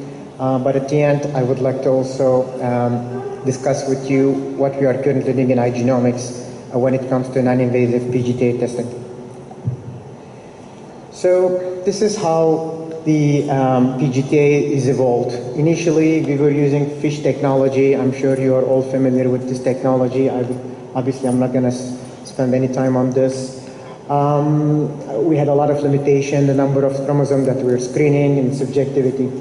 In 2008, we actually switched from fish technology to array platforms, namely array comparative genomic hybridization, single nucleotide polymorphism, quantitative PCR. I feel I'm really fortunate that I was able to work with all those platforms, including the fish. And so I will talk about those technologies on the upcoming slides. And then we move to next generation sequencing, and those are the technologies that are currently utilized in the field. And now we're actually focusing on non-invasive PGTA technology, which will be, again, my main topic today. So I always start with this slide because those are the technologies that were used probably like 10 years ago. And all of them pretty much started at the same time, coexisted at the same time, and disappeared pretty much at the same time. The ones actually I'm pointing in here, this is array CGH, and this is SNP array, and this is quantitative PCR. So the reason I start with those slides because there is no perfect technologies. Every technology has limitations. For instance, if you use SNP array, in order to be able to do PGTA testing, they always work with parental context, so you need to provide biological parent samples. With array CGH, there is no such a thing. You can definitely send just a biopsied material. Those are array CGH is widely used in the world. Quantitative PCR is also another good technology, but compared to other two, they have more limitation in terms of number of SNPs that are utilized. Since they have like less markers to utilize, they will be missing all the deletions, duplications. But like as I mentioned, majority of those technologies are pretty much disappeared, outdated, and now we are using next generation sequencing. So I want to quickly go over what is next generation sequencing is. The reason I want to talk about this because all our efforts with non-invasive PGTA are done with next generation sequencing. So when we have an embryo biopsy, we only get 5 cells from each embryos, and those cells is not going to be enough for us to be able to really run in any platform. So we have to amplify the DNA multiple times. That's why we use this technology called the whole genome amplification. So once we have the whole genome amplification is done, so we have enough high quality of DNA, and what we do is we chop the DNA in small fragments and we put small adapters in each side, and that's where we kind of prepare our sequencing library. And once the sequencing library is completed, in fact, each fragment is about 100 or 200 base pairs. And those small fragments will be actually sequenced millions of time. And at the end, we will have reference DNA, male and female.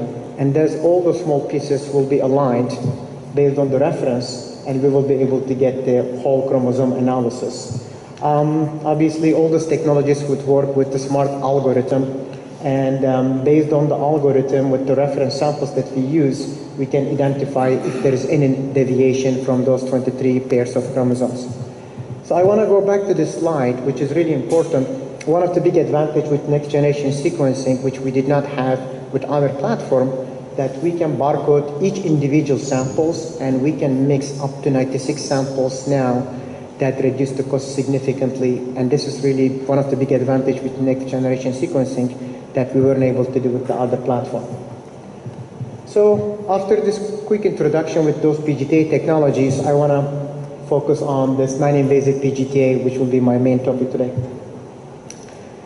So there aren't actually many papers are published so far on non-invasive PGTA because non-invasive PGTA has been around probably for the last 5 years.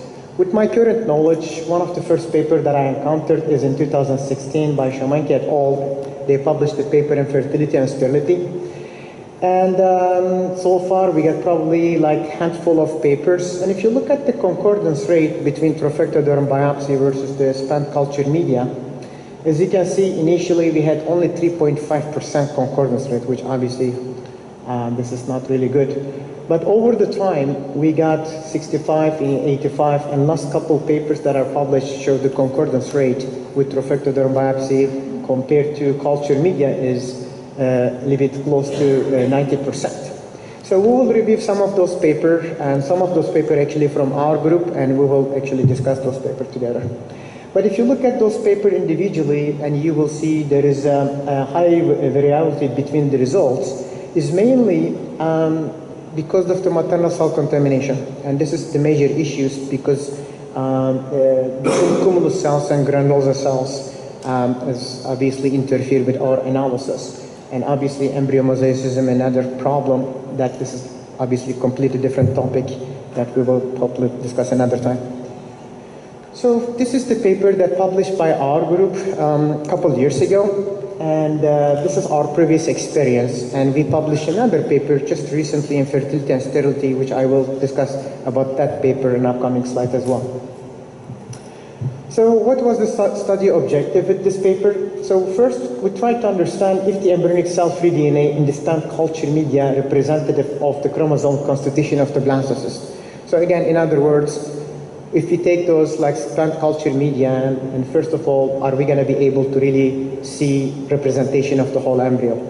And the second one is we want to determine the concordance rate between trophectoderm biopsy and span culture media and try to understand if this technology can be utilized in the future. Okay, I get this question all the time. So what is the possible cells of free DNA in culture media? Where those DNAs is coming from?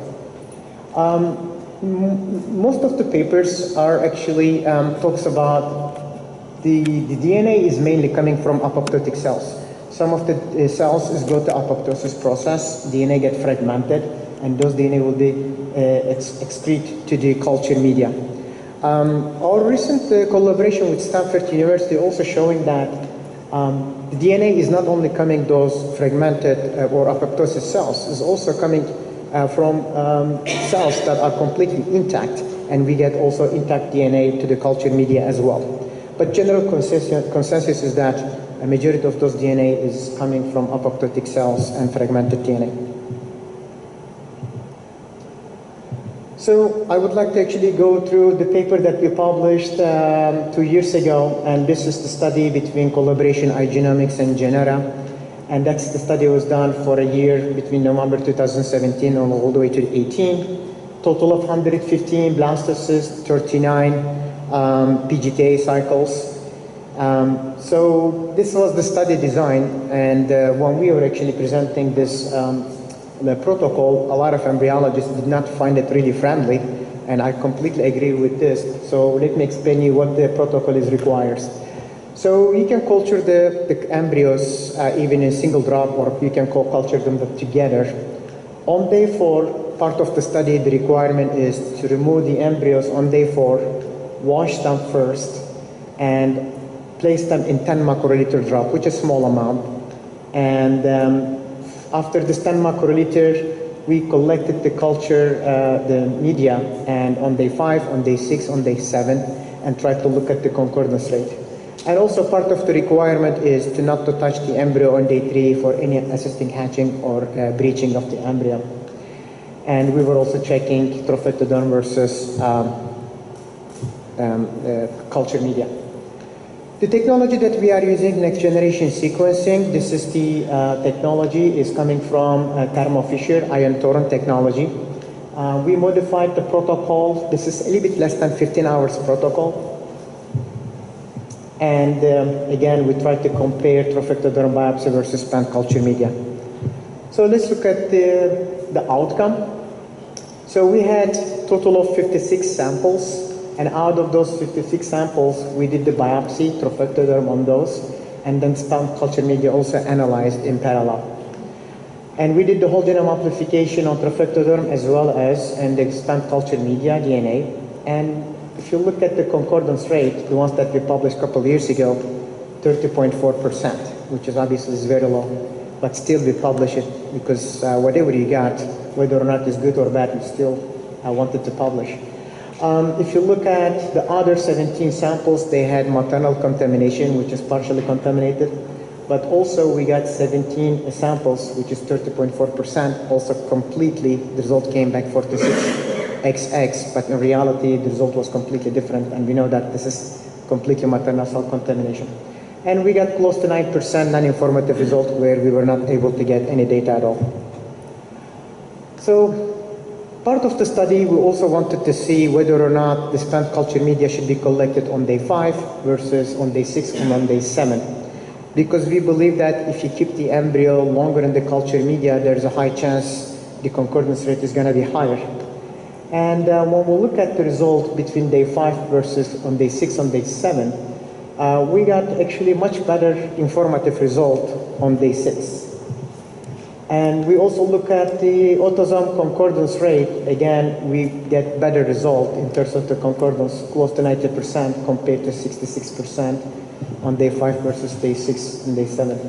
And also we look at the chromosome concordance in terms of autosomal chromosomes and also sex chromosomes. And again, as you can see, we have significantly higher achievement with when the embryo is actually cultured all the way to day 6 and day 7. Again, some of the embryologists, they say, I don't want to really unnecessarily culture the embryo to day 6. And if the embryo is ready to biopsy on day 5, obviously I want to do the biopsy and not really culture into day 6. Again, those are really pilot study, and we know that this is not really friendly in terms of the lab, but hopefully the things are going to improve over the time. Part of the study also we want to look at when we are concordant, what was the outcome in terms of the chromosomes.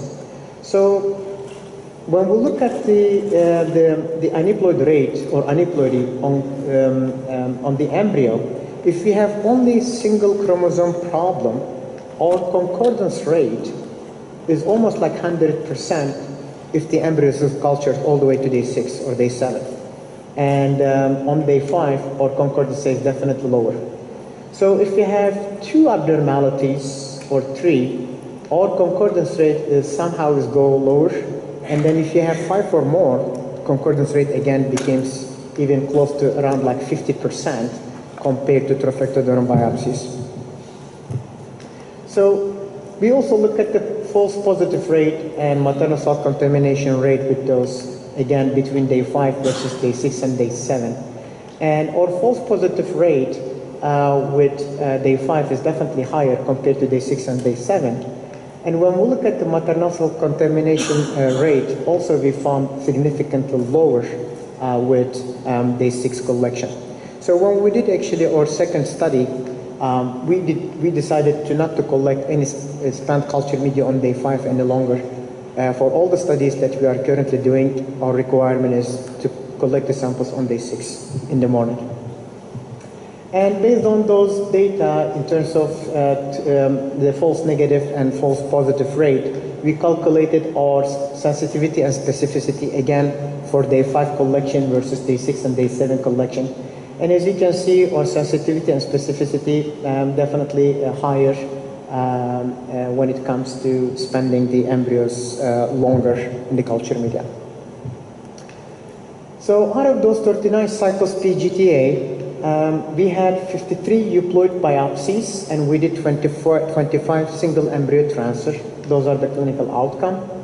And out of those 25 single embryo transfer, we got 15 positive pregnancy tests. And all the transfer was done based on purely trophectoderm biopsy result, and they were obviously euploid.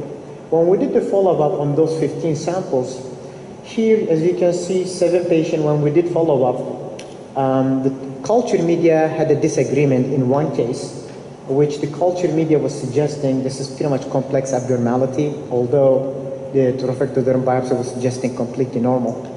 And if you look at the ongoing pregnancies, again, there were 5 ongoing pregnancies. One of the culture media result was also in disagreement, and the result was +5 and +15, although again the trifectoderm biopsy was normal. And we had also 3 miscarriage, and among those 3 miscarriage, when we look at the sperm culture media, we found 2 of them, in fact, they were aneuploidy. So this kind of like small data set is somehow telling us, even though the gold standard is right now doing trifectoderm biopsy, but in a few years that may change. So I want to quickly go over the other papers that are published a few years ago and also recently. This is the recent study published by a Chinese group, and they want to also look at the sperm culture media for non-invasive chromosome screening, and from on day 3 and also on day 5. If you look at the study design, they had 42 blastocysts. They compared those 42 blastocyst sperm culture media with the whole chromosome analysis. And they have a different whole genome amplification protocol, which they call it MALBAC, and as known as this is Yukon company. And if you look at again overall results, they had 25 normal embryos. Out of those 24 normal embryos with trifectoderm biopsy, 21 actually were concordant with sperm culture media, but 4 of them with the sperm culture media was abnormal, which they were like false positive, and their specificity was 84%. And also when they did the whole embryo analysis, they found 17 abnormality, but in fact when you look at the culture media, 2 embryos were in disagreement. This culture media was suggesting that they were normal, which is false positive. So based on those data, they had also sensitivity 88.2%. So they also calculated positive predictive value, which is 78.9%, and also negative predictive value, which is higher, 91.3%. And their conclusion was the false negative usually do not result in successful pregnancy, and the less problematic, which I kind of disagree with this. That's the whole point, that you are doing the testing, so you want to make sure that those results is accurate. But at the end, they say there is more validation is needed, especially for segmental aneuploidies, because right now, with the non-invasive testing, you can only do like complete gain or losses. Segmental is going to be probably the second version of this testing. And also they are suggesting randomized clinical trial is definitely needed to confirm those results. I would like to also talk about this paper as well. And with this paper, they did not only look at the sperm culture media, but also they look at blastocyst fluid, and they compare with the trifectoderm biopsy. They had 40 donated embryos. They are not selected for implantation, but had a good morphology. So again, this is a little bit really crowded slide, but what they found at the end, their conclusion is they have like low sensitivity and specificity. And this protocol indicates that this is not, this technology is definitely not quite ready. But they also mentioned that they have lower sensitivity and specificity in this study versus the other, because most of the paper has a really good outcome, except this one.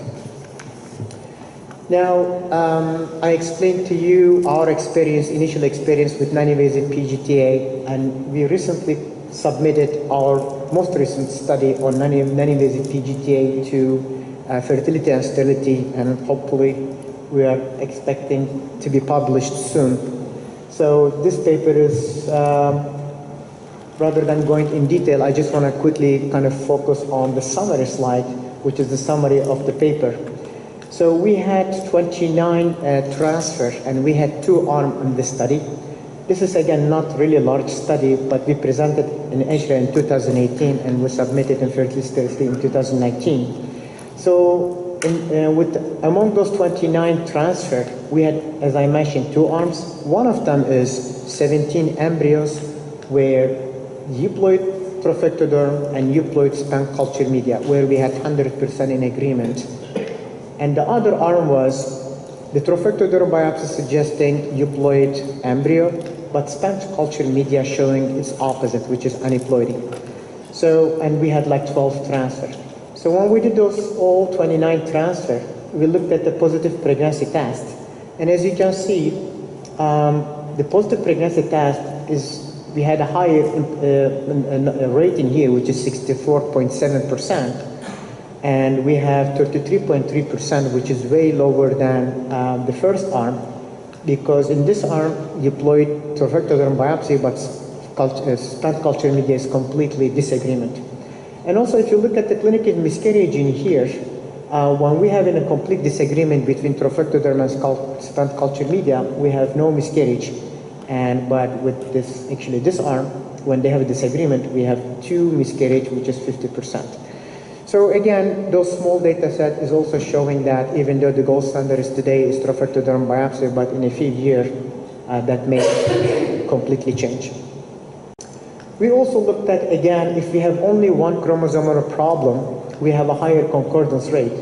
And more chromosome problem that we have, the concordance rate significantly changes and between trophectoderm biopsy versus day 6 embryo culture. So, like as all the papers were suggesting, there are more studies needed, which as an iGenomics, we feel that we need to definitely take the ownership. And we have 2 current studies going on. One of them is, we call it multi-center concordance study. Currently, we have 9 centers already enrolled. And the whole idea with the study is, since we get this small pilot study showing that the culture media has a high concordance with trophectoderm biopsy, so we wanted to have overall a little bit close to 3,500 embryos that we want to screen. And the embryos will be analyzed with the trophectoderm biopsy, and also same embryos will be analyzed with the stent culture media. And eventually we want to compare in terms of ongoing pregnancy, miscarriage rate, and with stent culture media versus trophectoderm biopsies. So hopefully the study will be ending in a year or so. And the other study is we would like to do also randomized clinical trial. Currently we have 10 centers already enrolled, and we actually decided to have close to 900 samples. We have 2 arms, 436 patients in the study group and 436 in control group. So the control group is going to be, the transfer is going to be done only based on morphology. So the embryologists, they are going to be just doing the same thing that they have been doing based on the morphology and do the transfer. And this study group, we will do the analysis on the stent culture media, and we're going to compare the results in terms of single embryo transfer.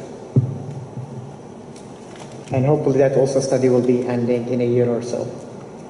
So as a final remarks, over the time, our knowledge in the dynamics on embryonic cell-free DNA has improved, and hopefully we are going to be able to really detect all the aneuploidies from some stent culture media. Obviously, more study is needed. Hopefully in a year or 2, once these 2 studies is completed, probably we'll have a more concrete answer to the clinician. But also, if you look at the wider implication, I'm sure a lot of embryologists or even the clinician, even the patients will appreciate the effort. If you can really not touching the embryos and getting the answer from a non-invasive way, I think it's going to be definitely beneficial to everyone, from every perspective, including the cost.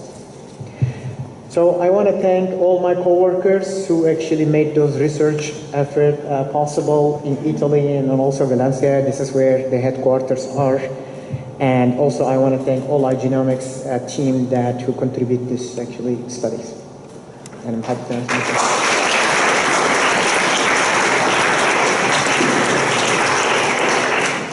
Thank you so much for that. So it's watch this space. Not quite there yet. Not quite, yes, exactly. Not quite there yet. That's the summary. Okay. But it's amazing what the technology that is out there. Any of our embryologists want to make a comment at all?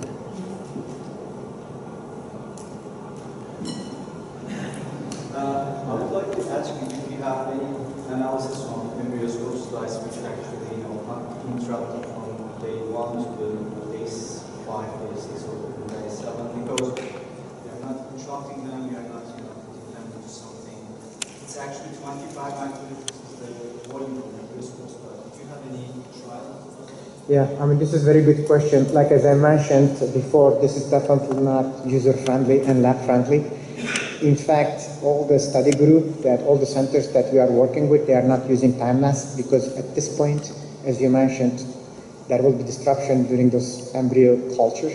So we actually picked a center who does not really use time-lapse. At this point, this old study is going to be just done with the conventional way without any using.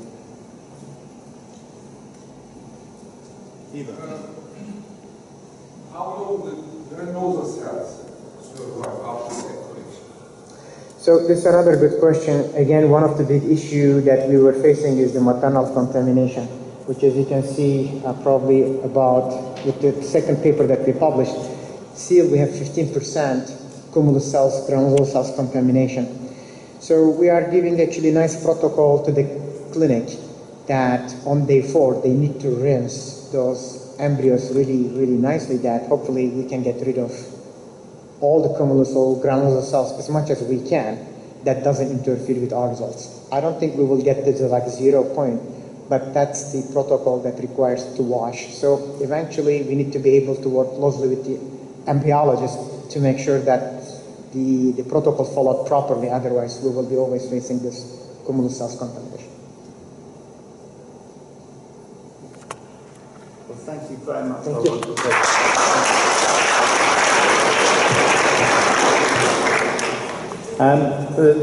The next speaker in the session is Canan Oligulu, who did his Master's and PhD at the Middle Technology University in Ankara in biotechnology, then did an MSc in embryology in Leeds, so he must be good. He has worked in a laboratory for 18 years and has, for many of those years, has been as a laboratory director. He's built 16 laboratories in his time. He's currently building 2 more, and currently he's working at the Carolinas Fertility Institute in North Carolina. And he's going to come and talk to us about the impact of ambient air quality and temperature in our IVF labs and what impact that has on success rates. I'm going to just change computers. Yeah,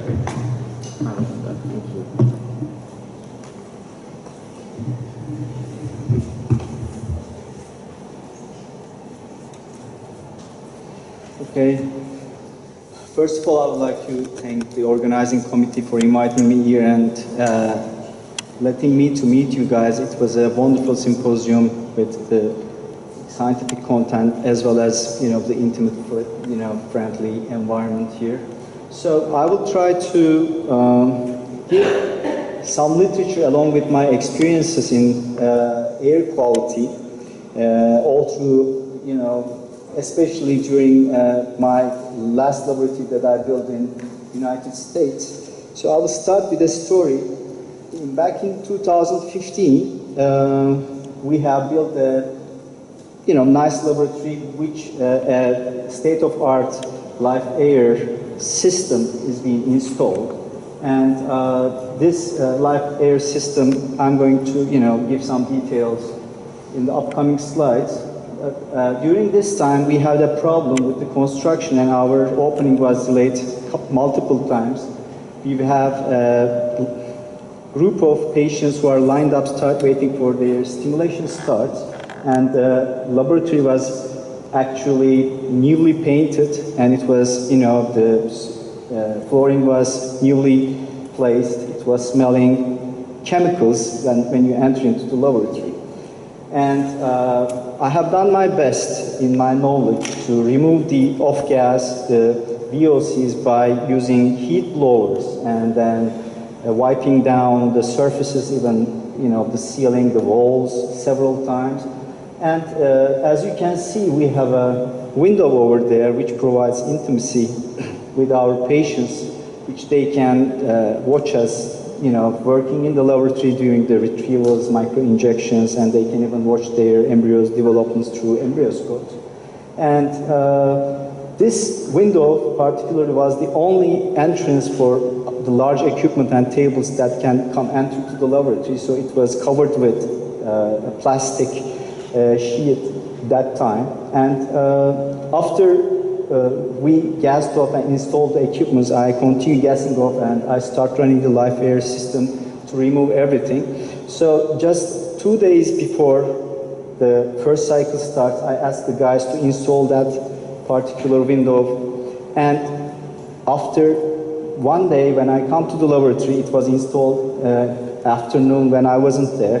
So the guys nicely installed that frame and painted the frame with plastic paint, which when I come into the lab, it was smelling heavily, you know, the thinner the paint, and it was awful. So there was nothing we can do, and I have done my best.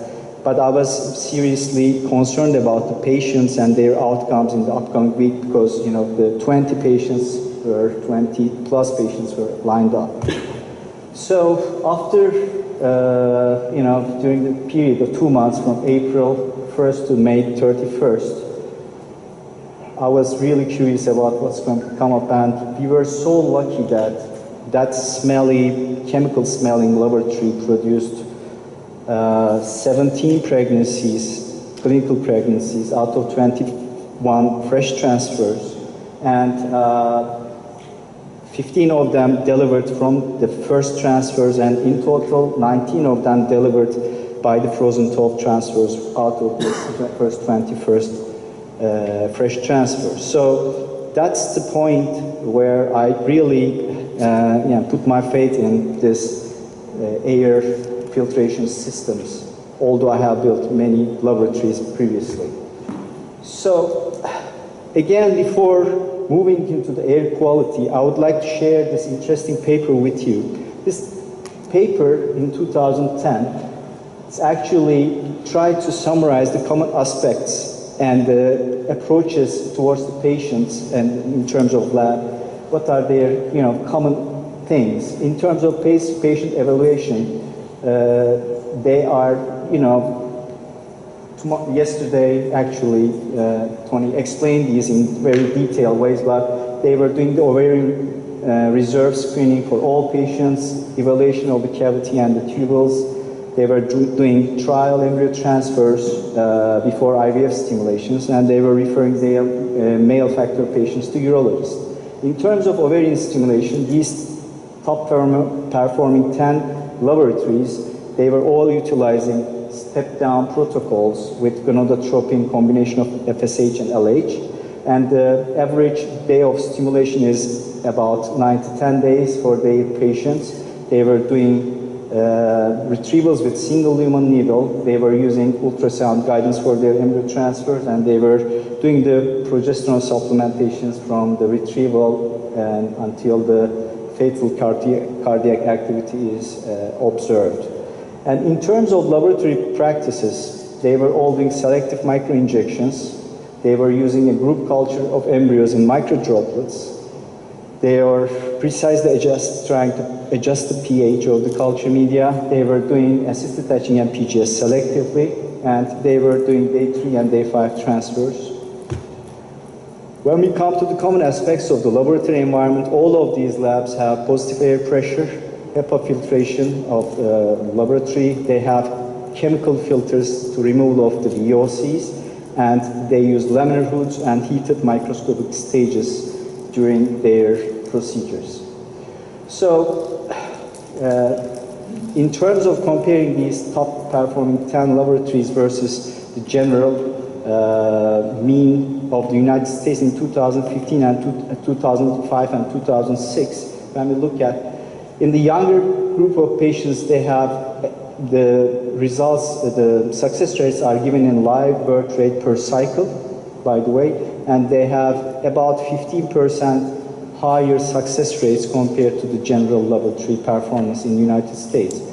And when you look at the 35 to 37-year-old patients, their success rates were about 10%. So, now I can start talking about the air quality after giving these two details. So, what are we trying to treat in the laboratory in terms of air quality? What is the threat? So there are two things that we are trying to get rid of. The first one is the airborne particles, which we are using the HEPA filtration to get rid of, and the volatile organic compounds, which are coming from, I will explain the sources in the upcoming slides. And in the literature, there is a lack of strong association between the particles and the IVF outcomes, whereas there's an extreme strong association between the VOC presence and the negative outcomes of the IVF. So the air, where this air is coming from, there are three sources of air which the HVAC units in the laboratory feed, if they have any. The outside air feeding the HVAC system.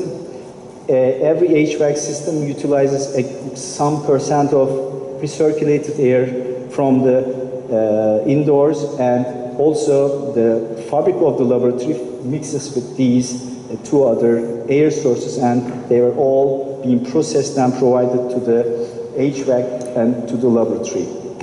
So the outside influences that we can control is, as you can, as we all know, there are things going on outside, road, asphaltings, constructions, exhaust, and depending on where you live and depending on how contaminated air, how contaminated your, outside areas, you have these coming through the HVAC system. And the second source of contamination in our laboratories chemically is coming from the plasticware that we are using and the way that they have been sterilized. The plasticware itself produces VOCs, as well as the method of sterilization, if they are using gas sterilization. It's also when we open these plasticware in our laminar hoods, we are contaminating our environments. And also the equipment which we put into the laboratory is made up of plastic components, and then they have paintings on themselves, so it takes quite a long time to get rid of the off-gassing of the equipment. And the third source is the refrigerants used by the HVAC and the refrigerators in our laboratory, as well as the medical gases that feed the incubators have a considerable amount of VOCs in their content. And also the personnel who is working in the laboratory provides the particulate and the airborne pathogens to the laboratory. So when we take a look at the history of air quality in the lab, between 1990 and 2000, there is an awareness building up about the air quality in the laboratory. After 2000, people, as getting aware, they start using portable systems as well as clean room technology in their laboratories. And since 2012, there is controlled studies with the presence of these units and in the absence of these units, so that we have a legit evidence about the effect of air quality and the VOCs in the lab, as well as the airborne pathogens. So these are some of the distinguished studies which are summarized in this table. They have the impact of air filtration on the outcomes of IVF in terms of fertilization rates, cleavage rates, clinical pregnancy rates, implantation rates, and even in live birth rates. So this study is carried out by Katie Warlow. She is the founder of Life Air, and she had worked on this quite a long time while developing the system. And she had correlated the fluctuations of the IVF outcomes in certain laboratories in different time periods with the lab air analysis. And she actually showed, there are others, but she actually showed the presence of airborne pathogens and VOCs in the lab has a detrimental effect on the outcome of IVF.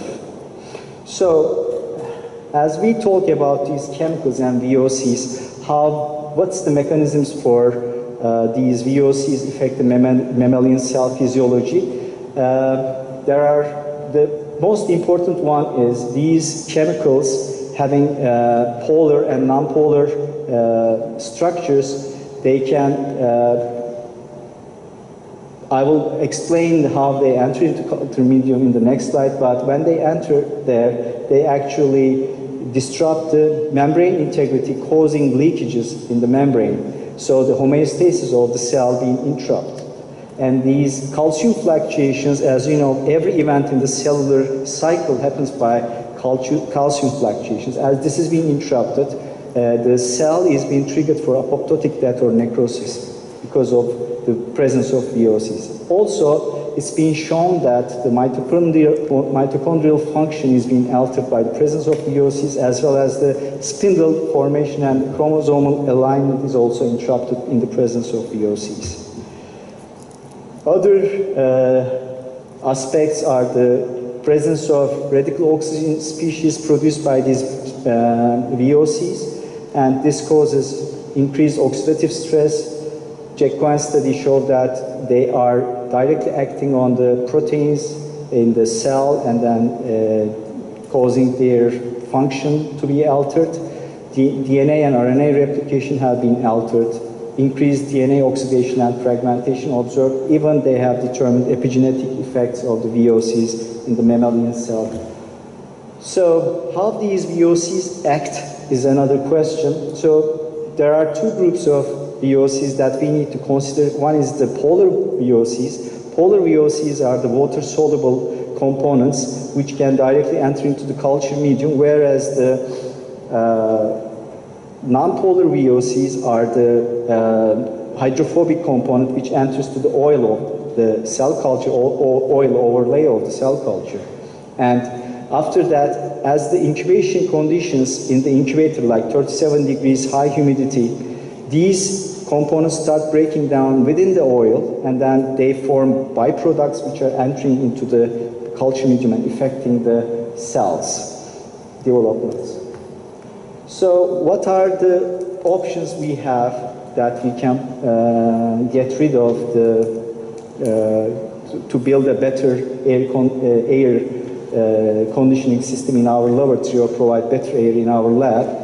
Is the first one, and is the actually total solution. You can install a clean room technology which provides and handles the whole air in the laboratory, provides the positive pressure in the laboratory, which actually keeps everything under control, not only in terms of filtering the air in terms of particulates and VOCs, but also controls the temperature, ambient air temperature in the laboratory, and provides a contained environment in the laboratory.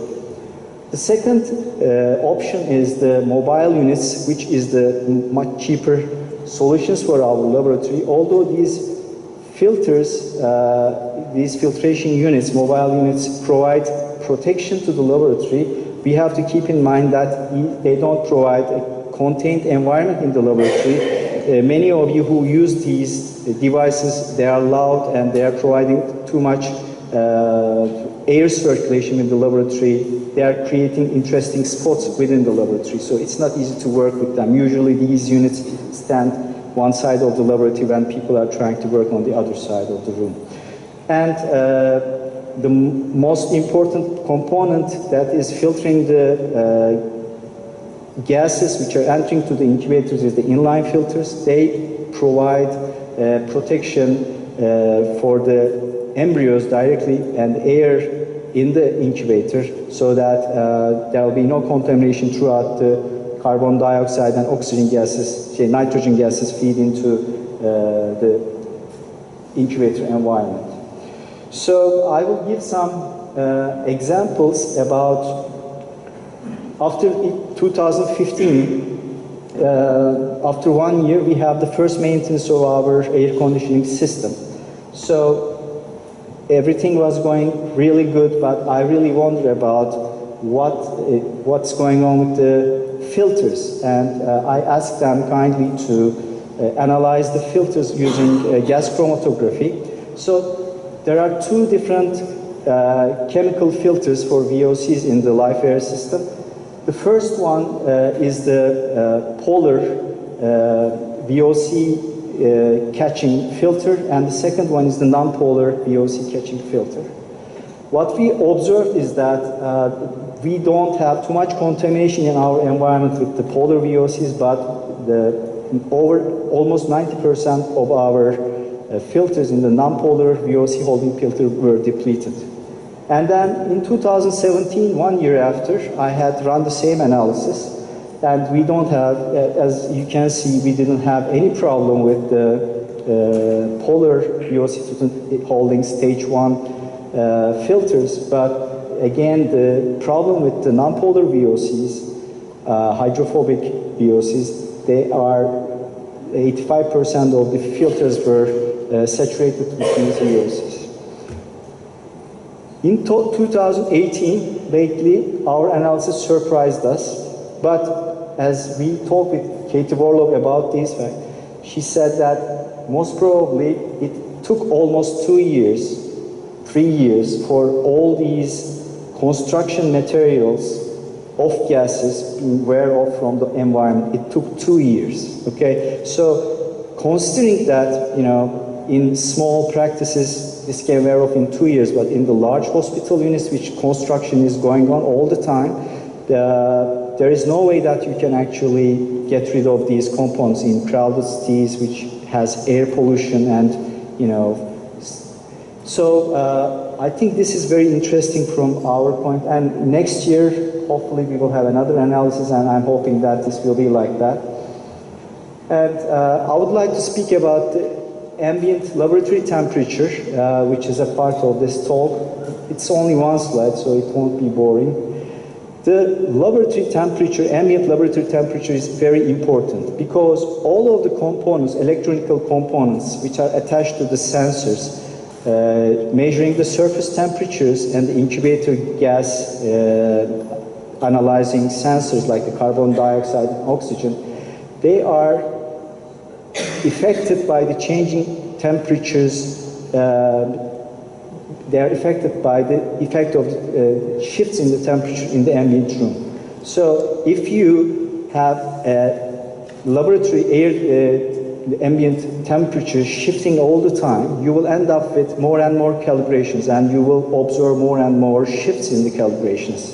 So it's very important to have a contained environment, the temperature and the air quality wise, to keep things as stable as possible so that you will end up with consistent results in your IVF laboratory. So in summary, I would like to say that the air quality affects the IVF outcomes by the presence of airborne particles and microorganisms and the VOCs in the lab environment. Having a contained environment in the lab is very important. Only way to avoid fluctuation is to provide these conditions and having a very comprehensive QC, QA, and total quality managed systems in your laboratory. And also, my personal opinion is to have a clean room technology, a total system which is actually specifically designed for laboratory, because some systems are not as suitable as because they are providing too much air exchange rates. There are, you know, winds in the laboratory, and the temperature suddenly shifts as these controllers in the operating rooms, for example, they have sudden shifts in their temperature, sudden heating and sudden cooling. So these need to be well adjusted for the needs of IVF laboratory, which would avoid these kind of shifts, sudden shifts. So it's very important to have something tailored for the IVF laboratory. And I would like to share our experience, as we have a state-of-art air clean room system in our laboratory. As you can remember, there was 10 to 15% success rate differences with the top performing US centers in the previous slides. Recently, SART in 2006, they have changed the way they evaluate the laboratory success rates. They switched to cumulative live birth rate per retrieval cycle to avoid the centers who are reporting high rates with the PGD, PGS. So the success rate now being illustrated as what you can achieve, a live birth you can achieve from per cycle. So the yellow bar represents the national data, and the blue is the 2015 results, the orange is the 2016, and the gray is the preliminary 2017 data. The 2017 data will be completed next year, but in our experience we will have 5 to 8% more live birth rates per retrieval So I can say that, of course, the outcome of an embryology laboratory is multifactorial. The protocols, treatments, laboratory environment, QC, QA makes a huge difference in the outcomes of an IVF success. But I certainly believe that providing the exceptional conditions in the laboratory is going to provide the highest success rates that you can achieve in your laboratories. So thank you very much. This is from our baby reunion in 2018.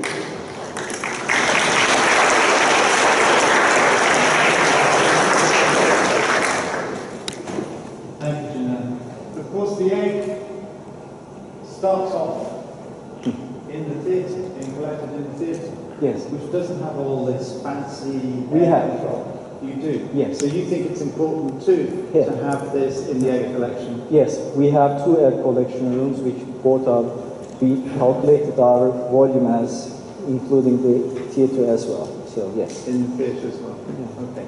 Is that adjacent immediately? Yes, exactly. Our setup is very simple. We have a theatre, we have an open door, we have the laminar hood next to it. We just take the tube, pour it, and then find the egg and start from there. Okay. And when everything's over, we close the doors, but our total environment with the 2 procedures and laboratory is all covered by this system. Any questions? Yes. What is the optimal laboratory air temperature? The optimal air laboratory temperature for my experience is 24 degrees Celsius. I always adjust it to 24 degrees Celsius. It's not only important for the stability of the devices, but your vitrification success rate changes with the ambient room temperature because of the differences in the compositions of the buffering agents in different vitrification kits. Okay. If you have shifts in your environment, okay, you will end up with totally fluctuating pregnancy rates with your towing cycles. It's very important to keep it in a certain temperature for say, and sometimes maybe 20 is maybe better for a 1 vitrification medium, whereas 25 might be a better, because during the time of that, especially in egg vitrification, the first 15 minutes we are holding these things. If the pH of the vitrification medium is not right due to the shifts in the temperature, you will damage your eggs. It's not valid for blastocysts too much. Janan, thank you very much for coming across and sharing.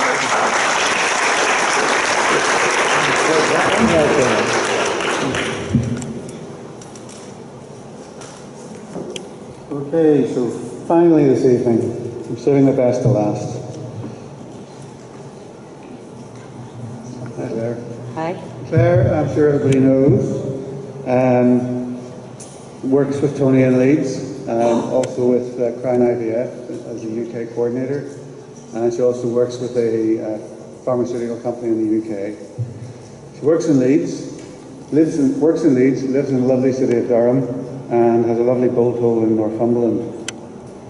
She's a very busy lady, she's very widely travelled, but wherever she goes, she never stops working. The phone never stops. I'm sure if you've been in her company, you've witnessed that. Tonight, we're having a bit of a double act. Yep. She's actually going to impersonate her daughter, as well as herself. As her daughter carried out some work last year as part of her university dissertation. So Claire, what does make patients travel for egg donation? Thank you. So Jess, my daughter, is at Liverpool Uni and she's doing a degree in human geography. And all of our peers were doing things like renewable energy, green spaces, and Jess decided she would do about reproductive tourism. Some of it, I think she was quite clever because she knew she'd be able to get help and she'd have good access to people. It's quite clever, really. So Jess's title of her dissertation, all 25 pages, was The Global Fertility Journey, an investigation into the motivating factors influencing a couple's decision to become reproductive tourists to northern Cyprus and the impact this has on the couple. I'm really summarising Jess's work here. There's a lot more, but I'm just doing it. She would do more if she was here. So reproductive tourism. We live in a highly globalised world, and advances in technology allow people to travel and access places that previously they could not do. So the way Jess did this was she devised a patient questionnaire which went through all the ethics at Liverpool Uni. She sent out 150 questionnaires, and actually I thought it was quite good. She got 90 back. She tried to get the questionnaires to the patients, the couples who'd been to Cyprus, but before they had their pregnancy results, because obviously that would skew a little bit their thinking, that maybe you would think better of it if they were pregnant, like worse obviously if they weren't. So these were mainly couples before they got their test results. So she interviewed patients, she did the questionnaires, she did recorded interviews with, sorry, I'm just going to get my glasses.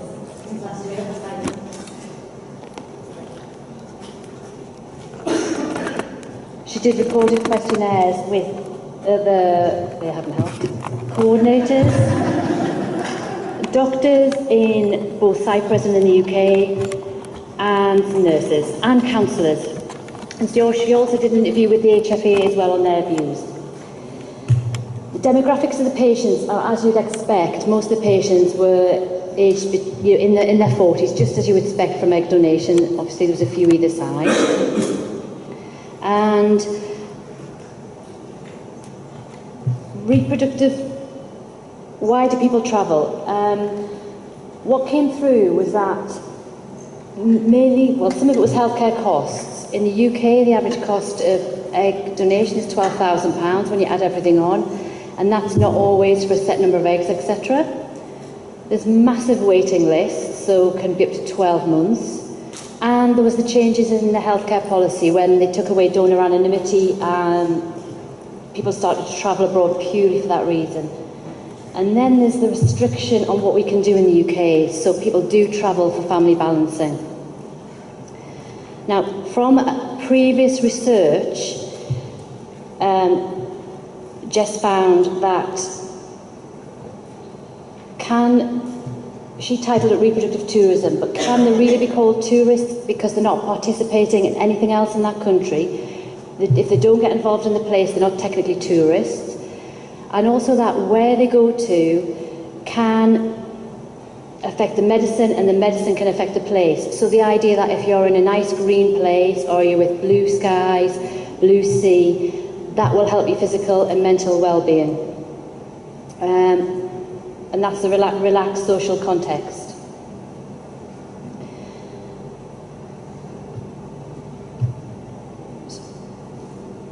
Why do patients choose a place?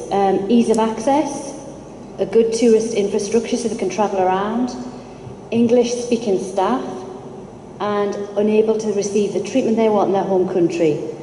No waiting lists, and financial reasons.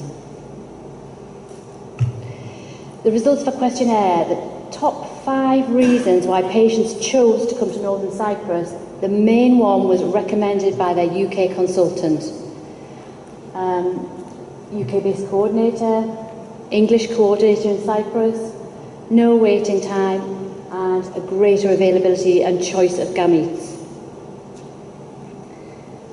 The most important recommendation was the doctor. This is research, previous papers.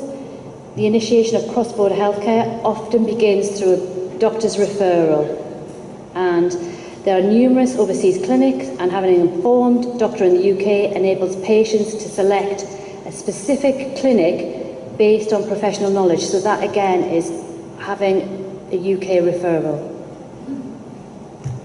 These were comments from patients. We were looking at lots of different clinics online before we saw our consultant. He suggested we go to Northern Cyprus, so we went with his recommendation.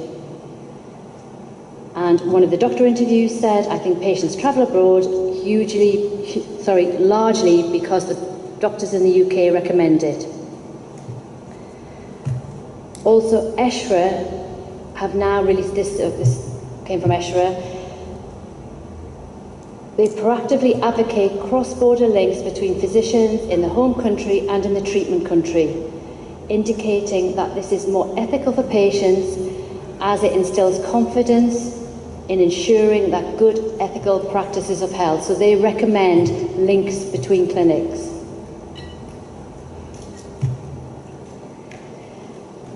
Again, this is from the literature I just found. She did find it hard to find previous literature about this because I don't think many people have done reproductive tourism, so she searched and searched and searched. And from this paper she got one concern associated with overseas clinics is the perception that they do not operate to the regulatory standards found in the UK. And you can see the response from one of the doctors that was interviewed. He's been working with the clinic for 8 years. It's been licensed by the Cypriot government. It's got UK quality assurance, and it also has, they haven't mentioned this, it's also got ISO accreditation.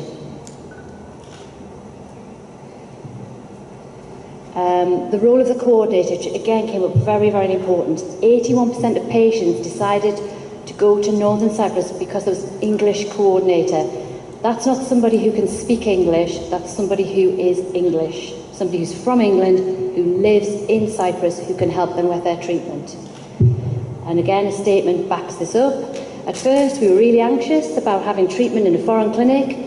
We really didn't know if it was us. We spoke to our consultant, who recommended Northern Cyprus because there's a UK coordinator, English coordinator. Charlotte's our coordinator here. She's originally from Leeds. She's very English.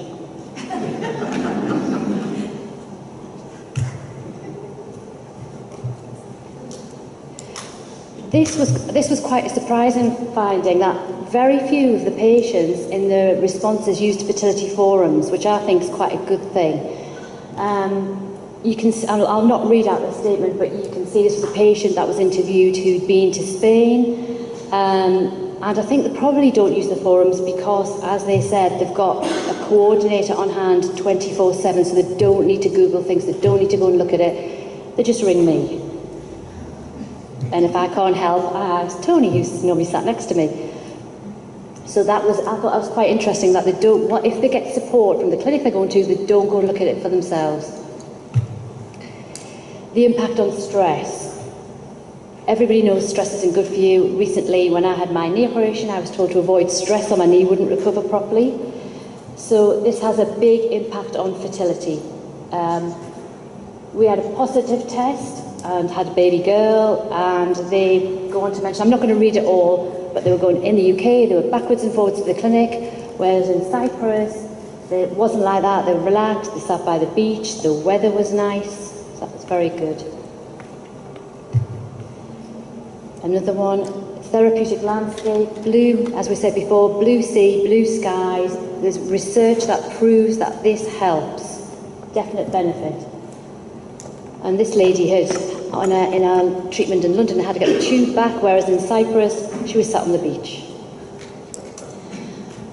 In sort of a summary, when this question was asked, 78% had a better experience in Cyprus than they'd had with their treatment in the UK. So I thought that was a very good thing. That now we know is down to the fantastic clinic, the coordinators, the blue sky, the sea, everything. The last bit that came that I was quite interested in knowing as well was whether the patients travelled for anonymity, the donor anonymity, and actually it was 36% of the patients asked that, which is what seems to come out in the literature as well, why the patients travel. So 36% chose Cyprus because of donor anonymity. So that in a nutshell was Jess's dissertation, and she got a first for it, so she did very well. Just hope she does the rest of her exams good like that. That's why she's not here, because she's doing her exams. I'm going to quickly go through now what we Crown IVF offers. So in the clinic, you can send patients for IVF, egg donation, sperm donation, PGD, sperm retrieval, and surrogacy. The sperm donation, there's a bank here, or we get sperm from the European Sperm Bank, which can be, the patient can source it themselves and have it delivered to Cyprus. The sperm retrievals tend to be, because it's actually easier to do that than go through the HFEA rigmarole and have the sperm transported over. The surrogacy is a brilliant surrogacy programme here with a guaranteed live birth baby or your money back. So what tends to happen if any patients from the UK are interested in that, they come to me and I pass them on to the relevant people in Cyprus. The PGD for family balancing, the UK clinics don't get involved in it anymore, even though I thought it was the right thing to do, that the patients were looked after in the UK. We subsequently don't do that anymore, and if you have any patients who would like that, pass them to me and I'll pass them to Cyprus and they can liaise directly with Cyprus. So at least you know you're referring them to a good clinic. On the egg donation, one of the biggest questions we get asked once they've seen the UK consultant and clinic and they're happy is about the travel. And recently we've had quite a lot of problems and questions with visas. So patients don't know whether they need a visa to get into Cyprus. And we had a couple quite recently, and I said, would you like to speak to Charlotte about the visa? She knows all about it. And they said, no, we're a lawyer, we know exactly we can travel, we've got this. And they weren't allowed on the flight at Manchester Airport. They just wouldn't let them fly because they didn't have the appropriate visas. So, you know, we've spent a lot of time doing this. We also help with hotels and anything to make it easier for the patient. They only need one visit to Cyprus, unlike the Spanish clinics. We advise they stay for 8 days if possible, because we now do blast assist day 5 transfers, and there's no waiting time at all. We never suggest patients rush, but they can go when they're ready. As you saw from Jess's research, the coordinated bit is really important. The link to the UK consultant, me in the UK, the clinics who use their own coordinators who just come to me if there's a problem, and Charlotte in Cyprus. That makes it really seamless, and we get very, very, very few complaints, if any. I'm not entirely sure we've even had a complaint this year. And all patients seen by the UK consultant, we don't accept any patients who come directly to the clinic. They all have to see. So if a patient contacted me, I would send them into the nearest clinic where they lived. Or sometimes they have already seen a fertility clinic, but they've sort of got my details from somewhere else. But they always go back to the UK clinic. From the egg donation, we've got a massive choice of donors of all ethnicity. They're young, they're normally in the early 20s. Massive universities on Cyprus, and that's where most of the donors come from, where they're recruited from. And they're recruited by word of mouth. We don't advertise. One donor donates, has a good experience, and she'll tell other colleagues or friends, and that's how we get them. Because you're all sat here and send patients, you all know that the success rates we say are correct. You know, everybody knows their own success rate. And we run at the high 70s, low 80s, all of the time, nearly all of the time. The donors are anonymous on the whole, so that they come in, they're cancelled, they do everything like the UK, and they're anonymous donors, which is why some patients travel. But we do have, if patients particularly want it, we can ask if the donors are prepared to waive their anonymity. I always speak to the patients honestly and say, I'm not entirely sure how you would trace somebody who was 20, who was a student in Northern Cyprus 18 years later. That's being honest. But the donors are willing to leave their details with the clinic. We guarantee a number of eggs, a minimum of 10 eggs, and we guarantee the patients will have frozen embryos. When the patients come in for frozen embryos, if they do have that treatment, they only need to be in Cyprus for 2 days, 3 days at the max. They can fly in, have the transfer and fly back out, and they're quite like that. They've already been to the clinic once, they're not nervous, they know Charlotte, so they can choose the date of their embryo transfer. They do treatment plans similar to their fresh, unless the particular referring clinician wants something different, and our success rates with the frozen are approximately 5% less. We only freeze really, really top quality embryos. And what we find the hardest, and on my position the hardest, is managing the patient expectations. So this is another good reason for using UK consultants, because the patients needed to be selected appropriately. Aged under 50, uterus able to carry a pregnancy, embryo transfer possible, which sometimes the patients have had no treatment at all before they come here. They haven't had any IVF, they've had nothing in the UK, they're coming straight here for their egg donation. And, as Tony's bugbear, a BMI within the normal range. You should have shares and Weight Watchers. He's always telling people to go there. Sperm quality is another big issue. We often see this. They sort of ignore the sperm because ICSI's done here. People just ignore anything to do with the sperm. And we've had a couple again quite recently who'd had 2 fresh cycles, maybe a frozen here. And Zeren, the embryologist, had given the advice that maybe they should try donor sperm, which they did, and I think she's probably quite far on in her pregnancy now, so that was their problem, not along with the eggs, but the sperm was a problem as well. And we also have, now we've gone to blastocysts, we need to manage their expectations about embryo numbers.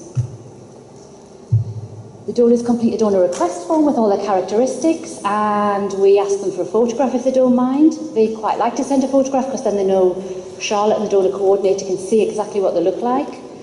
They send 2 matches at a time. That, through working with his 10 years, we think is the best way to do it. If you send them too many details, it gets too confusing. So we send them 2 donor details, and I always say it's a very fluid process. If they want some more, they can ask for some more. Sometimes they do get slightly unreasonable on the donor requests. Those feet, which are hideous, somebody wanted a donor with feet like that. And she actually sent that picture saying, can they have feet like that? We've had donors who want big breasts. We've had donors who want a ballet dancer. We had somebody recently who wanted a donor to have a degree in chemical biology, specifically. They wouldn't have anyone else. And then we had the lady who was so concerned about it. Our main concern was that when a child was born, would it speak English or would it speak Russian, because the donor was Russian. What do you say?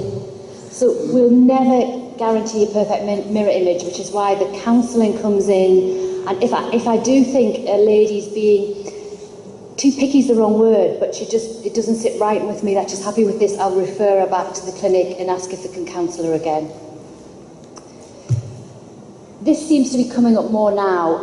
There are expectations from eggs to embryos. So if you get 15 eggs, 10 will fertilise, 5 blastocysts, and 3 usable. So they're not going to get lots and lots of embryos in the freezer. And it would help us if this was maybe explained to them that now it's blastocyst, you may get embryo in the freezer, but it may be 1. You may have 1 embryo in the freezer. As in the UK, when the single embryo transfer was introduced, we're trying to do that in Cyprus. We want to get our multiple pregnancy rate last year was 20%, which is not too high, considering most patients had 2 embryos, but we accept it is still higher than it is in the UK. So now we're trying to encourage patients to have 1 blastocyst embryo. We will be directed from the clinics in the UK. So if you want your patient to have 1 embryo, tell us. It's written all of the patient's notes, and they'll get 1 embryo. Obviously, there's a little bit of fluid discussion with the embryology team here when the quality of the embryos is known. So that could come back. And if you want, we could refer back to you and ask your opinion. So that, in a nutshell, is Jess's dissertation and how Cyprus works.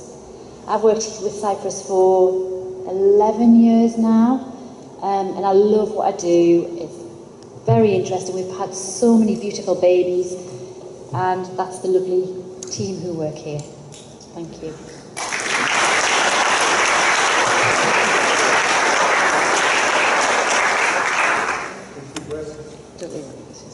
One question. No, it's fine. That was wonderful. Jess has obviously done a lot of hard work. It's a shame she wasn't, well, not that you weren't very good at presenting it, but it would be nice if she could have done it herself.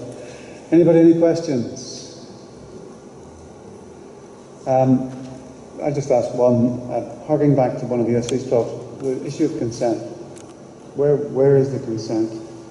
Patient consent taken? Is it done in Cyprus or? I actually asked James this when we were here. The consents that are done in the UK are consents for the bit that's done in the UK. So it's for the scans, the medication, everything that you do in the UK. The consent for the treatment is done in Cyprus, and he said that was the right way to do it. And it also goes with the payment. The payment for the UK part's made in the UK, the payment for Cyprus is made in Cyprus. So the UK clinic aren't taking payment for the Cyprus bit, which James said would make it slightly different. So they're completely separate. So the consents are done here. Thank you. Tony, anything for few closing remarks? I just want to wind up by, first of all, thanking you all for coming and taking part in this symposium. Many of you have been before, and it's a great place to make new friends and see old friends again in a beautiful, sunny environment. For this, we have to thank Ibo and Gazi for their generosity. It's absolutely wonderful that they put this on for us. So I'd like to give you a big round of applause.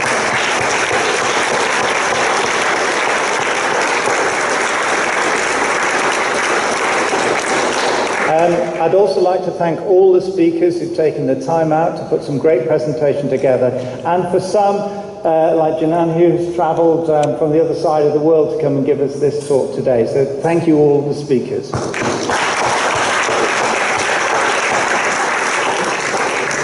But of course, behind the great men, there are all the girls that have helped put this together. Charlotte's team, Claire, who's helped here as well. And there's a huge, you've seen them all around, and they've been fantastically helpful, and they've made this just run so smoothly. So a big thank to the girls.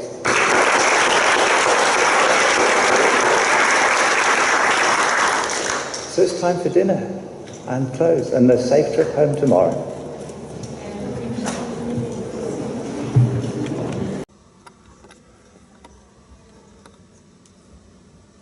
Evet, şu anda Crown IVF kliniğin, Kıbrıs'taki Crown IVF kliniğin sahibi Sayın Dr. Halil İbrahim Tekin'le beraberiz.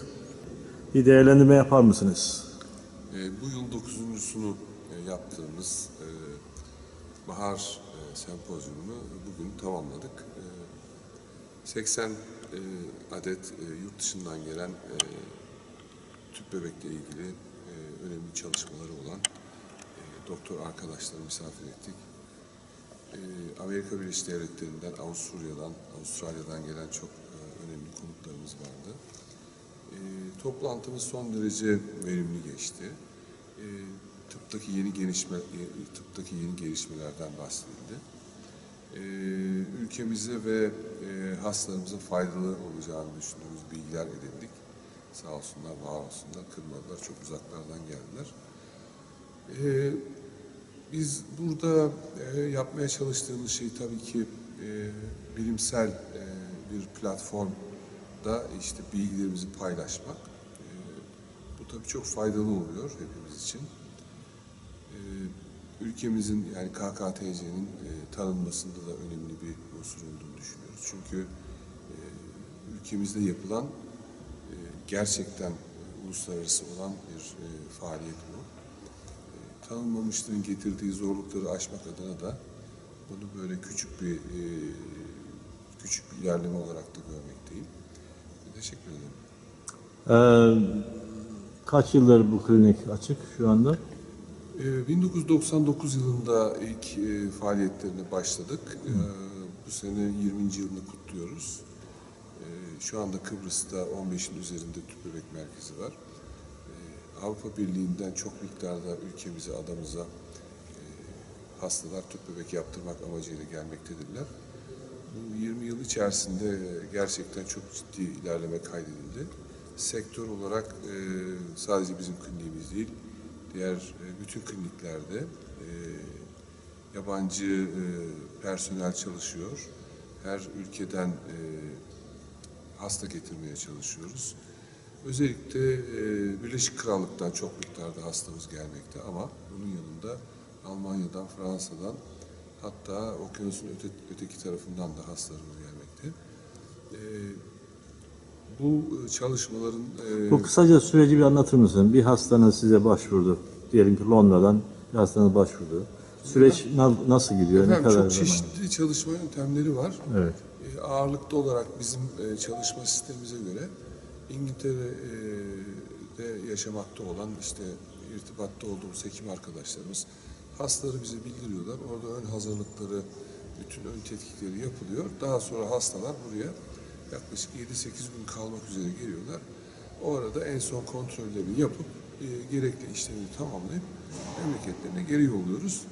Tabii bu çok uzun yıllardır yapılan bir aslında yatırım.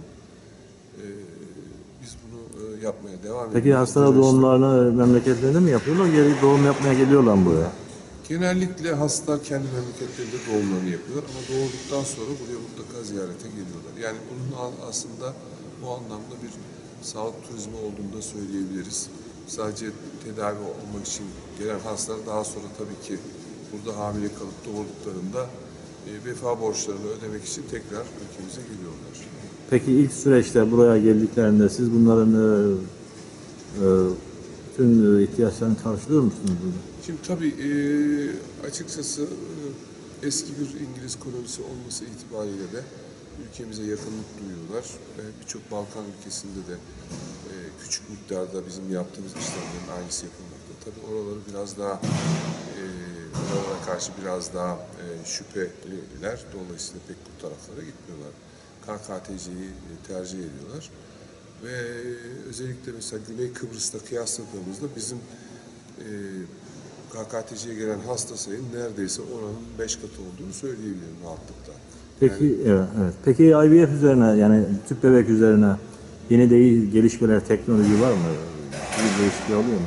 Evet, tüp bebekteki en son gelişmeler bu toplantıda da konuşuldu. Aslında çok ciddi büyük bir ilerleme yok. Açıkçası tüp bebekten ziyade genetik analizlerle ilgili gelişmeler olmakta. Tabii burada biz sağlıkta embriyoyu seçerek anneye transfer ettiğimizde dolayısıyla gebelik şansı da artmış oluyor. Yani bu genetik ilmindeki ilerlemeler tüp bebek sektörüne de yansıyor. Son bir soru. Şimdiye kadar uzun zamandır çalışıyorsunuz. Bir estimate yapar mısınız? Ne kadar hastaya baktınız ortalama? Yani tüp bebek yaptınız. Valla ben 1990 senesinde kadın doğum ihtisasına başladım. Yaklaşık 29 yıldır bu işlerle uğraşıyorum. 22 yıl, 23 yıldır da tüp bebekle uğraşıyorum. Açıkçası tam sayısını hatırlamıyorum. Tabii Türkiye'de de çalıştım, başka ülkelerde de çalıştım. Ama şunu söyleyebilirim, yani çünkü doğan bebeklerin neredeyse hemen hemen hepsinin resimleri bende var. Yani 20.000'in epey üzerinde doğum yapıldığını biliyorum. Peki bu konuda arşiv yapmayı düşünüyor musunuz? Evet, bunları tabii ki ailelerin izni olmadan kullanmak mümkün değil. Bir kısmını kullanıyoruz, yani 5-10 bin tanesini zaten biz yayınlıyoruz ama gerisi bende ana olarak kalıyor. Evet. Çok teşekkür ederim.